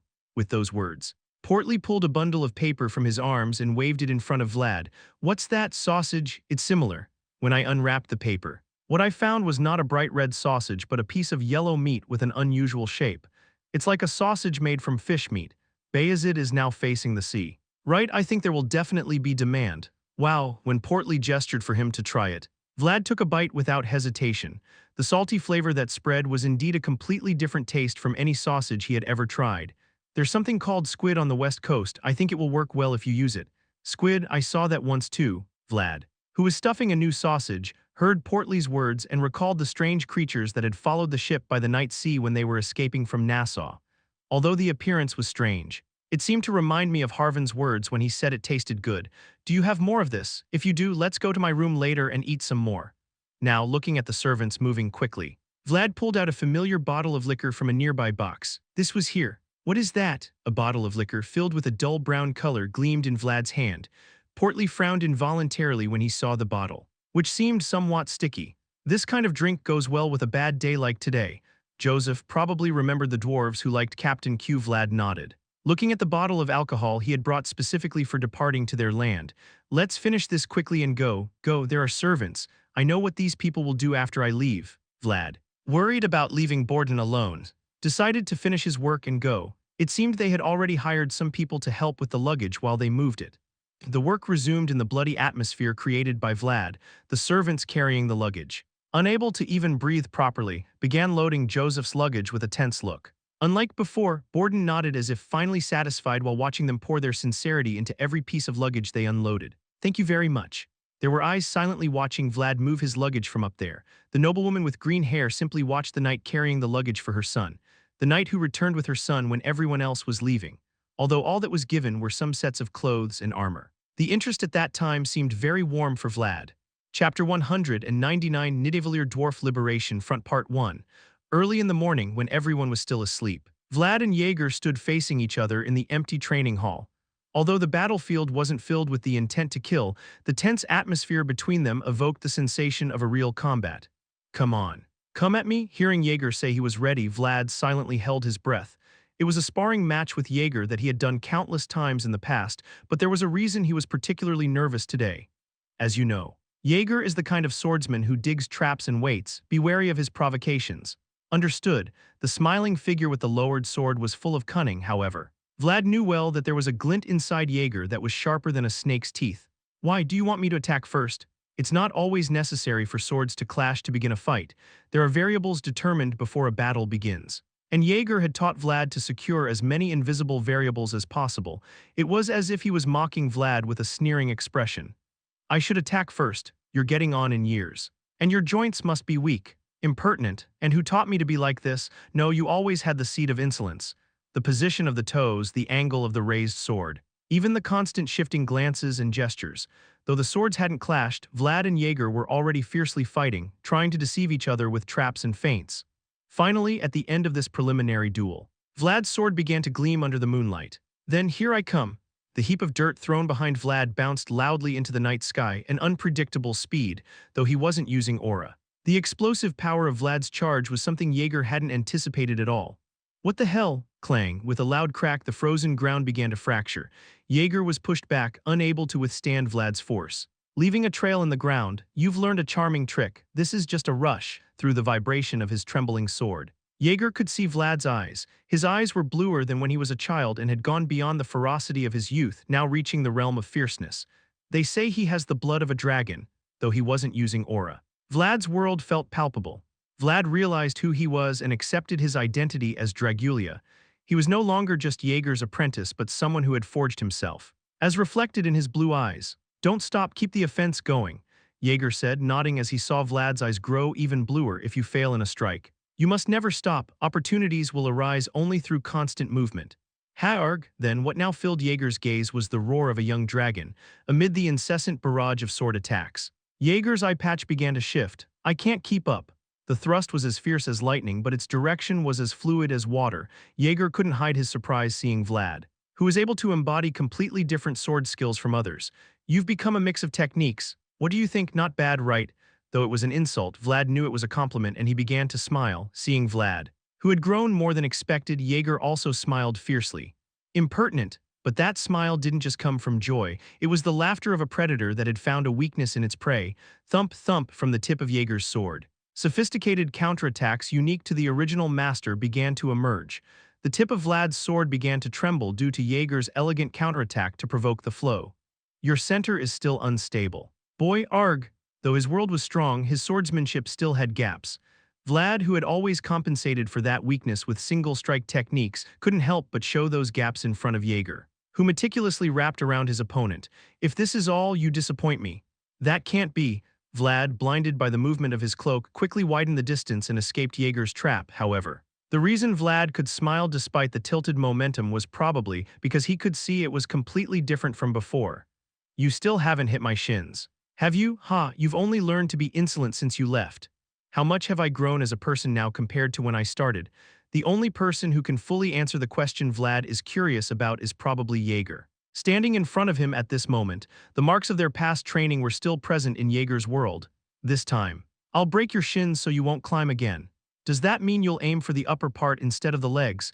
Though they were glaring fiercely at each other, both knights smiled as they raised their swords with joy, because it was time to confirm how much they had both grown and how much they had nurtured. Even after disappearing, the traces of their existence would remain, thought Jaeger. As he touched the patch on his eye, "Did you win?" "What?" It was the morning Vlad was supposed to leave Sturmer. Vlad loaded the last of the luggage into the carriage and pulled Noir along with a limp. "Didn't you have a duel with Lord Jaeger last night?" "How do you know?" "How could I not know?" Portly spoke excitedly, his cheeks red from the cold. "The noise you two made last night was so loud that even I noticed. Probably all the knights and squires in the mansion know too." "Really?" After hearing Portly's words, Vlad glanced slightly toward the mansion. As expected, just as Portly said, there were many knights lingering nearby. "What are they so curious about, Portly?" Portly's fingers, which were counting the boxes, returned to their initial position upon hearing Vlad's severe voice. His shoulders shrunk, making his rounded figure look even rounder. "I was just curious if you don't want to say." "Then don't." "I won." "Really?" Although Portly was surprised to hear that Vlad had won, he soon looked skeptically at Vlad's limping leg. "Is Lord Jaeger okay?" "That's because he cheated." Looking at Jaeger, who was at the front of the line, Vlad bared his teeth in a smile. He said he wouldn't use aura. Jaeger's world was a green glow, like the aurora in the night sky. It was the color Vlad saw just before being struck on the shin the night before. "Oops, I did it unintentionally." Why did it feel like he had lost despite winning? He could still hear Jaeger's mocking voice from last night. As he watched him suffer in pain, Vlad, what, there, the Countess is looking for you." I didn't realize because I was focused on Jaeger." But there was a gesture calling Vlad from the mansion's entrance. It was a gesture from Oksana, who had come out to see the group off. "Was she calling me?" "Yes, Vlad," for some reason. There was a small tear in one of Oksana's eyes. However, the reason she tried to smile was out of consideration for Vlad, who was right in front of her. "If you had told me in advance that you were coming, I could have prepared more." Vlad saw the bundles of luggage the maids were bringing out for Oksana. They were all bundles containing clothes. "In summer, you should wear summer-appropriate clothes, and in winter, you should wear winter-appropriate clothes. Now that you have become a noble, you shouldn't dress like you do now." "I'm sorry," Oksana said, caressing Vlad's protruding neck, although made of high-quality fabric. The clothes that seemed unusually thin were the summer clothes Oksana had given Vlad when he was a squire. "I cut it a bit bigger than before, so it will probably fit well. Thank you for your consideration." And also, a woman with whom it was always difficult to make eye contact. Therefore, Vlad kept his head bowed for no reason. But he had no choice but to raise it when he felt a firm touch around his shoulder. "What did you do with the cloak I gave you before?" Vlad unconsciously touched the fur that gently wrapped around his shoulders. It was much thicker than the cloak he had given to Charlotte and kept him so warm that he could forget the winter cold. "It's an ermine fur cloak, this time. Don't lose it." As Oksana untied the old cloak and tied the new one with her own hands, Vlad was left speechless. "Please take care of my son during this journey, Vlad, or should I say Lord Vlad?" Looking into Oksana's eyes, which seemed somewhat sad, Vlad nodded silently. Although she was someone else's mother, the warmth that emanated from her penetrated deeper than the ermine fur cloak. "Then I will leave." "Yes." Vlad bowed his head deeply, feeling tickled, and quickly found his assigned seat and entered. He noticed Oksana's eyes constantly watching him from behind, but he didn't want to take away the time for the mother and son to say their goodbyes. "Wow, that cloak." "What about the cloak?" Nibelin, who was traveling on the roof of the carriage instead of the donkey he used to ride, began to laugh as he looked at Vlad's new cloak. "Could you lend me that cloak later?" "Why, my heating pouch is empty. I think it escaped because I hit it too much." Nibelin smiled sheepishly as he shook his old heating pouch, as he said. The pocket, which had thinned out, seemed to contain nothing. "This won't do." "Oh, come on, don't do that," despite Nibelin's pleading. Vlad just adjusted the collar of his cloak and didn't give him the slightest chance. "Find something else, this isn't possible." Realizing there was no hope, Nibelin's ears drooped in sadness. "Understood, but can I ask you for a favor?" "What?" "Could you ask the one-eyed knight at the front to leave a bit later? I already tried, but he didn't listen to me." "Leave later? Why? In a winter like this, it wouldn't be enough to leave before dawn." But Vlad couldn't hide his confused expression when Nibelin told him to leave later. "It's just, there are people who haven't arrived yet." The wizard on top of the carriage let out a deep sigh as he looked at the castle gate in the distance. "I think they'll arrive if you wait a little. Sometimes I don't understand what you say." It was an incomprehensible advice from a wizard who deals with mysteries. But Vlad decided to heed it. Since it was a world I had personally known, I knew very well that he didn't speak in vain. "Mother, I'm leaving." "Yes, yes," as Vlad approached Jaeger. Joseph and Oksana were saying their final goodbyes. Although her words told him to leave, Oksana was still holding Joseph's hands, but knowing it was time to leave, she let their hands part. "I'll always be here. So come back whenever you want." "Yes, mother." Now, seeing his mother cry, Joseph made an effort to turn his head and look at the mansion. The morning sun, shining over the castle walls, illuminated the mansion where he was born. "I'll come back." Contrary to what he said, the mansion felt somewhat distant, but Joseph decided to make an effort to return. On a dark morning, a group of people approached the gates of Sturma. The men, wearing thick hoods pulled up over their heads, constantly exhaled white breaths, as if unaccustomed to the cold of the north. This is Sturma. A man who seemed to be the leader of the group began to look at the walls of Sturma with deep eyes as they got closer. The majesty of the castle's tall and strong walls left a deep impression on anyone who saw them. Stop! Whoever is ahead, please identify yourself. Although it was not yet time for the gates to open, the men stood still, gazing in awe at the castle walls. Seeing them, the guards of Sturma seemed cautious, but ultimately had no choice but to lower the spears they were holding when they heard a word. No, to be precise. It was because of the pointed ears of the men that became visible when they lowered their hoods. We are from Ossurin. Upon hearing the now familiar demands of humans, Barates, the leader of the Rangers, searched inside his chest and raised a document. The emblem of Hainel was drawn on the beautifully sealed exterior of the document. Elf, this is a letter of guarantee written by Baroness Alicia Hainel. The guards seemed quite bewildered when they saw the elves in front of them, who were said to be difficult to see even once in a lifetime. This is because Sturma is a place where it is hard to see not only elves but even the beastmen who roam the continent. And if the Knight Lord Vlad is in this city, I would like you to inform him that we have arrived. The elves seek out Knight Vlad with the certified guarantee from Baroness Alicia Hainel. The people whom the clairvoyant mage had been waiting for were now standing in front of the gates of Sturma. Chapter 200 Nidavellir Dwarf Liberation Front Part 2 Trinova. A western city. There was a mansion located in the city center, avoiding the desolate sands that wandered the wasteland. It was a large and spacious mansion that was clearly visible even from a distance, but it had a dark feeling. Likely not just an illusion. That's why I hate coming to the west. There's no decent food, nothing to drink. Anyway, there's no fun in this town. The gold merchant Barbosa took off his boots and shook out the sand inside, muttering as he did. It didn't match the luxuriously decorated room and was not courteous to the person sitting in front of him, but he acted comfortably as if nothing was really wrong. By the way, your complexion seems to have worsened a lot since the last time I saw you, Count Gaydar. It's inevitable, I suppose. Barbosa, who put his boots back on over the sand he had scattered, looked at Count Gaydar with a malicious smile. Despite the smiling, bright face, the Count's slightly tilted head seemed to convey a strange sense of pressure to anyone who looked at him. After all, it's not surprising you're in such bad shape, considering you lost around 5,000 men.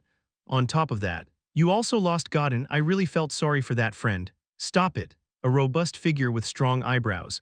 Although he had been beaten down by the shocking defeat, he still retained a spirit of recovery, unwilling to give up. It may have been a painful defeat, but I'm not someone who gives up after a single defeat. I am Sigmund Gaydar. Even if you say it quietly, I understand. However, Barbosa merely covered his ears with his fingers, as if making noise. Ignoring the Count's vigor, what brings a busy person like you all the way down here to the south? I have something to take back. What? Barbosa's smiling face began to distort strangely at Count Gaydar's question. What? You should remember me when you see me. That, you borrowed money, something shiny, for a moment. Barbosa's head tilted forward and suddenly found itself under the Count's chin. He looked like a venomous snake. It was money you borrowed to feed, clothe, and arm 5,000 soldiers. Isn't that right? Where do you think you could find that money in this miserable town? I borrowed that money from Dragon Blood. To be exact, it's the money that Dragon Blood borrowed from me. Barbosa, interrupting the Count with a fierce smile, pulled a document from his pocket and tossed it to Count Gaydar. A sheet of eerily bright red paper. It was what was called a final warning. The paper most feared by those who had borrowed money from the House of Dragon Blood. And besides, the debtor is you, from Ravnoma to Vayezid. For an impoverished Count's family to end up as the loser in the West, they would need proper support. However, Dragulia's support, which devoured as much as it starved, finally halted Gaydar. So just leave it at that. Barbosa, lifting the red paper with a familiar gesture, held it up in front of Count Gaydar's eyes. I only need one city. If the calculations are approximate, is that okay? Though it was an absurd pressure, it was true he had borrowed something. Count Gaydar, trembling only with his lips, dared not say anything, because the report he had received before Barbosa entered stated that a fleet had come to take over his city of Torquia. Isn't it wonderful to have good neighbors? If you sign here, I can take care of those in the north for you. Is this what a sharp smile looks like? The sinister golden teeth gleamed at the corners of Barbosa's smiling mouth.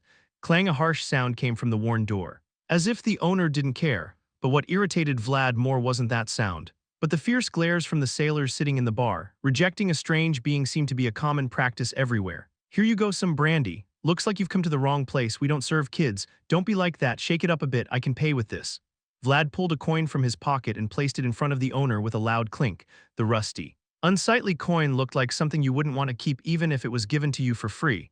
But when the owner saw the coin, a strange look appeared in his eyes. Where are you from? The north. North, which part of the north? Vlad chuckled and responded to the owner's superficial attempts to probe him. I've got nothing to say to a Nassau farmer. The customers arrived. Equals recognize each other, though Vlad seemed young. The bar owner accepted the coin on the table. It might take some time. It better be quick. When Vlad saw the owner take off his apron and try to leave, he pointed behind him with his thumb and said, I hate people staring at my back. Be careful then. Vlad took the drink offered by the owner and looked back, men with their hands in their pockets, hidden under their clothes, though they looked ready to draw a knife at any moment. Vlad smiled at them and offered the glass. Strangely, I feel at home. Though he had ordered brandy, what he got was a cheap mix of rum and some unknown liquid. However, Vlad, used to the harshness of the drink, didn't seem to mind. Took a sip and frowned. This time it's the sea. Vlad, who had all the time to himself in the quiet bar with no owner or customers, pulled a piece of paper from his pocket and looked at it. The image was crudely drawn as if by a child, and on it was a single striking golden light. What's this? A revelation. One night after leaving Sturma, Baratis approached the campfire they had set up for the night. The priestess gave this to me, in fact. I came all this way mainly to deliver it to you. Baratis, who had ventured into the outside world in search of traces of the World Mother Tree, joined the group heading to the island of the dwarves. The west, where the group was headed, was once home to the World Mother Tree, and Joseph, in his search for opportunities, had no reason to turn down the elves. I see, thank you, though he said thanks. Vlad's hand showed some hesitation as he reached for the drawing. It seems her drawing skills haven't improved. Consistency is part of her charm. A revelation given to the knight who saved the world tree by the priestess of the elves, however. Despite the grand reason, the drawing in his hand looked like a child's work. With crooked and rough lines. What is this? Why is everything around it so dark? It's the sea. Then what's this floating here? A log? It's a ship. It was so terrible that even asking about it was embarrassing. But there was a light in the drawing that seemed vaguely recognizable. A point of light shone on the brown mass the priestess called a ship, although it didn't have a human shape. The light was unmistakably familiar to Vlad. Could this be me? As expected, you recognize it at a glance. Baratis, a bit excited that Vlad recognized the drawing made by his younger sister, smiled and nodded. A knight lighting a beacon on a drifting ship in the sea. Nibelun, who had silently approached, murmured as he looked at the drawing, judging by his bright eyes. It seemed the revelation delivered by the priestess had sparked great interest in him. I've never seen such a clear revelation before. Whoever the prophet is, their level is extremely high. Clear this, without permission. Nibelun had already taken a magnifying glass from his backpack and was examining the drawing with admiration. The careful way he handled the drawing, as if it were a masterpiece, made Vlad click his tongue, being able to pinpoint gaps in time so clearly. Someday, I really want to visit the Forest of the Elves. With Lord Vlad, I really want to go. Let's go together, please. When Baratis said Vlad had to come along, Nibelun clasped his hands as if begging. The pupils, characteristic of the beast people, gradually became wider and rounder, but Vlad wasn't really looking at Nibelun. This time I'm lucky. What? A light flickering precariously over the dark sea. Vlad rummaged through the crackling fire, looking at the color that clearly depicted him. Because the revelation points to me. In the city of Mashium, there was a canary that sacrificed itself for me. She was the bird that illuminated the darkness, guiding me on the right path. Having buried the pain of Justja's death in his heart, Vlad felt relieved that this time the curse was directed only at him. Here is the map. And this too, the port of Nassau at sunset, the Western Sea, much warmer than when we left Sturma a month ago, was starting to spread out. What is this? The secret contact the bar owner had provided looked like a common dockworker. He, who had been carrying loads as long as his weathered face suggested, now stood in front of Vlad, patting his hunched back. It's a seashell, isn't it big? What is a seashell? Ah, that's right. You said you came from the north. It was a strangely curved object. Vlad's expression wrinkled at the sight of the shell, hard to believe it was once a living thing. In any case, use it as a horn. You know what a horn is. Right, then will they come? In response to Vlad's question, the old dockworker only shrugged. I don't know. The only sure thing is that the place marked on the map is shrouded in fog. A place even experienced captains avoid, so I can't guarantee you a ship. What he had in his hands was a rudimentary map and the remains of an ancient shell, but these were the only clues to reach the island of the dwarves. So Vlad had no choice but to nod. The ship is fine, we've already secured one. That's a relief, realizing the meeting was over. The old man lifted the flagstaff he carried with great difficulty and bowed his head. Until a moment ago, he had been the secret contact, but now he looked like a simple dockworker. Nassau, a land of Vayezid, but still with Western customs. Helping the dwarves here was something that had to be kept secret. Then let's not meet again. Here you go. It was Vlad who tossed a gold coin to the old man for his hard work, but he simply shook his head and quietly handed it back. I've already been paid by the dwarves. Vlad scratched his cheek as he watched the old man leave with difficulty carrying his sack, though he seemed an insignificant old man. He appeared to have something that couldn't be replaced by gold coins. So the other ships don't want to go. After the old man left, Vlad walked toward the dock alone in the port. Now, the western sea where you could even feel the scent of spring.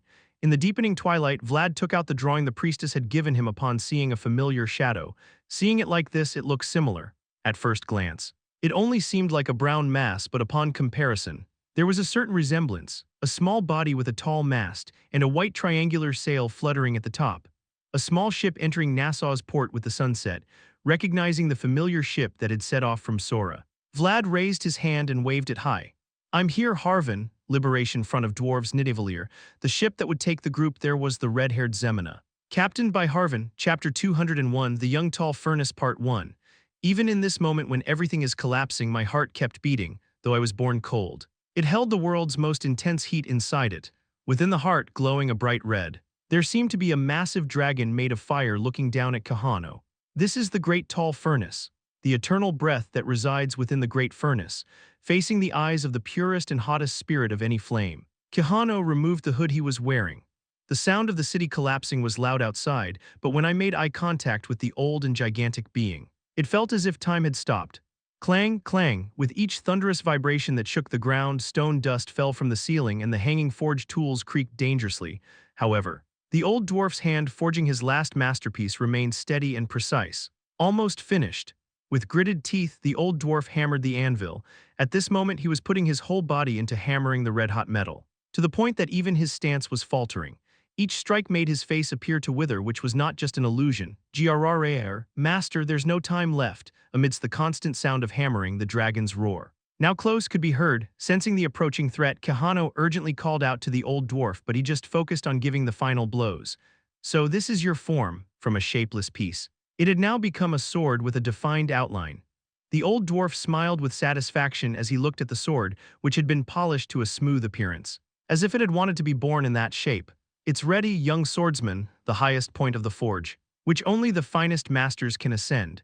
The old dwarf there placed a silver sword into the molten metal flowing along the pipe. He was too far to hand it over personally, and his aged body no longer had any energy left. The slowly cooling molten metal began to carry the old dwarf's last creation. "This is the last work of this forge." The forge was collapsing, the stone dust, which fell occasionally, was now coming down in the form of debris. "Master, you have to get out quickly." "No," in response to Kahano's cry. The old dwarf just shook his head. The spirit dragon inside the tall furnace approached the dwarf as if thanking him for his last effort. "If you don't mind, give this name Kahano Frosin," following the metal veins from high to low. The silver sword forged by the old dwarf's hands stopped in front of Kahano along with the red-hot metal. The last creation of the tall furnace. "The Silver Knight, Master Smith," quackagagang. With the old dwarf's last words, the ceiling collapsed and a huge shadow fell upon him. However, the old dwarf only smiled as if he was satisfied until the last moment of his life.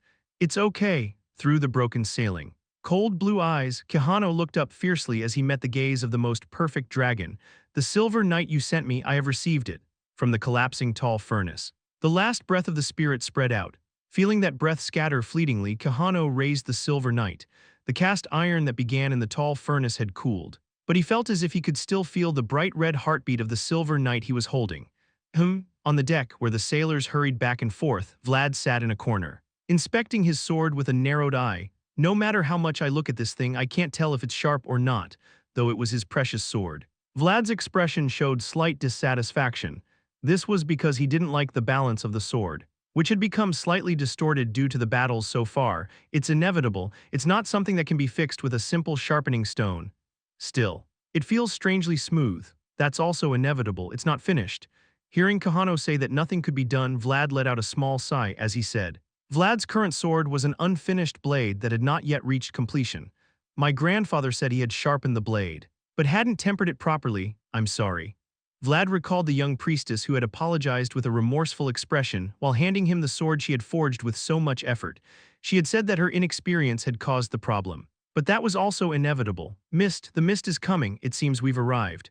Hearing the lookout's shout, Vlad stood up and could see the mist approaching from afar, just as the lookout had said. Indeed, as the lookout had mentioned, a misty fog was coming in from the distant sea. "This mist is as white as if milk had been spilled." Observing the fog over the sea, Vlad sheathed his sword and quickly moved toward the railing. This was because Otter's voice scolding the sailors on deck was unusual. Lower all the sails, we're entering a reef zone, those without tasks. Go to the railing and keep a lookout. If you see anything, shout immediately. The waves were calm, but Otter's voice from the center of the deck was as loud as thunder. Even Vlad was momentarily surprised that Otter, who was usually quiet, had such a powerful voice. We're entering, everyone to your positions, with the loud sound of Harvin turning the helm. The Zemina was swallowed by the mist. Then what you see is a fog thicker than expected, feeling as if not only his vision but also the sounds he could hear were obscured. Vlad turned his head back and forth as if curious. Are you also keeping watch? Lord Joseph, no. The fog was so thick that it seemed as if Joseph had appeared out of nowhere. He walked indifferently and now rested his arms on the railing. Looking out at the sea where nothing could be seen, you seem to be doing well lately, I'm glad. Really, perhaps it was because of the white mist. But Joseph's usually dark-shadowed eyes were not visible. Vlad was smiling at seeing Joseph, who had become much healthier these days, but frowned when he heard the sound that followed.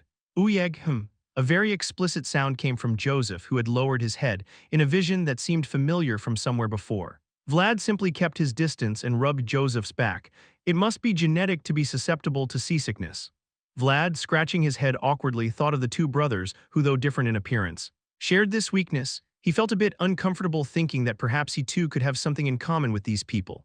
Vlad, I think we've reached the point marked on the map.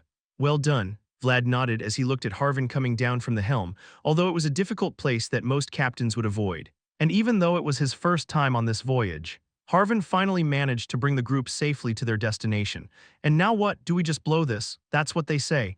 Then we should do it quickly, even though we've anchored. The nearby reefs are a concern. The conch shell that would likely mark a highlight in the journey was ready, although Joseph, as the leader of the group, should have blown it. He was still by the railing vomiting. Do it yourself. I guess I have to, with the sound of vomiting still in the background. Harvin quickly handed the conch shell to Vlad. It was impossible for a conch shell that seemed precious to emit a strange smell without reason. Vlad accepted the conch shell from Harvin with an awkward gesture, though it was just a signaling instrument. He had never held one before, through this small hole. Yes, that's right. Vlad brought the conch shell to his mouth, looking out at the unseen sea. The sailors, knowing they could only rely on the conch shell, watched his movements attentively. P.I., what are you doing now? Damn, I guess it's because it's my first time. The sound of Joseph vomiting beside me in front. The disappointed look of Harvin. Feeling embarrassed by the weak whistle he had produced, Vlad took a deep breath. Poo, you did it. Oh, a loud and clear sound echoed over the sea. It might have been his imagination. But Vlad felt that the sound of the conch shell reverberated through the fog. I've blown the conch shell, but now what? Good question. However, after blowing the horn, all that could be felt was the silence conveyed by the gentle waves. Joseph, who was wiping his mouth under the gaze of Harvin and Vlad, simply shrugged. We have to keep blowing until something happens. How long does it mean to keep blowing? Looking at Joseph, who was leaning against the railing with a helpless expression on his face. Vlad brought the conch shell to his mouth once again. However, just as he was about to blow the horn, Vlad could see a long stick floating in the sea. I don't know why. But Vlad noticed a strange look and quickly grabbed Harvin's shoulder.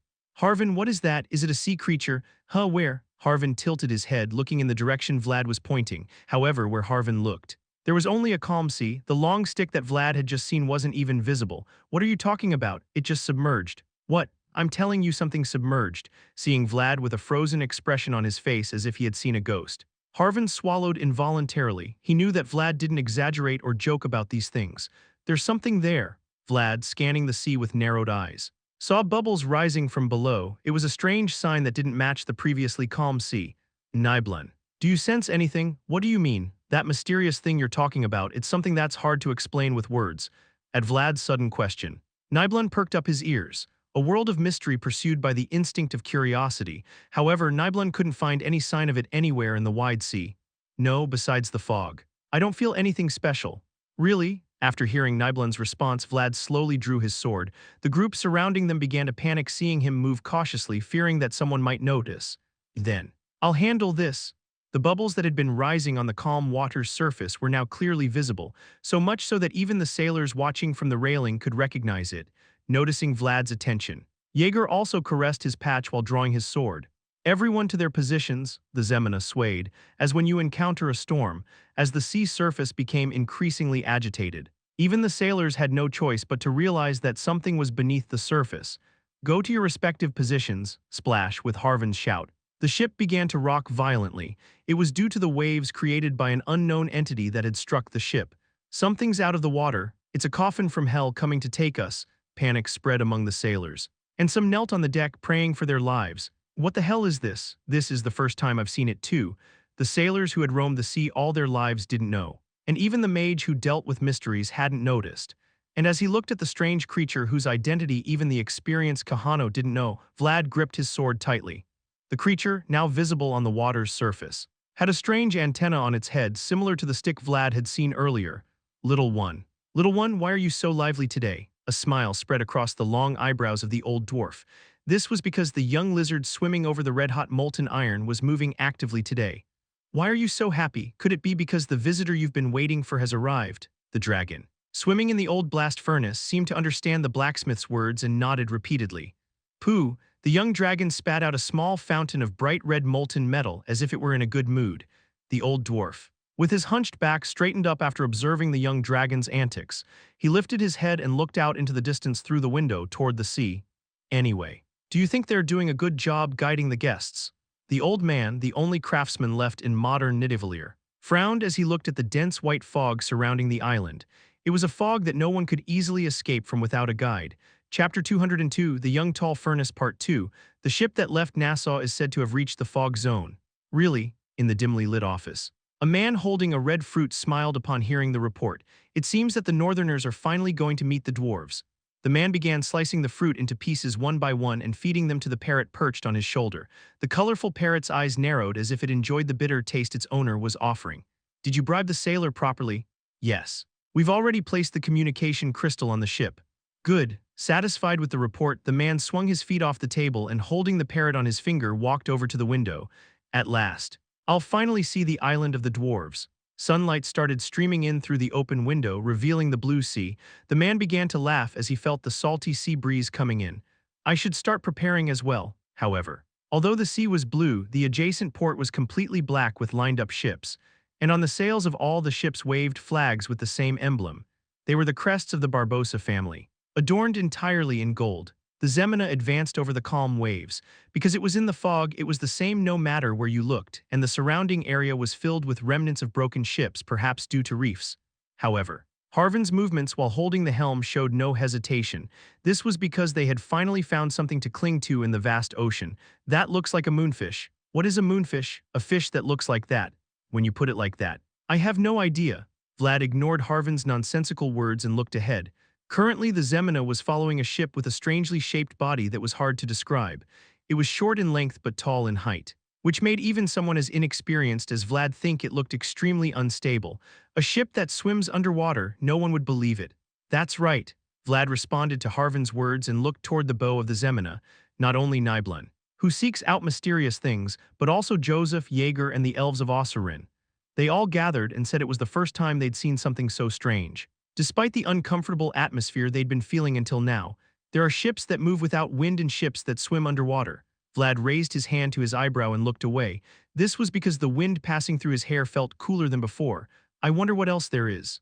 The clear sunlight began to shine on the back of Vlad's hand, which was placed over his eyes. With that, the white fog, as if it were a lie, began to clear, as the dense fog that had blocked their view disappeared. The crew members began to express their amazement spontaneously. "It must be the island of the dwarves." "Yes." Vlad nodded as he looked in the direction Harvin was pointing, an island floating alone under a flock of seagulls hovering over the blue sea. Finally, the island they had been searching for appeared before them, reflecting the sunlight on the water.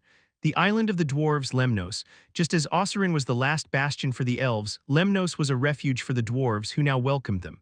"Then, it seems we part ways here." From the half-submerged ship, a dwarf climbed up and waved towards Vlad. "Thank you for saving us back then." The captain of the strange ship that had guided them until now was Vulcan, a warrior from Nidavellir. He had been one of those who volunteered for this mission after being trapped in a Nassau tavern with other young dwarves. "We didn't specifically come to save you. But you did. Do what you have to do where you need to be." Vulcan recalled the knight who had been genuinely angry upon seeing the trapped children. "Move forward to where you can see. Nidavellir welcomes you with open arms." After his farewell, Vulcan returned to the chimney, and the strange ship that resembled a sunfish began to submerge again into the sea. Watching the ship disappear, leaving only bubbles as they had first encountered it, Some of the sailors couldn't help but express their amazement with contained groans. I really want to ride that too someday. Looking at the sinking ship with a bit of sadness, Harvin fully unfurled the sails, which had been half open until now. Then, receiving the wind blowing from behind, the Zemina began to move forward with all its might. Unlike when they were trapped in the fog, now the ship moved towards a clear goal, providing a refreshing sensation to those observing it. The port of Lemnos Island was filled with dwarves flocking to the island after hearing the news. Just as the dwarves were a novelty for the northerners, the humans and elves seemed like strange guests to the residents of Lemnos Island, but they said they would welcome us earlier, didn't they? Whenever you travel to a foreign place, you must follow their customs. Joseph and Vlad raised both hands and made eye contact as if they were surrendering, not just these two, but the entire group that disembarked from the ship was now being meticulously inspected by dwarf warriors. Every time the sturdy hands of the dwarves touched them, Vlad frowned, but on this island, security was essential. So there was no other choice. Please be patient, I will make sure you receive proper hospitality later. Sigurd, an acquaintance of the group, tried to calm them by noticing the increasingly tense atmosphere. Even if he were one of the 12 tribal chiefs comprising Nidavellir, he couldn't avoid such strict procedures. Can I take a look at your sword? What? Despite Sigurd's attempts to calm them, Vlad's gaze filled with a blue fire. I need to ensure it doesn't contain anything suspicious. So, are you asking a knight to hand over his sword? Are you really telling me that? Although they were human words, they sounded like a beastly growl. As Vlad's eyes gradually turned blue, the dwarf warrior took a step back unconsciously. Then at least give me the dagger you're wearing. Isn't a dagger also a sword for a knight? The sword is his identity. The dormant fury in Vlad began to awaken at the dwarf's demand to surrender his identity. Try touching me, I'll rip your head off in an instant. He spoke softly, almost like a whisper, but his voice was a mix of alleyway roughness and dragon ferocity. The dwarf warrior in charge of the inspection, despite being an experienced man, hesitated for a moment at Vlad's threat. Idiot. Stop bothering people and take out the dagger as they asked. Don't just glare, take it out at once. At that moment, an old dwarf emerged from the crowd and called out to Vlad in a loud and clear voice. It was an elderly man struggling to straighten his back, which had become hunched over time, with a cane. Who are you? Old man, why would it matter to you? Despite Vlad's threatening questions, the old dwarf simply approached, paying no attention. For the elder who had dedicated his life to forging iron, the threat of the young dragon was nothing. Anyway, why is all your armor broken? Despite your pretty face, you're quite rough. Although his armor seemed intact on the outside, the old dwarf had quickly noticed its multiple damages. Vlad, who had been gaping a moment ago, was a bit surprised when he saw the elder recognize the state of his armor with just a glance. Even if you do that, I won't give you the sword. I don't need it either, those swords are trash. A vein appeared on Vlad's forehead at the mention of a ragged sword, but the elder's attitude did not waver, to be precise. No one here could stop the old man. Sigurd, is this the guy? At the elder's shout, he shook his head and said it was Sigurd in front of him. Vlad, incredulous at the elder's audacity, held back only because of Joseph's urgent look beside him. Then, let me take a look. Eschewing the dizzying sensation of something mine being taken by foreign hands, the growing discomfort made the air around Vlad even tenser. Put that down. Old man, I'm telling you nicely. Due to the sudden change in atmosphere, everyone at the port began to focus their attention on Vlad. I said put it down. Although Vlad demanded the dagger with blue and bright eyes, the dwarf blacksmith simply smiled. This was because he found old marks he had carved on the drawn dagger. Yes, it's the right one. With trembling hands but respectfully, the old dwarf sheathed the dagger again and looked up to face Vlad. But where did the rest of this go? I think I made at least 10 of these. What? Anyway, how is Sir Jorge doing? I haven't seen him in over 10 years. Vlad, who was growling, fell silent while observing the old dwarf talk about his former boss. Jorge, more than the confusion of hearing a familiar name in a strange place. Vlad was perplexed by the elder's gaze, because the elder's eyes at that moment were like those who wandered searching for some old memory. On the calm sea, there was an empty beach illuminated only by the moonlight. Contrary to its seemingly peaceful appearance, it was a place filled with suppressed moans and children's cries. Old man, have you gone mad? That's a cooking pot. I know, despite the lamentations. The old dwarf heated the pot with a concentrated look. It was the only thing he could do for the night he would soon part with. The old dwarf tossed pieces of rusted iron into the hot pot. He sprinkled the powdery, vision-filled dust there and melted it into a lump. Then he transferred the molten, red-hot iron into a mold made of wooden pieces. Thank you for protecting us. Don't look at me like that. I didn't do it because I wanted to. The old man, who had carefully moved the molten iron, raised his head and looked at the knight standing alone under the moonlight. Upon closer inspection, I saw that the man's tattered armor was filled with red wounds here and there. I only did it because the children kept crying. A man who was where he was supposed to be. That's why Jorge, who followed rules instead of orders, relaxed his stern expression only when he saw the ships approaching from the horizon. They're here, it's time to say goodbye. Wait. When Jorge tried to rise without further ado, the old dwarf hurried to grasp his pants. Take this. At least this. What is this? A dagger. Jorge looked at the daggers the old man was offering him. Since I saw the process of making them right in front of me, I didn't expect them eagerly. But they were daggers that somehow had a distinctive gleam under the moonlight. Although I give them to you now, if we ever meet again, we won't. Understanding the old man's desire to give something back, Jorge took the daggers with his bandaged hand, perhaps because they were made with warmth rather than heat. The daggers were simply warm even though they had just been made. It's better for you and for me to never see each other again. With his last indifferent words, the Gator Knight simply waved his hand and left the peaceful white sand beach. The old dwarf stood on the white sand beach for a long time, watching his figure for a long time and only greeted by the moon. Chapter 203 in Strange Tides Part 1. The motion of the throat swallowing was vigorous beyond the trembling candle, however. Even through the alcohol-clouded gaze, the boiling anger within was unmistakable. We don't trust humans. Although it was a banquet to welcome the guests, the atmosphere at the table where Joseph sat was heavy, even now. If you stood up and walked a few steps, you would find it filled with people joyfully drunk. Joseph silently set down the cup he was holding, sensing an odd atmosphere as if the space had been divided. Even so, the reason we sought you out was because we saw a ray of hope. Fugitives and survivors, now risen as an alliance to liberate their kin, Nidavellir. Almucar, the great chief of Nidavellir, looked at Joseph, who was seated across from him with an evaluative gaze. If we help you, can you become the next head of the Vayezid family? Almucar wasn't making this offer to Joseph just because he had saved the young dwarves in the past.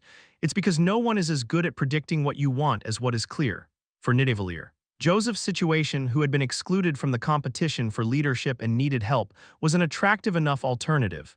Originally, we became what we are now because we relied on the lords of the West. Nidavellir will not repeat the mistakes of our ancestors. They depended on others and thus ended up in this situation.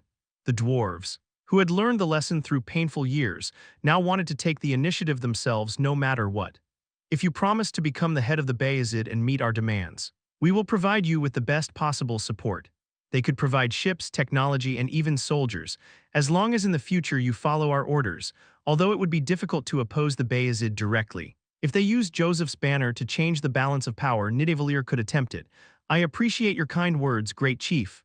Almucar was convinced that Joseph would have no choice but to accept his offer. For Joseph, whose last chance depended solely on Nidavellir, this was his last resort. If he didn't want to remain a loser, Joseph had to take his hand. However, I think you are somewhat misunderstood. That's not what I want from Nidavellir. However, Joseph only thanked Almucar for the offer and showed little interest.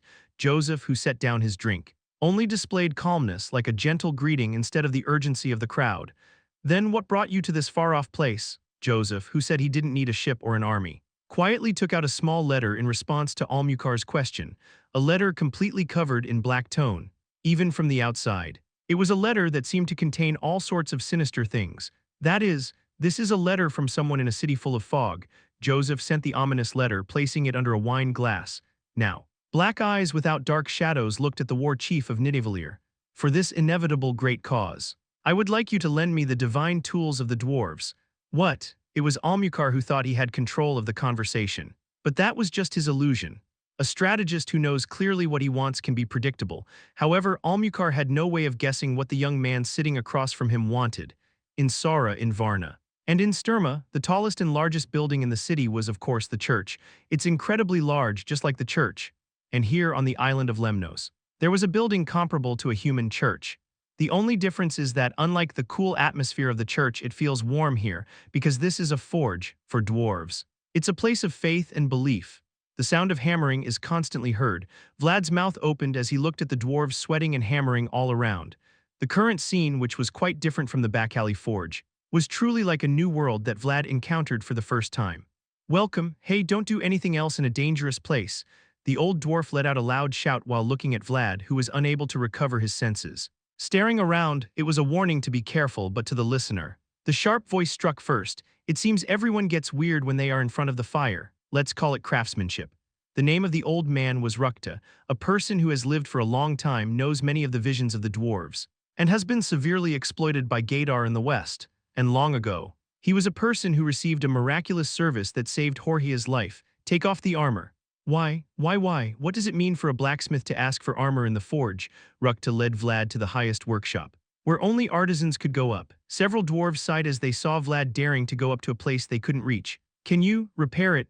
Yes. Rukta nodded slightly in response to Vlad's cautious question, although he was neither a blood son nor a successor by will. The only trace Jorge left was Vlad in front of him. That's why Rukta was willing to lend his hammer to Vlad, because the dagger Vlad carried now was just a sample of his promise to return a favor he hadn't received. I don't have money. I won't accept any money. So please give it to me. When Rukta said he would do it for free, Vlad quickly took off the armor along with his cloak. I was already wondering if I should buy another armor instead of the elf armor that no one could repair. The furnace is here. He's my favorite. Vlad smacked his lips as he looked at the familiar furnace hanging in the workshop. It was a strange feeling to keep finding traces of Sora on an unknown and distant island. If he had closed his left eye, he would have been able to see a young lizard wagging its tail at him. Leave your dagger and go, I'll take care of it. Then maybe it's black. Rukta, who had aged, squinted as he saw Vlad trying to subtly ask for the sword. Apparently, this fool thought it was just a sword. No sword. Why? Because there's no suitable material to handle that. It was just a request to sharpen the blade. But Vlad felt embarrassed when he saw Rukta talking about materials in such a grandiose manner. Do you even need materials to build a sword? That's that kind of sword, because it's still unfinished. It had the appearance of a sword, but it was actually a possibility.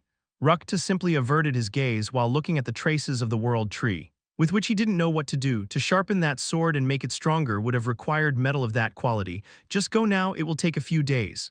All right. I expected him to complain at least a little. But Vlad simply turned around, scratching his nape in embarrassment. In fact, if you see Rukta starting to focus on his work, you'll get the feeling that no one should disturb him. What do I have to do to use a sword like that, Tusk? Tusk, after seeing Vlad go down, Rukta began to look at the armor he had left behind with narrowed eyes. He was the guy who connected with Jorge, but he was an unusual guy in everything he wore and his way of swinging. Rukta, who had been frowning while looking at the damaged area for a while, looked at the somewhat uncomfortable part and his eyes lit up. Unlike the elaborate armor, there was a piece of metal with a different texture attached to the breastplate, as if it had been placed there on purpose. A knight who protected the lives of children, a part of the breastplate made of a material completely different from the armor used. There was a small phrase engraved there that reminded me of the old scene, when the children kept crying. I don't know what they are like, but their personalities are exactly the same. And even the actions. Rukta stroked the words the knight who protected the children's breath with his fingertips and shook his head. It seems the dagger he made has found its rightful owner, the harbor of the island of Lemnos, where the sun is now slowly setting. Seeing the scene before him, Harvin opened his mouth wide in disbelief, although not as shocked as Harvin, Otter, and Nibelin, who followed him, also looked at the location of Zemina with expressions of surprise. Otter, what am I seeing right now? Is this a dream? The Zemina was on fire, due to the flames bursting out from all sides. Seeing the Zemina as brightly red as the hair of its namesake lady, Harvin's captain's hat fell helplessly to the ground. What are you doing? The speed was incredible for someone using a cane. Before Otter could stop him, Harvin finally grabbed the dwarf by the neck and started roaring like a scream with his eyes red. Crazy, stop right now. No, this is. Stop it. Bastard, how many captains can maintain their composure before a burning ship? The dwarf directing the work realized that Harvin had completely misunderstood and quickly opened his mouth. This is not burning. Save Zemina. While the late-arriving mage stood in shock and the captain went crazy. Only the dwarf noticed that their intentions were crossed. You have to sterilize it with fire like this from time to time so the things that eat your hull disappear. Don't humans manage this? You handle it by burning things. It was common knowledge for dwarves, but still unknown to humans. Harvin, who knew how to remove barnacles and algae from the bottom of a ship, but had no idea about roasting a ship to disinfect bacteria, couldn't help but misunderstand what was happening. In such contradictory common sense, while Harvin and the foreman shouted. One of the dwarves, silently roasting the bottom of the ship with a bundle of flames on his back, discovered a pearl-like object emitting a strange light. It seemed as if it had been glued, as it did not come off easily even when removed by hand. Isn't this a pearl? Nibelin, who had been observing the dwarves' astonishing work for a while, suddenly wrinkled his nose. This was because he felt a familiar gust of wind blowing along the sea, a sense of mystery that only a mage could feel. Only then did Nibelin's eyes begin to narrow strangely as he recognized the shining pearl. The strange pearl that glowed on its own continued to blink as if sending some signal. Chapter 204 in Strange Tides Part 2, there was a pole protruding from the misty sea. Vlad described it as an antenna, but it was actually a periscope allowing for views from beneath the sea. Damn, After guiding the ship Zemina, Vulcan was returning to his watch when he saw shadows approaching from a distance and widened his eyes. At first glance, it seemed there were more than 10 ships. Quickly adjusting the periscope angle, he saw that the sails bore a flag with a golden sword. Barbossa, Vulcan clenched his teeth upon confirming the enemy's identity. Until now, humans had sent some reconnaissance ships but never a fleet of this magnitude. Which direction are they heading? The dwarf next to him quickly measured the direction of the ships in response to Vulcan's instructions. Unlike before, they were advancing without hesitation, increasing Vulcan's concern. They're heading directly west, directly towards the island of Lemnos. Realizing the source of his unease, Vulcan sent urgent signals to the crew. It was a signal for an emergency dive. Return to the island as quickly as possible. Understood. At Vulcan's urgent gesture, the ship, which resembled a sunfish, quickly sank into the sea. At the same time, the sound of pedals driven by sailors began to squeak urgently. We must get there before they do, everyone. Full speed ahead, a dense fog where even the sun doesn't reach, and the stars are invisible at night. Although this place had no standard features except the underwater terrain, Barbossa's ships headed straight for Lemnos Island as if they knew the way. The remnants of ships trapped on the reef began to be pushed helplessly by the massive waves created by the advancing ships. The day after the wild banquet, Vlad was having tea with Barates. Much of the discomfort among the group members had dissipated during the journey here, but Vlad remained the only one who could approach the elves. It's the same in Dermer wherever you go. Children always follow you. It's quite annoying. Vlad sighed and looked down. Looking down from the balcony, the place was filled with dwarf children standing with bright eyes. Just as Barates had said, "Why don't you wave to them? If I do, they'll cling more." Vlad was looking at the children with a sullen expression, but even that seemed to spark interest in them. Moreover, though Vlad might not know it, among these children were some he had rescued from Nassau. "How about it? Have you found any traces of the spirits here?" "Well, that's what I wanted to talk to you about." The elves had followed the traces of the World Tree to Lemnos Island. Their leader, Barates, put down his teacup with a meaningful expression in response to Vlad's question. "There are no visible spirits. The only thing I could sense is a small lizard in the forge." "I see, but there's something more important than that." Barates approached Vlad and whispered, fearing the children below might hear. "The island is dying. Yes, the flow of life is being cut off as if it's suffocating." Vlad was momentarily shocked by the completely unexpected response. But Barates simply pointed to various parts of the island. "I thought it was due to indiscriminate logging, but not only the trees, other plants are also dying. For now, keep this secret. I need to investigate more." Indeed, wherever Barates pointed, the island was filled with desolate areas as if eaten away by moths. I didn't notice at first glance, but upon closer inspection, it was clear that this wasn't the only scene like this. As Vlad frowned and looked around, someone cautiously entered the room. It was Jaeger. "The one-eyed knight, I need to talk to you. Lord Joseph is calling you." "Understood." Jaeger greeted Barates, who was having tea, with a slight glance and then called Vlad with a careful gesture. "What happened?" It was a hallway filled with bright sunlight. However, as they walked down the hall, Jaeger's face was stiffer than usual. "It's nothing special." "Yes, the captain and the wizard have been captured, also the man in black." Vlad paused for a moment upon hearing the words. Jaeger turned around, saw Vlad's unusually stiff expression and shrugged. Though he tried to downplay the news, it was inevitably shocking. "Why, Lord Joseph is finding out." "Understood, let's hurry." Harvin Niblun. And even odder, the news of these three being captured made Vlad quicken his pace, because these three were the people that Oreo, not Vayezid, had to protect. According to Captain Vulcan's report, first, let's catch and kill the humans. What if we drop that crystal ball or whatever it is somewhere else right now? They say they're following us because of it. Right? What was supposed to be a calm meeting turned into a lot of shouting. Amid all the yelling and exclamations, Joseph stood alone, dealing with the harsh stares. The chiefs who had been so friendly at the party yesterday were now looking at him with eyes that seemed ready to tear him apart. "Everyone stop." Under the moderation of War Chief Almukar, the other chiefs began to fall silent. "I think I need an explanation about this situation." Joseph of Vayezid. Fierce gazes approached after the silence. It was natural for the atmosphere to be so hostile, as evidence of betrayal had been found among the visitors. "There's no time. I'm not here to discuss guilt but to prepare a future strategy." The sound of an axe handle hitting the ground resonated ominously. The enemy was approaching, and the location of the island to protect had already been exposed. Almukar, realizing they could no longer hide in the fog, pondered what to do with the guests, unsure if they were friends or foes. "I'm Vlad Oreo." At that moment, before the guards could even introduce themselves, a man appeared shouting his own name, blonde hair and blue eyes, and a man wearing a sable fur cloak. He was a man who entered without anyone's permission. But Almukar simply nodded without saying a word. I heard there was a misunderstanding. I'll decide if it's a misunderstanding or not. Knight Vlad, the northern knight who had rescued the children in Nassau, as expected. He was as young as rumored and made a strong impression with his appearance. If you don't convince me now, all of you will go to prison. I have no intention of leaving uncomfortable matters behind.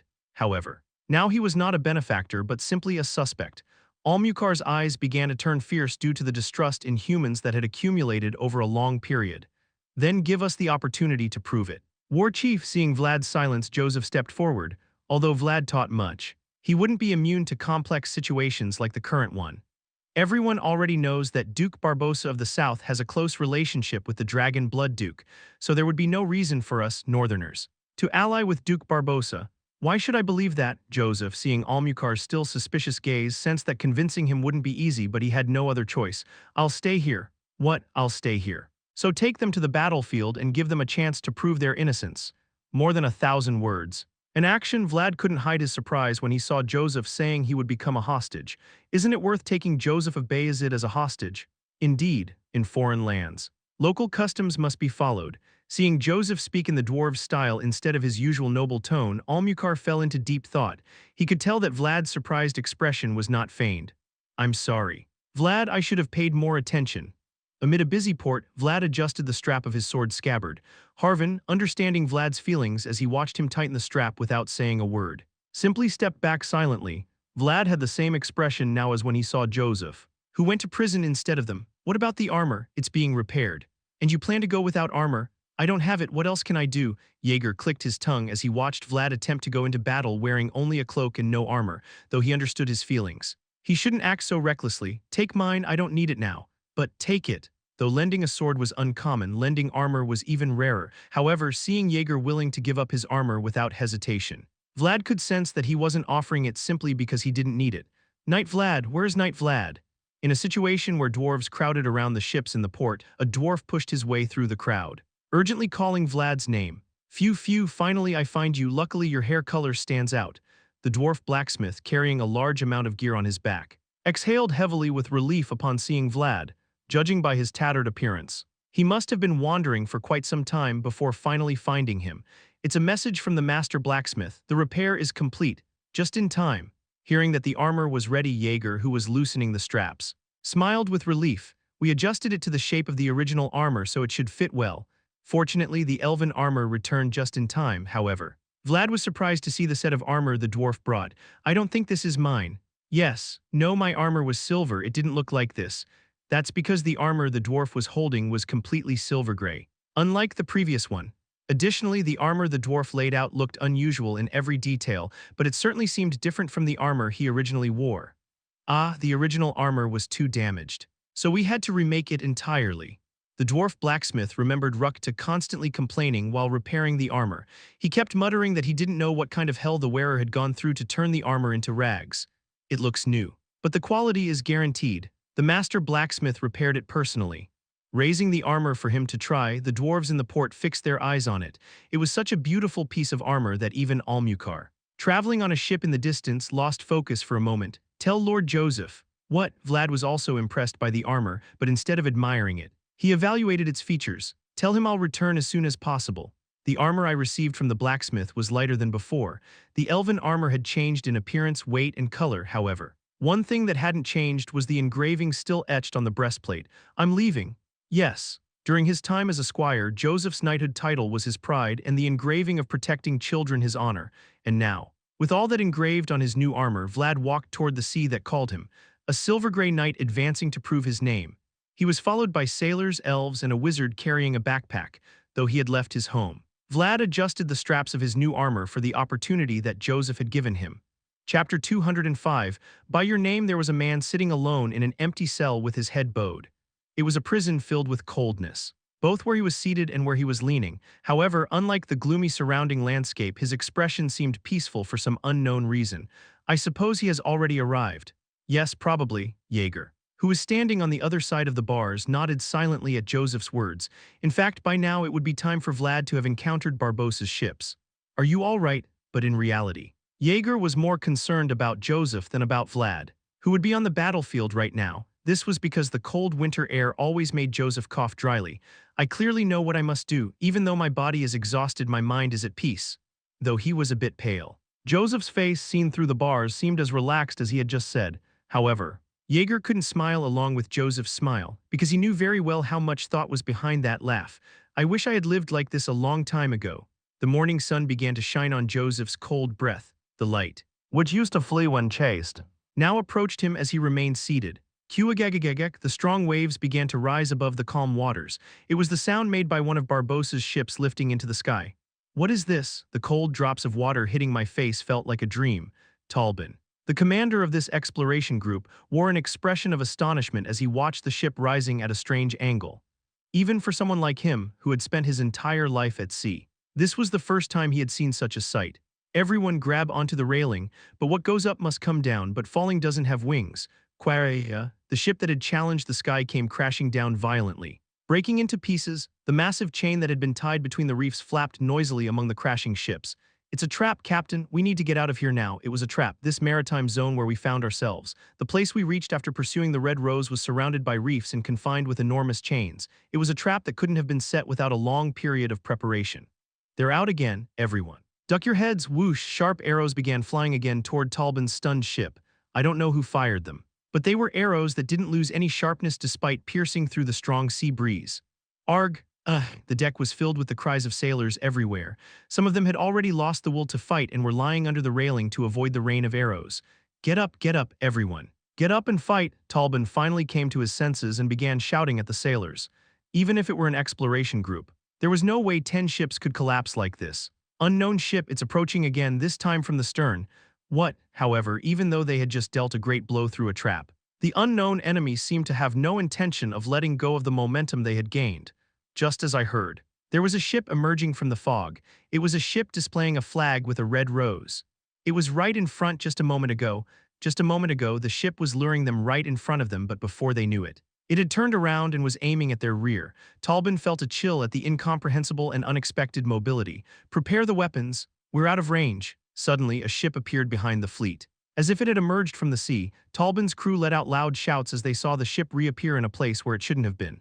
Then why do their arrows reach us? The unknown ship began to turn sharply, aiming directly at their flank. The enemy ship is approaching. What? A ship with the flag of the Red Rose that lured the enemy, trapped them, and then reappeared. Talbin's eyes widened as he watched how the ship moved, making the most of its small size. Although the ship was small, its ram was sharper than any other ship Talbin had seen. Quang, everyone hold on tight. All sorts of items rolled around the Zemina, which was tilted so steeply it seemed like it might topple over. Even the elves with their good sense of balance had to struggle to grip the railing. However, the reason the ship could maintain its balance was probably thanks to the captain's elaborate calculations as he held the helm. Send the wind, wizard. It's not as easy as it looks. From the bow of the enemy to the stern, Harvin's steering skillfully guided through the fog, made possible by the thick mist that obscured the view and the wizard's mysterious abilities. I can't do it anymore. I've used all the wind we had. Damn it. Nibelun used to send wind with a strange bellows he took out of his backpack. But even that seemed to have reached its limit now. Just a moment ago, the sail had been swollen as if about to burst from the wind, but now it had visibly collapsed. Vlad, I can't go on if we lose speed. We'll get caught, I understand.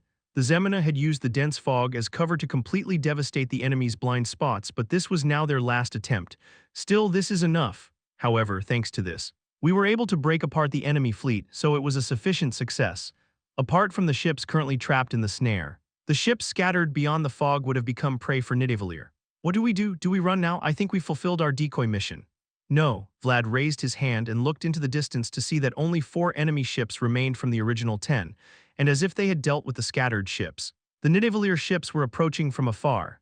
Now, seeing the enemy ships trying to change their course by pulling out the oars, Vlad strengthened his resolve. We'll capture one. What? We must capture one with our own hands, definitely taking the initiative, and once you have the momentum, don't stop. The technique of using a single strike to achieve victory wasn't limited to the enemy. Only then will we get an apology from the dwarves. Vlad clenched his teeth at the thought of the dwarves. I fully understand the current situation where we were misunderstood. But in my heart, I wasn't completely convinced. Joseph, who is still imprisoned in a cold cell, was Vlad's benefactor and a person of pride to him. Vlad looked at the elves standing silently by the railing. It is said that the elves of Ossurin are natural archers from birth. They who would surely pierce an enemy with an arrow. Looked directly into Vlad's eyes and nodded. Let's see this through to the end. I don't think this is enough to repay saving the world tree.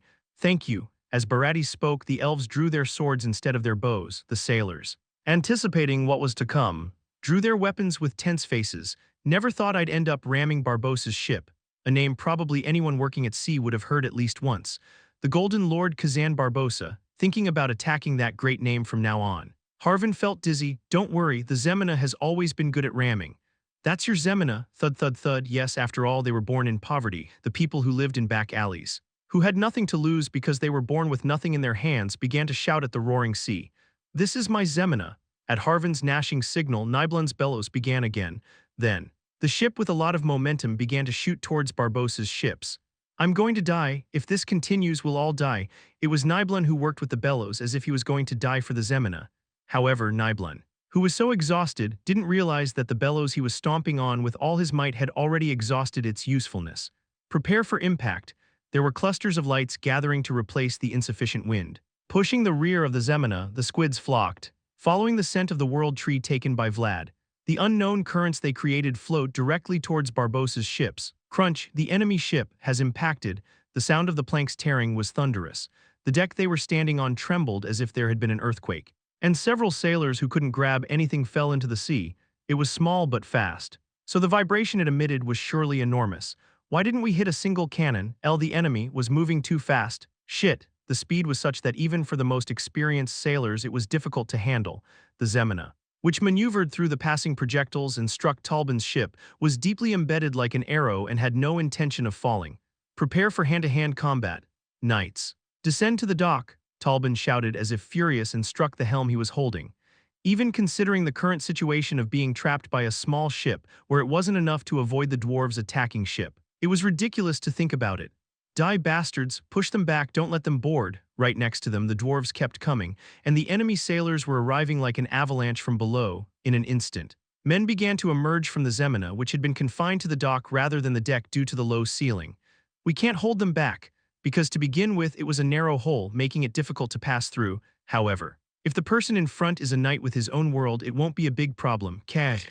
It's a knight with aura. The blood, as salty as seawater, was sticking to Vlad's armor, however. The reason it fell before it could stay long was probably due to the vision engraved by the dwarf blacksmith. Otter, free the rowers. Understood, it wasn't just the West's privilege to keep dwarves as slaves. The dwarf rowers, who were bound together and unable to move, widened their eyes when they saw Vlad suddenly breaking in. The rest follow me. From the hold to the deck, Vlad advanced, cutting down the enemy sailors.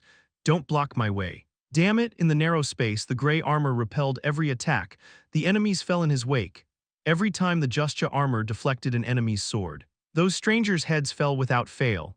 You're the rumored illegitimate son of Dragulia. In the end, someone's footprints were left on every step taken upward. If it weren't for his help, he'd still be in the mud. No. Probably not. Who did you call Dragulia just now? But now I could shine with the name I wanted. Vlad's blue eyes began to shine towards the person who called him by the wrong name. Who did you call Dragulia? Kaak, not with swordsmanship or techniques, but simply with ferocity. The unknown knight blocking the stairs could clearly see the bright blue eyes penetrating his world. Vlad's sword, full of rage, did not lose any momentum. Vlad charged towards the deck with the knight still impaled on his sword. The blood running down the corners of his eyes disrupted his vision. But Vlad did not stop. Quarang, Vlad noisily broke through the hold and ascended. As the golden color of Vlad, engraved deep in his heart, illuminated the ship's dark interior, a clear path began to appear for the group following him. It was an upward path. Rumble, after knocking down the door blocking the way with a loud noise. Fresh air finally began to rest on Vlad's cheek. It was the deck he wanted to reach and the upper world he aspired to. Who are you? It was a noisy appearance. But what greeted him was only a silent silence. The knight impaled on the sword, swinging as if to shake, it began to split in half, blue eyes visible in that miserable gap. Talbin swallowed involuntarily, looking at the gaze in his eyes that only a natural predator could have. From Sora, it was raining, rain washing away the flowing blood. Vlad felt the rain gently falling on the blood, which was as thick as the mud from before. I am Vlad, Knight of Joseph. For today I can confidently say it in the name of another person and not my own. For Joseph, who allowed him to be here. Vlad raised his sword towards the golden flag. That cold winter day, he was a sword for Joseph, who recognized him as a person despite bearing another name. Chapter 206, The Flag is a Red Rose, Part 1. a small ship cut through the waves of the sea, leaning dangerously as if it were about to capsize. Some dwarves clenched their hands tightly without realizing it as they watched the Zemina attempt a sharp turn with an absurd tilt. Knowing the ship well, they couldn't help but feel more nervous about the current maneuver. Humans are attacking the enemy's flagship. The Zemina attempted to charge the enemy flagship without the slightest hesitation. Even though it appeared to be larger than itself, the sight of the Zemina advancing while dodging incoming projectiles was so dizzying that it was hard to look away. Impact, k-quagagagagak, with a loud noise. The Zemina broke through the enemy obstruction and collided with the enemy ship. Despite their small size, the dwarves raised their axes high due to the euphoria they felt from the speed. "Didn't I tell you to only lure them in?" "I remember that." Great Chief, Almukar scratched his chin out of habit as he watched the Zemina's crew board the enemy's flagship. The sight of humans and elves moving together gave Almukar a strange feeling. "He seems quite angry." Almukar was closely observing the blonde knight at the front. Indeed. Vlad's statement that he would prove his innocence before him was no lie. "They've already taken the deck. That's fast." The elves wield their swords without losing balance. Even on a shaking ship, a brilliant golden light began to spread along the path they had created. It was a flash that was clearly visible even in the dense fog. "Move the ship forward, we must not let them be isolated." Almukar's eyes were cold as he waved his staff. This was because he saw the surrounding ships trying to place a crossing board to assist the enemy's flagship, which had suddenly entered close combat. "They've beheaded the captain. The human knight has taken the helm," but before they could lend a hand, it seemed that Vlad's sword was quicker. Vlad's sword, moving forward while cutting down approaching obstacles, severed the head of Talbin, who was holding the wheel. "I will have to apologize." There was a sight along the gap that was getting closer, because it was still far away. It wasn't clearly visible, but Almukar could clearly tell that blue eyes in the distance were looking at him. A silver-gray knight climbing the highest mast, Vlad, covered in blood, crawled up to the ship's lookout tower and looked directly in the direction where Almukar was, looking at Barbossa's flag fluttering as if this were sufficient proof. Almukar had no choice but to nod. A total of 10 enemy warships. There were 7 Nidavellir ships in front of him. To the Golden Duke, the fleet was simply an exploration group. But Nidavellir had to deploy all its forces to face him. If it hadn't been for the long-laid traps and the fighting efforts of Zemina, the battle wouldn't have ended as easily as it did now. "Captain, you're wrong," however. Now Zemina was filled with someone's shouts instead of the joy of victory. It was the sound of a sailor standing precariously on a plank stretched over the sea. "Any last words?" "I was blinded by ambition for a moment. I didn't recognize the captain's grace." "That's trivial." Harvin turned as if there was nothing more to hear from his meaningless excuses. Even Vlad remained silent for a moment at the cold look in Harvin's eyes. It seems that the Harvin he had as a captain was a slightly different person from the Harvin he knew. "Captain," Kwasik, Otter's axe gleamed behind Harvin, who turned without hesitation. Bright red blood spilled over the sea with a sound like a tree splitting. "There is only death for those who betray the organization." The sailor's body fell lifeless into the sea. "I'm sorry, as captain. I should have checked more clearly. It's fixed, so it's fine." Despite Vlad's consolation, Harvin simply bowed his head in embarrassment, whether intentional or by mistake. It was true that the location of Lemnos Island was finally discovered thanks to the crystal ball attached to Zemina. Even if his honor had been restored through the battle now, the mistakes that had already occurred were irreparable, and it looks like the Zemina's keel is bent. Without extensive repairs, it won't be able to withstand another battle like this. "Really?" After hearing Harvin's words, Vlad squinted his eyes and looked at Zemina's bow. It appeared twisted and strangely unbalanced, and as Harvin said, seemed to need major repairs. "If the keel is out, should we change ships?" "Maybe we should." Although Zemina emerged victorious from the enemy's flagship, the price paid for that victory wasn't easy. When Harvin said that he might have to give up the ship, Vlad just looked out at the sea without saying a word. "Vlad, wait a minute." It was Harvin's dream, and it was the first ship he had given him. Barates, who was sitting on the railing, gestured to Vlad, who was strangely depressed by the disappointment he couldn't hide. "What's up? I think I found it." Was it some kind of consolation? Barates informed Vlad of the presence of the spirits he had found. There were traces of spirits in the sea that weren't visible on the island. "In the sea?" "Yes. In the sea, I want to see it more closely later." There were squids that pushed Zemina instead of the insufficient wind.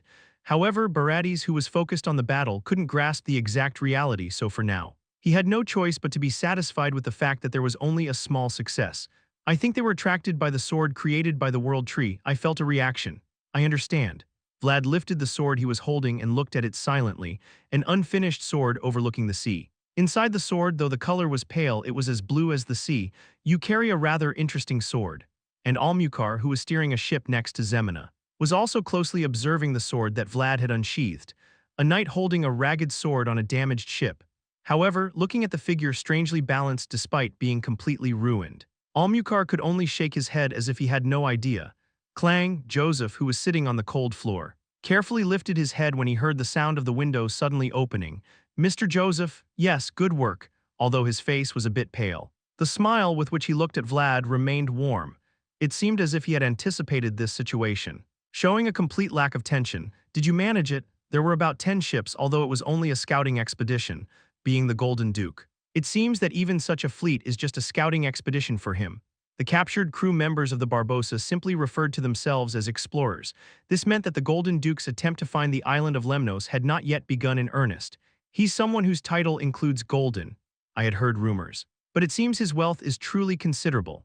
The Golden Duke was one of the 4 dukes of the Empire, someone who, instead of wielding a sharp sword, handled shiny gold coins. For Joseph and Vlad, he was the most powerful enemy they had faced so far. You seem cold. The blanket was too thin. Joseph's shoulders trembled slightly, as if the cold inside the prison had not yet subsided.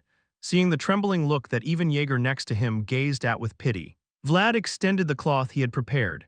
Great Chief Almukar wants to apologize for the misunderstanding and wishes to speak with you. Mr. Joseph, yes. A salty smell floated from the cloth that covered my shoulders, but despite that strong smell, Joseph simply smiled. House Vayezid and Knight Vlad have arrived, although there was a temporary misunderstanding. They were now treated as true guests. Joseph, who had regained his honor thanks to his knight, made the 11 chiefs rise from their seats. Joseph, wrapped in the Barbossa flag as if it were a cloak, deserved the respect of everyone present. So, shall we finish the conversation we left pending? It's like a bottomless pit no matter how much you look at it. That was the impression the Nidavellir chiefs had when they saw Joseph sitting in his seat with a calm expression as if nothing had happened. Joseph, who clearly knew what he had to do, prepared for the next task with a slight smile. Oh man, I told you to be careful. With every step, the precarious sound of the planks creaked, however. Barbossa simply jumped to the helm with steps that seemed familiar to him. You only had to observe from afar, but you couldn't even do that. Tusk, tusk. Barbossa made eye contact with Talbin and clicked his tongue as if regretting it. But no matter how many times he asked, there was no response. Talbin, whose head and body were separated, remained still forever. I sent 10 ships, and only one returned. This is a business with many losses. Barbossa carefully laid Talbin's neck down and scratched his head as if the fog ahead worried him. There must have been dwarves and their technology like a gold mine in that dense fog. But their tightly closed world seemed to leave no room for invaders. And that flag, does anyone recognize it? We've never seen it before. Then they are not from the south or the west. On a ship that was completely broken, cracked. And without any sound, there was one thing that still retained its original form. Barbossa, who was looking towards the place where his flag used to wave, laughed as if in disbelief while looking at an unknown flag that he didn't know who it belonged to. So it's the north, a flag waving in the wind, looking at the flag with a red rose. Barbossa could feel his heart beating strongly for the first time in a long time. Seeing the challenger's flag after such a long time, Barbossa felt as if his blood vessels, which had been hardened for a long time, were softening with excitement. What a welcome, it seems we found the right way. A voice too loud to be spoken by just one person. The shouted voice echoed like an echo in the vast sea. All the ships behind could hear the thick anger hidden in the loud shouts. Everyone into the fog, there are shiny things in there. At Barbossa's shout, dozens of ships lined up in black began to enter the fog. It was a fleet whose number could not be matched even by the combined ships of the north and the west. Whoever they are, they seem to know the rules of the sea. That declaration of war is quite classic. A new land, an unknown fog, and an unknown challenger. Barbossa, heading to the island of Lemnos, had a deep smile on his face, and next to the smiling man there was a box tied with a silver chain. Chapter 207, The Flag is a Red Rose Part 2, In the Depths of the Sea. As if light had never reached there, whitish bubbles were emerging. As soon as they touched the water's surface, the bubbles burst, dispersing the breath they contained and merging into the mist of the same color. If you look up from the depths of the sea, the undulating surface of the water soon looks like the night sky, just like what you see now. Eyes that had been asleep in the depths of the sea moved slightly at the golden glow they hadn't seen in a long time. Bubbles were rising from the darkness, constantly without stopping. Probably the denser-than-usual mist was due to the bubbles continuously rising. Ooh, the Nidavellir forge was filled with suffocating heat, Nibelun exclaimed in amazement. Watching the brass tubes emitting steam non-stop, I don't know how these things work. Calm down. How do they move by themselves, no matter how much I look? I don't see anything magical about it. As Vlad and Nibelun surveyed the brass tube, They saw a row of bellows that seemed to be about the size of a ship. The bellows blowing air on their own without anyone moving them gave Vlad a strange feeling of pressure. Why did you bring the cat by your side? It's not that I wanted to bring it with me, Vlad sighed, feeling a bit uncomfortable with the blacksmiths who had been glancing at them for a while. The new armor you gave me is excellent. I thought it would be uncomfortable because of its size. But not at all. Humph, this young one already knows how to flatter, how brazen. I'm just saying I like it. Why are you getting so angry? Entering Rukta's workshop, Vlad squinted his left eye towards the tall old furnace. There, peering through the world, was indeed a young lizard looking at Vlad, just as Baratis had said. By the way, what about my sword? It doesn't seem like anyone else can handle it. What did you leave me? Be content with the armor. I didn't leave you anything. But doesn't Jorge have something he left you? Although resorting to old connections was a bit petty, Vlad didn't want to miss the opportunity, because before him now was the most outstanding blacksmith he had ever seen. Vlad had a vague suspicion that he probably wouldn't be able to sharpen his sword unless it was now. Damn you! When the old dwarf silently extended his hand, Vlad gladly smiled and placed his sword on it. The young lizard who was watching the scene began to blink as if recognizing the sword Vlad carried. The value of life is something persistent. Even at this age, I can't stop. Sorry. But there's no one else who can help me. The tone was direct, but the hand that received it was cautious. Rukta, who was examining Vlad's sword with sharp eyes, let out a small sigh to himself. No wonder. The blue sword that the craftsman examined with his eyes was so shabby that it made Vlad worry. The blade was dull enough to make you think it had been cutting enemies with ease. Just sharpen it, I'll find the materials I mentioned earlier. Even with the materials, this sword can't be sharpened. A blacksmith who says that although he has spent his whole life near the fire, he can't sharpen a sword. Seeing Rukta like this, Vlad was stunned and seemed perplexed. Can't even sharpen it, is working with black iron that hard? It's not difficult in that sense. A sword made by the priestess of the world tree, calling an old blacksmith beyond the threshold of the underworld. I thought it wouldn't be easy to handle because both the materials and the manufacturing process were unusual. But I never imagined even Rukta would shake his head. Then in what sense? It's not a matter of skill or materials. No one can sharpen this blade because Rukta, who was quietly looking at Vlad's sword, brushed the blade with his finger. A humming sound spread through the forge. It was a sound clearly audible despite all the surrounding noise. Because this isn't a sword. What? The one who made it look like a sword. But it's not. With the humming of the blade, the little dragon began to shake its head happily. Vlad, who had his left eye closed, could see faint rays of light coming from his sword following the sound. I don't understand what you're saying. You're still too young to fully understand.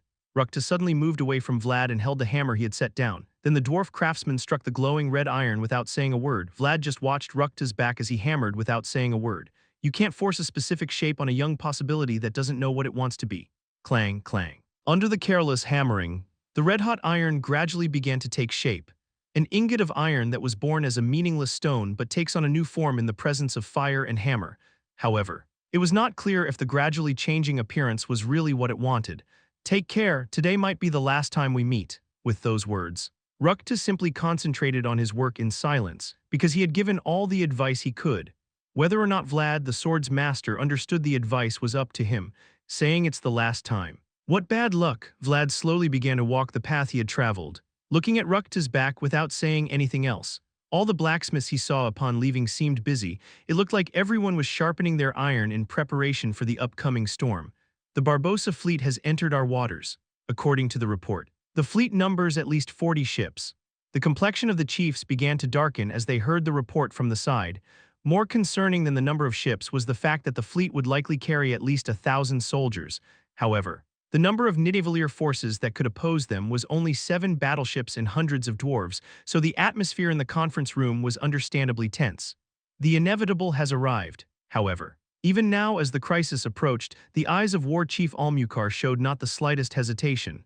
Not only Almucar, but everyone here knew that something like this would happen someday. They just hoped that day wasn't today. When will Barbosa's fleet arrive? If they don't lose their way and come directly, probably in less than 3 days. 3 days, it was that close. The distance between humans and dwarves was that short. Some chiefs still cautiously suggested waiting for the storm to pass. But Almucar sensed they could no longer avoid the threat from the Golden Duke. House Vayezid, does the proposal you mentioned still stand? Of course. War Chief, we in the north still want to have close ties with Nidavellir. Then, could the north provide us with some support against this threat? We could, but time would be a problem. The enemy was now within reach, and for the north, the only closest port was Nassau. It was practically impossible to get ships to sail there in just 3 days. I understand, I just want to send at least the children, women, and the elderly to a safe place. Is that possible? The idea of a desperate retreat only applied to the warriors. As the leader of Nidavellir, Almukar had to think about the future and plan to evacuate at least the most vulnerable. I respect the war chief's choice. If that's the case, Vayezid's discretion alone will suffice. Thank you. According to the old saying of the dwarves, only those who lend a hand in times of crisis are true friends, although the North and Vayezid had something they wanted. Receiving this level of favor showed they were completely different from the West. Gather all the ships you can except the warships, even fishing boats will do. Understood. War Chief, from the most perfect era of dragons to the current era of empires, there have always been beings trampled underfoot in the great world in every time. Only the names of those who trample them have changed. But in a reality that has not changed at all, the powerless must once again leave the island that was their home. Why this atmosphere? We know what we must do, so it's better this way. Bang, as in the distant past. The first war chief once again told his compatriots to prepare for a long retreat to safety. He made no effort to hide his trembling lips filled with rage. If they approach, we will face them, and if they threaten us, we will destroy them. There is no other way. As Almukar prepared for his last fight, passionate words came out of his mouth like molten metal. This island is the last hope. If we lose even this place, our descendants will spend their entire lives wandering like the beastmen who have lost even their hometown to return to. We cannot repeat the same mistakes as before. The elders nodded at Almukar's words to prepare for the final resistance. The only thing that can save you is yourself. The Nidavellir Dwarven Liberation Front was a place where those committed to this gathered. Unlike yesterday, the island of Lemnos began to be busier. This was because everyone here knew there wasn't much time left to leave the island and avoid the approaching storm. This is the first time I've seen an evacuation procession. Me too. Where? A place called Wisteria Village. It was the same scene as back then. The current scene was of elderly people carrying their burdens on their backs and women busily moving, holding their children by the hand. At the port there was only a heavy atmosphere where everyone tried to keep pace. How many of us are there? About 50. Surprisingly few. Everyone knows the Zemina needs repairs. Harvin seemed devastated by the reality of transporting unexpected refugees, let alone the compensation he expected. However, the reason he didn't show it might be because he was considerate of the children passing by. Take them to another ship. Don't take any refugees. After observing the refugees for a while, Vlad saw a group of blacksmiths boarding a ship carrying a familiar high furnace in the distance. When he closed his left eye, he saw a young lizard sticking its head out of the old furnace, looking depressed and dejected. Why, there are already not enough ships. Vlad nodded as he watched Barades looking at him from the ship, a revelation from a priestess that can only be recognized when encountered. Vlad, who had already experienced a revelation once, decided not to ignore the warning his intuition was telling him. I have a bad feeling. The port behind the sunset was filled with ships leaving the island, following them. The Zemina began to slowly unfurl its sails. Only the pink flag fluttering above the billowing sails pointed toward the island of Lemnos. Chapter 208 Golden Beacon Part 1. The sea was calm and still, enveloped in a dense marine fog that smothered even sound. The only noise was that of the ships cutting through the waves. However, no matter how quietly they moved, it was impossible to conceal the sound made by 43 ships. And Nidavellir, which had been waiting silently, was precisely waiting for that sound. It's an attack, with the desperate shout of the lookout. Fire began to spread from within the fog. The flash that started from an unseen place suddenly flew fiercely towards Barbossa's fleet on the wind. Cannonballs are flying. They're dwarves, everyone. Wake up, Quackagagagang. It started quietly, but when it hit, it was like a disaster. Wood fragments rebounded in all directions. The sailors' screams spread along with it and began to resonate through the thick fog. Successful hit. Most of the fired cannons hit their targets. It was a surprise attack aimed at an opportunity and a preemptive strike. Nidavellir's attack, taking advantage of the fog, mercilessly struck Barbossa's ships. Seeing that the enemies couldn't even respond properly, the sailors began to unleash the cries they had been holding back for so long. No wonder they were so slow. However, despite the success, Almukar's expression remained stiff. Despite the strong projectiles, not a single one of Barbossa's ships stopped. What's that? What the hell? The sailors, enthusiastically firing projectiles amidst cheers, sensed something strange and began to panic. This was because what they saw only after the thick smoke of the projectiles cleared was completely different from what they expected. Those lunatics. Barbossa's fleet of 43 ships advanced in a diamond formation. The ships on the outer edges of the formation were reduced to rags by the bombardment just moments ago. But they did not stop advancing. This meant that although the exterior was terribly affected, the internal functions were still intact.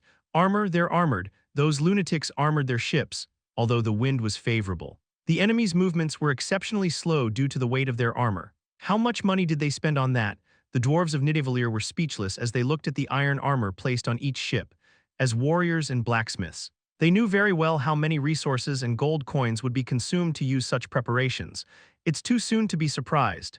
In the middle of the diamond formation, there was a man smiling under a brightly red sail. He was slowly gauging the direction of the wind, looking at the flag fluttering above. The enemy fleet has opened fire. Full speed ahead, let's get out of here. In the south, it is their duty to return what they have received.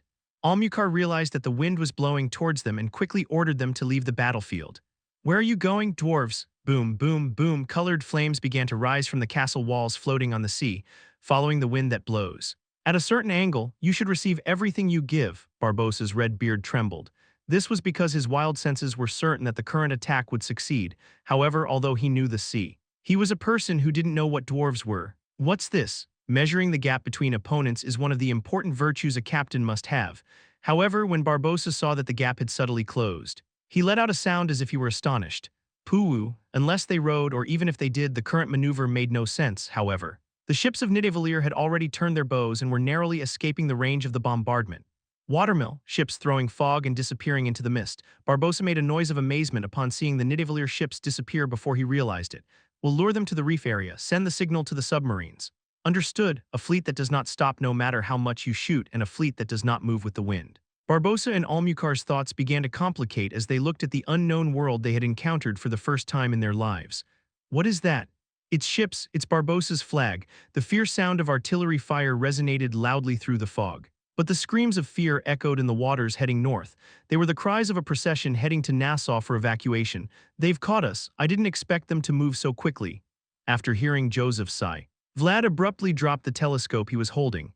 This was because through his distant view, he saw ships blocking the way to Nassau from afar. A total of 5 ships were identified, flying colorful golden flags that had never been seen before in the north. They moved much faster than we expected. It seems the Golden Lord has already established his domain up to the western waters. What do we do now? Although it wasn't certain they were targeting the refugees. The Golden Lord's ships had already advanced into the northern waters. The ships blocking the path were likely sent by Barbossa to block any potential support from the north. I don't always have the answer. Joseph cautiously opened his mouth and turned his head to look at the sea. The place Joseph looked at was filled with dwarves trembling with anxiety on old fishing boats.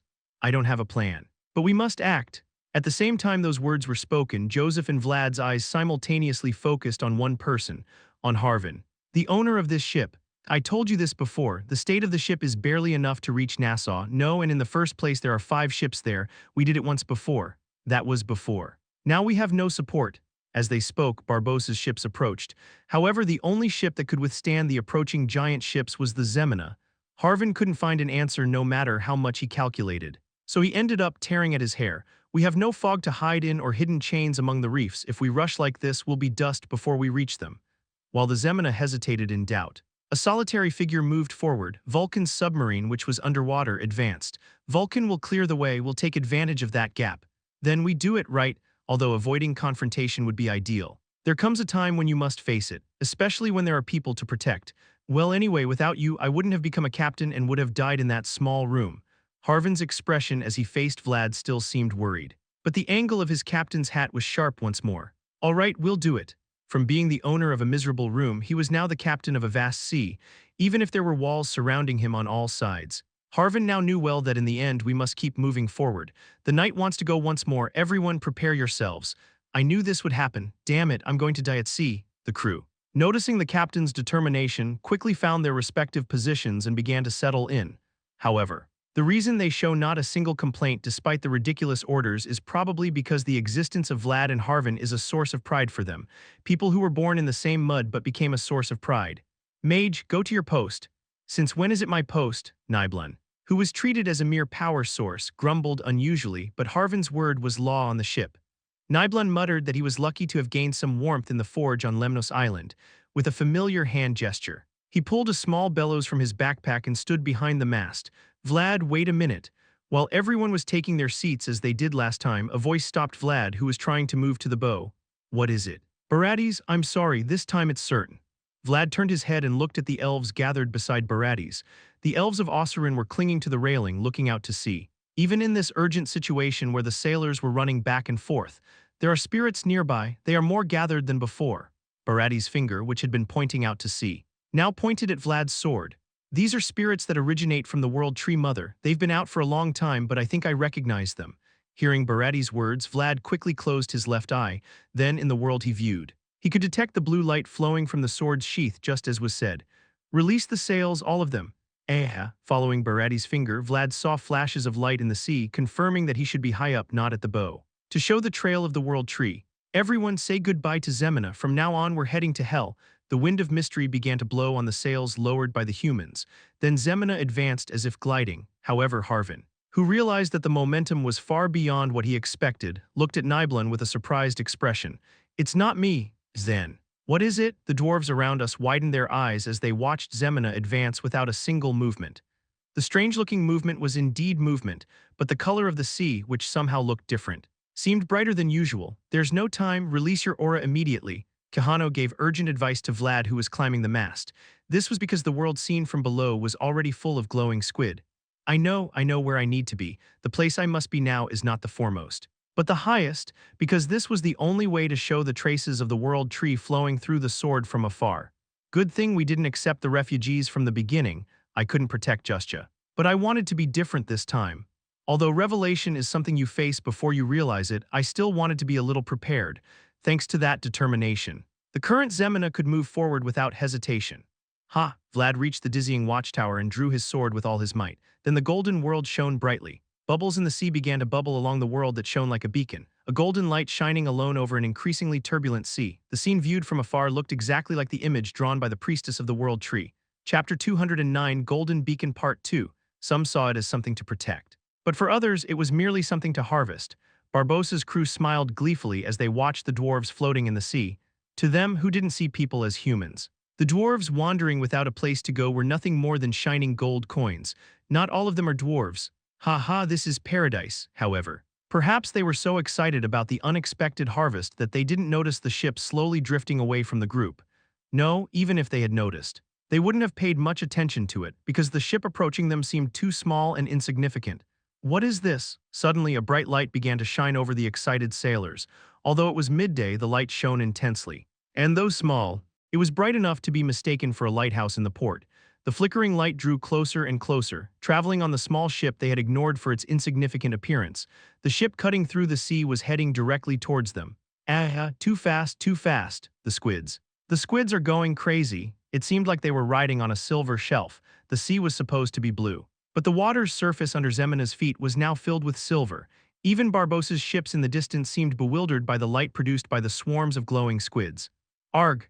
A speed that would make even experienced sailors grit their teeth. The bulging sail already fluttered as if it were about to tear, and the headwind was so strong it was hard to breathe. Everyone hold on tight. The Zemina advanced as if gliding on ice, but contrary to its exterior appearance, the impact the crew had to endure was violent. Joseph's face had already turned pale due to the vibrations, enough to unsettle even the elves with their good sense of balance. Bang, boom, boom, enemy ship attack, they're firing cannonballs. Black dots started flying from Barbossa's ships, which he noticed belatedly. At the ominous explosion heard from afar, Harvin's eyes, hidden under the captain's hat, began to glow intensely. Huff, screech, screech, a sinister sound was heard as the wheel was forced to turn. It was the cry of the Zemina, unable to overcome its speed. Boom, boom, Barbossa's cannonballs narrowly missed despite all their might. Even Barati's, who never lost his composure, swallowed hard as he watched the projectiles fall close by. Everyone on the ship was tense, but Harvin was smiling broadly. When was the last time I ran on my own legs? It felt like the memories of that time, which I could hardly recall, were slowly awakening as the wind blew as if it were tearing me apart. Everyone, brace for impact, screech, screech, sinister creaks echoed throughout the ship. It was the cry of Zemina, exhausted, shattered, and burdened with a mission too great for its abilities. However, Harvin believed that Red Rose would definitely make it to the end. It's crashing. The wind blown by Nibelun's magic and the waves generated by the spirits finally shot Zemina like a cannonball. Even Barbossa's crew couldn't help but watch in fascination at the sudden acceleration. Boom, crash, the two ships collided with a loud explosion-like sound and began to sway heavily. The small but strong lady managed to open a large hole in the side of the invader. Everyone jump. I'm not dead, I'm still not dead. The sailors began to jump forward onto the sinking Zemina, riding on the bridge created by the foremost hanging horn. The sharp angle of the charge added force to their assault. How did we say we should take the initiative? And you could see their charge from the top of the collapsing watchtower. It was the sight of a man whose body was covered in traces of Zemina's collapse.